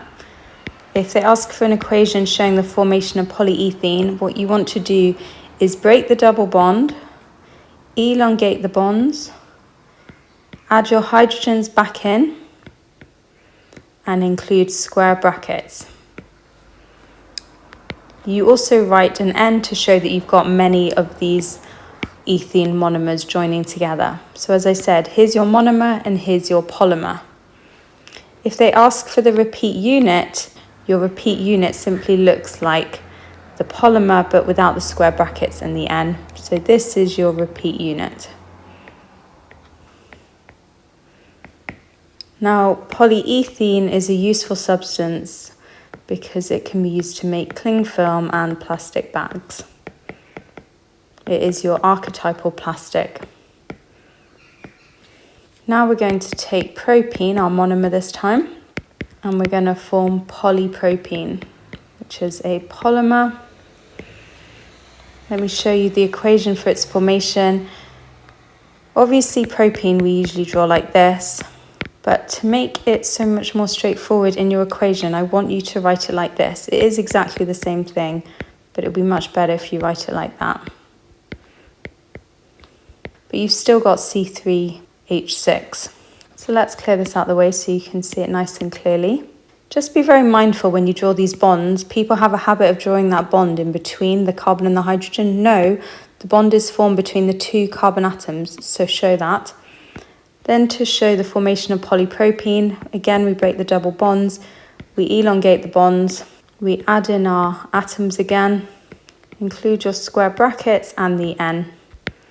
So here's propene, this is polypropene. If they ask you for the repeat unit, again, just remove the square brackets and the N. This is your repeat unit. Now, polypropene is a harder plastic compared with polyethylene. It's used to make buckets, plastic water pipes. Let's take another monomer, chloroethene. And I want to make polychloroethene. So we have a C double bond C as our monomer. We have hydrogens, but because of the chloro, we've got one chlorine atom. Break the double bond, elongate the bonds, include all the atoms again. Include square brackets and an N. And you're going to be using polychloroethene to make window frames. Now we're going to take tetrafluoroethene. The polymer we're going to make is polytetrafluoroethene. Let's draw it. So there's the ethene, tetra meaning 4, it means we've got 4 fluorine atoms attached. Break the double bond, elongate the bonds, add your fluorine back in, square brackets and an N. Now polytetrafluoroethene is used as non-stick saucepan coating, so you might have heard of it being called more commonly Teflon. Now these are all examples of addition polymers. Addition polymers are really hard to dispose of, and the reason for that, as with so many plastics, is because they are non-biodegradable. Biodegradable refers to the ability of a substance to be broken down using microorganisms. So obviously in this case, microorganisms can't break down the addition polymers. So as a result, they occupy landfill. You can try and burn these plastics, but unfortunately they'll release toxic gases when burnt. The diagram shows the displayed formula of chloroethene. State why chloroethene is described as an unsaturated compound, because it contains the carbon-carbon double bond. Describe a test to show that chloroethene is unsaturated. This is when we add bromine water, and we should see a colour change of orange to colourless.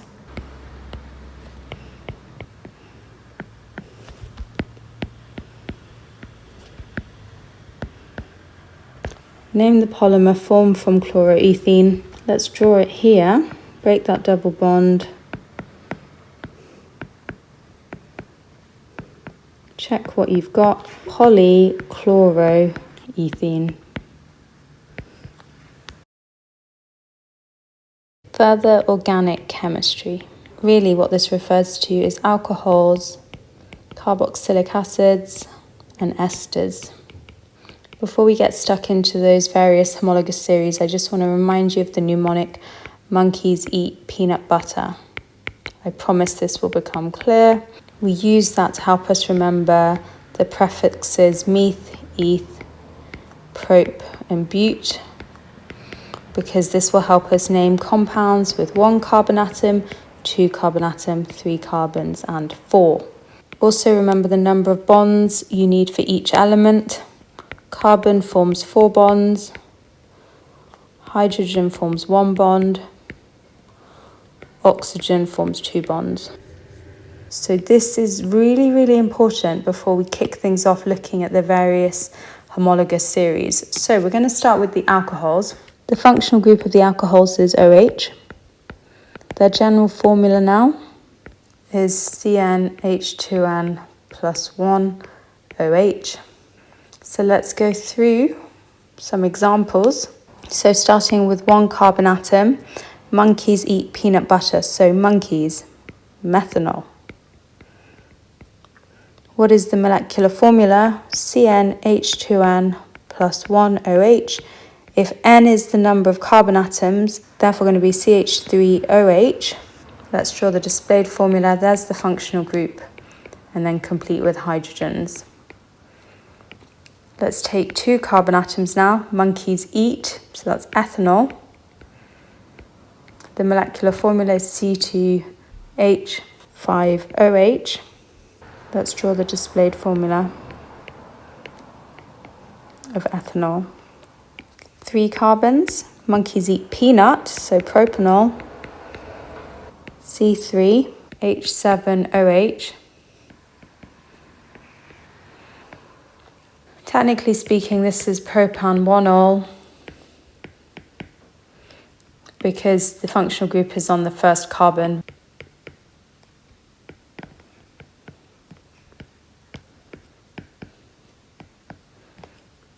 This is propan-2-ol. So here the OH is on the second carbon, here the OH is on the first carbon. It's just flipped. That can still be the first carbon there. Remember, these are isomers because they have the same molecular formula but different displayed formula. Let's look at carboxylic acids. These are weak acids because they only partially dissociate. Here's their functional group. Let's start with 1 carbon, monkeys, so that's methanoic acid. Carboxylic acids, in terms of their naming, always end in anoic acid. I just want to draw its structure. Start with the functional group, it'll make your life so much easier, and then complete with hydrogens. So there's the displayed formula of methanoic acid. Let's take the second one, monkeys eat, so it's ethanoic acid, better known as vinegar. Draw your 2 carbons, add your functional group, fill up with hydrogens, and you've got your displayed formula of ethanoic acid. Monkeys eat peanut, so we have propanoic acid. Start with your 3 carbons in a line, include your functional group for the carboxylic acids, and complete with hydrogens. And this is why I said it's so important you know how many bonds each atom forms, because as you can see clearly, we've got 4 bonds for each of the carbon atoms, 1 for hydrogen and 2 for oxygen. The 4th carboxylic acid is butter, so butanoic acid. 4 carbons in a line, functional group, add your hydrogens in. You just need to keep practicing this to make it second nature. Now esters. Now esters are formed when you have an alcohol reacting with a carboxylic acid. So that's why I wanted to introduce you to the other 2 homologous series first. In a reversible reaction, you'll get an ester and water. And due to the production of water, we say that it's a condensation reaction because a water molecule is lost. If they ask you about a catalyst needed, just write that you need a strong sulfuric acid catalyst. Now we'll start with the naming convention. So if I was to take methanol and react it with ethanoic acid, in terms of naming the ester, the first part of the name always comes from the alcohol, which is why you start by writing methyl ethanoate. The second part of the name comes from the carboxylic acid. So to colour code that, that's how we've arrived at this answer. What about drawing this? Methanol then, 1 carbon atom. It's an alcohol, so it has an OH functional group. Ethanoic acid now, 2 carbons. There's the functional group of the carboxylic acid, complete with hydrogens. We know we're losing water, so where do those atoms come from? Well, 2 of them come from the carboxylic acid and 1 comes from the alcohol. It's essential that you learn that the OH comes from the carboxylic acid, the H comes from the alcohol, and then just stick the ends of the molecules together nice and carefully.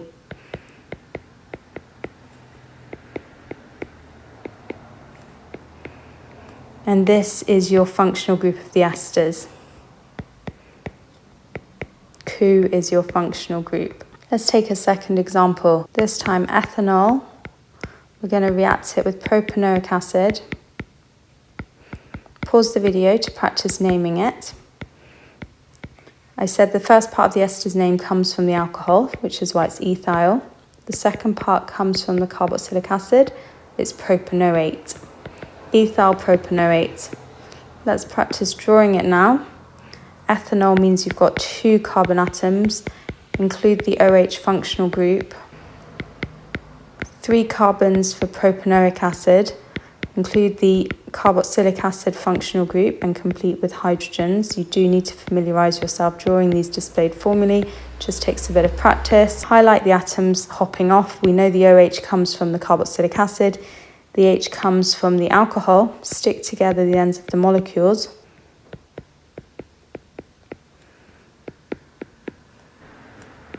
Just about got enough room there. Show that water as a byproduct. And there's your functional group of the esters. This is ethyl propanoate. Why do we bother making esters? Well, they've got really strong fruity smells, so actually we can use them for food flavourings and perfumes. They're highly volatile. An ester is formed by adding ethanoic acid to ethanol in the presence of sulfuric acid. Give the displayed formula of the ester produced when ethanoic acid reacts with ethanol. Let's work out how to draw that. So here's ethanol.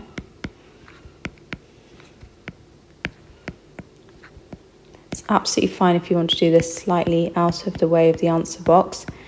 Here's your ethanoic acid.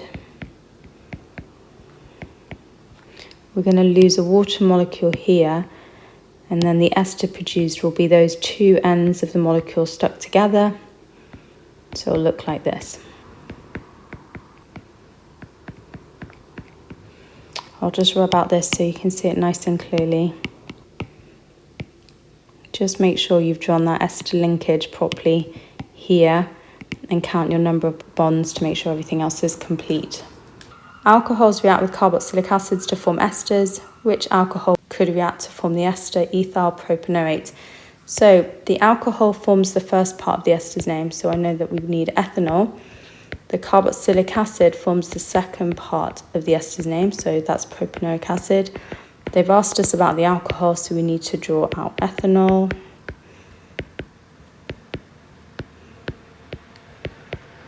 So its formula is C2H5OH.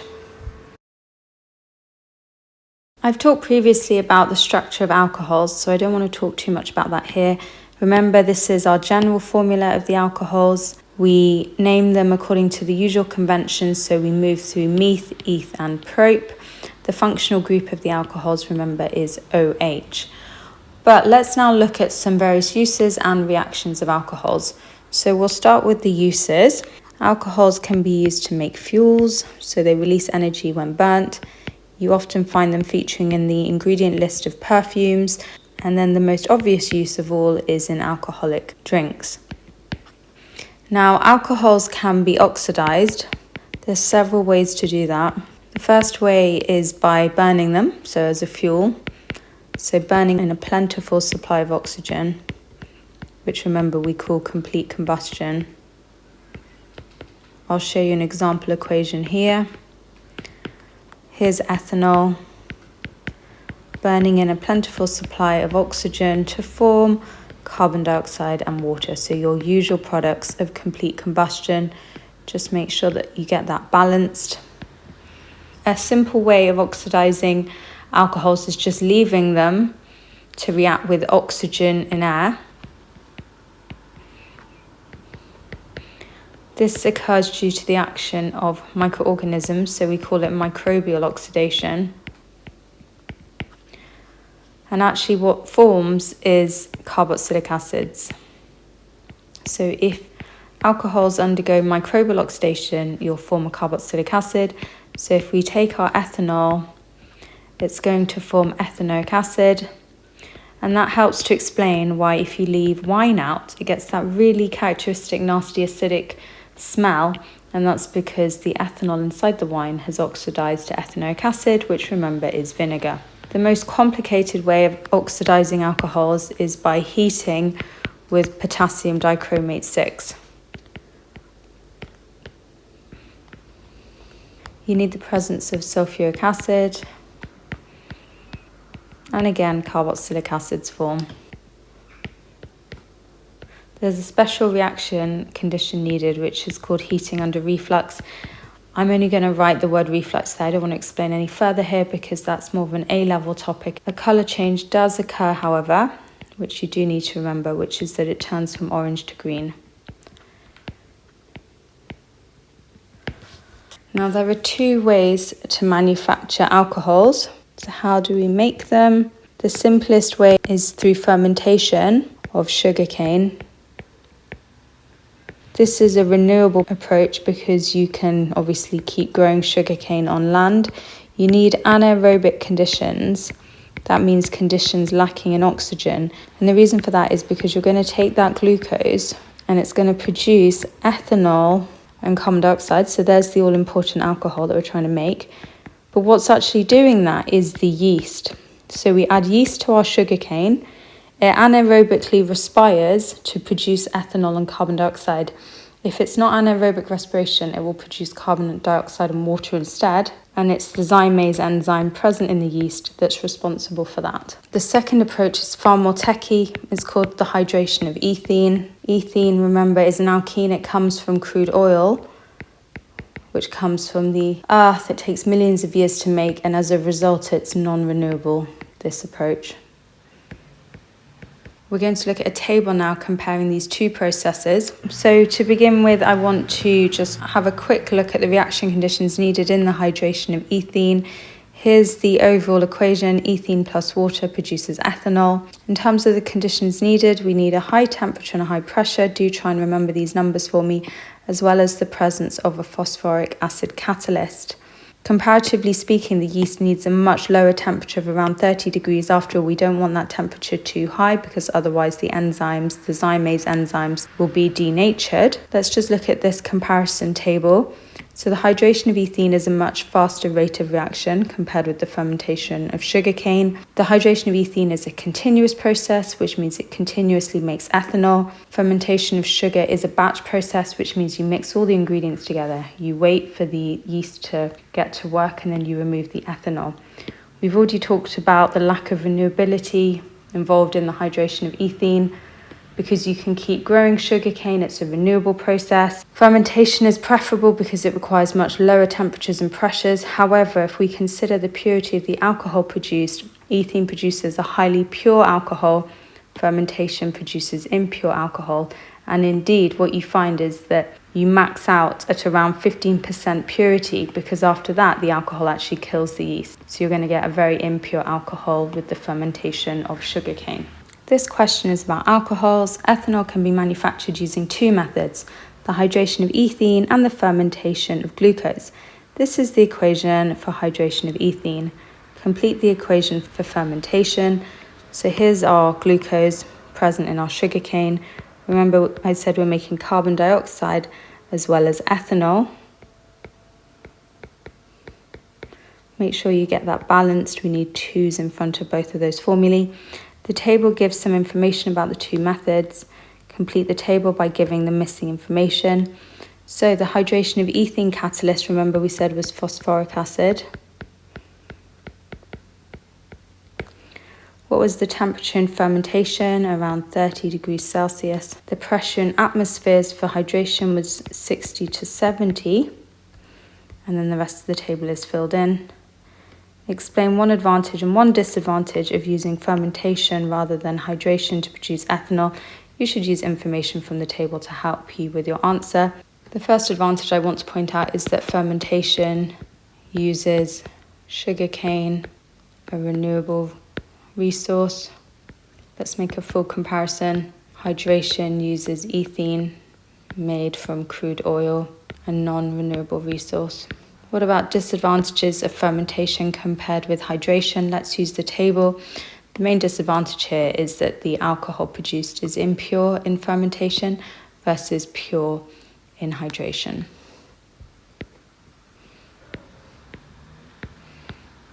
Explain why fermentation needs to occur in the absence of air. Remember, we said that yeast needs to anaerobically respire in order to produce the ethanol and carbon dioxide.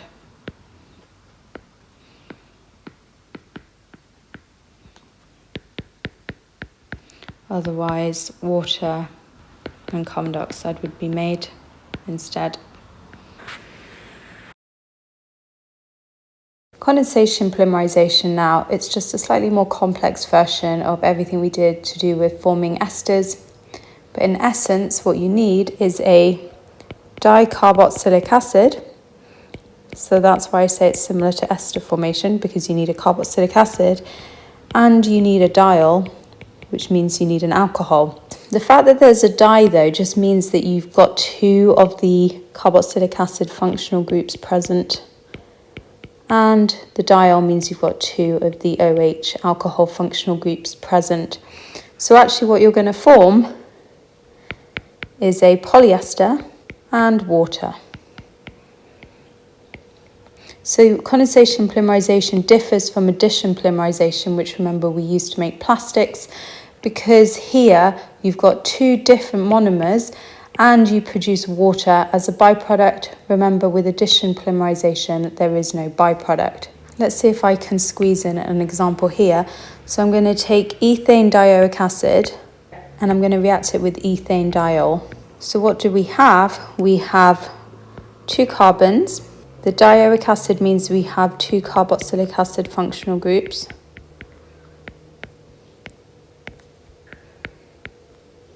Just make sure that all the bonds are happy. Yes, they are. Each carbon atom has 4 bonds. Each oxygen has 2 bonds. Hydrogen has 1 bond. Ethane diol, there's the ethane again. There's the 2 alcohol functional groups. And then just complete with hydrogens. When we work out how we're forming the water molecules, it's the same as before. We lose the OH from the carboxylic acid and the H from the alcohol. So we can see where the water molecules will pop off. Then you just join the ends of the molecules together.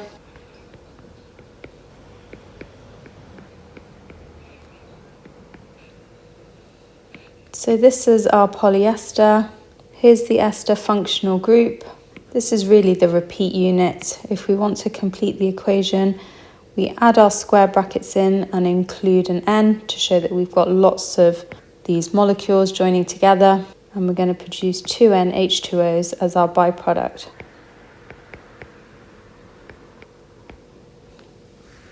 Now the great thing about biopolyesters is that they are condensation polymers which are biodegradable. And remember, biodegradability refers to their ability to be broken down using microorganisms. Polyesters are formed in condensation polymerization reactions between dicarboxylic acids and diols. State one difference between condensation polymerization and addition polymerization. The main thing is that condensation polymerization produces water. The repeat unit of a polyester is this. Give the displayed formula of each of the 2 monomers needed to form this polyester. Let's work out where that ester linkage is formed. It's down here. So this is going to be my carboxylic acid over on this side. My alcohol is over here. And we just need to add the atoms back in that will enable us to form the water molecule which was lost. To do that, I'm going to add the atoms I need back into my dicarboxylic acid. Let's do the same for my diol.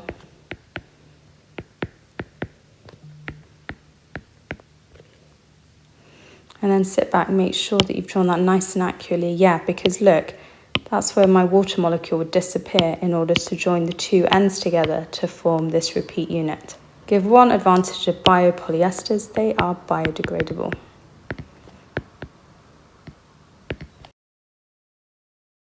Let's talk about the reactions of carboxylic acids. Because they're acids, you'd expect them to behave very similarly to the acids we've met previously, like hydrochloric acid, sulfuric acid, etc. So you'll find that carboxylic acids react with metals to produce a salt plus hydrogen. They react with metal oxides to produce a salt plus water. They react with metal hydroxides to produce a salt plus water. And they react with metal carbonates to produce a salt plus water, but this time carbon dioxide as well.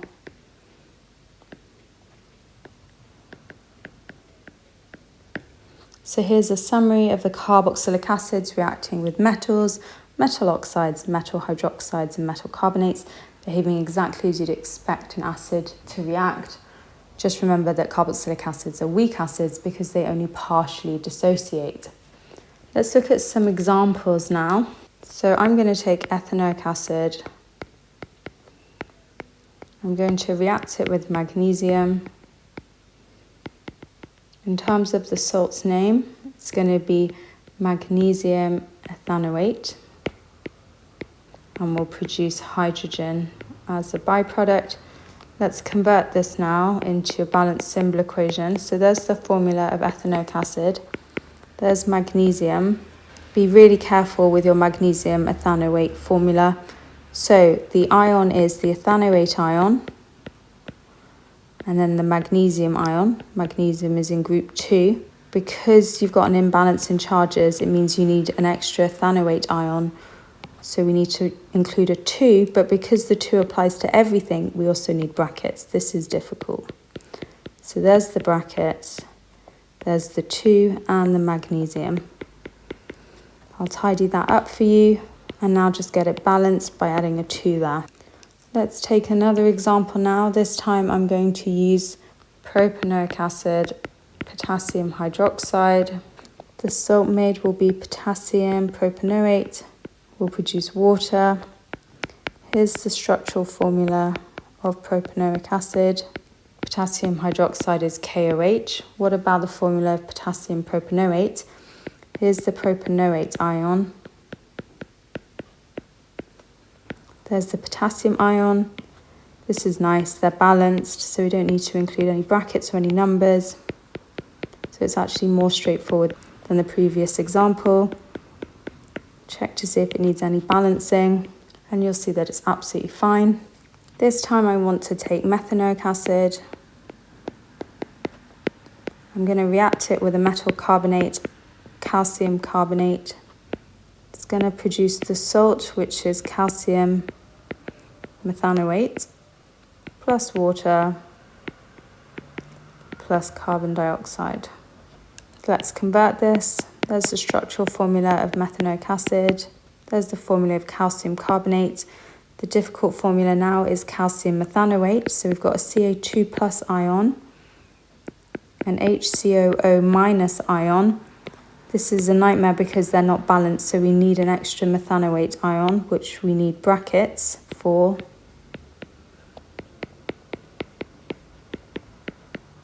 Let's tidy that up and make sure it's balanced. Methanoic acid reacts with sodium carbonate solution to give 3 products. Complete the equation for this reaction. So that's worth 2 marks. We would expect, because you've got an acid reacting with a carbonate, that you'd produce carbon dioxide and water as byproducts. Let's work out the formula now of sodium methanoate. So here's one of the ions that I just went over. There's the sodium ion. Because they're balanced, it's fairly straightforward. You just pop the 2 formulae together. And now you need to check for balancing. There's a large 2 there. So I'm encouraged that I need to put a 2 here.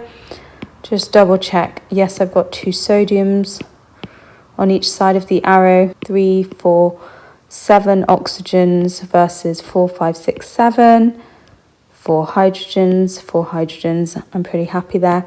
State what you would observe in this reaction. Because you've got an acid being added to a metal carbonate, you'll always see fizzing due to the release of the carbon dioxide. If you're feeling fancy, you could write effervescence.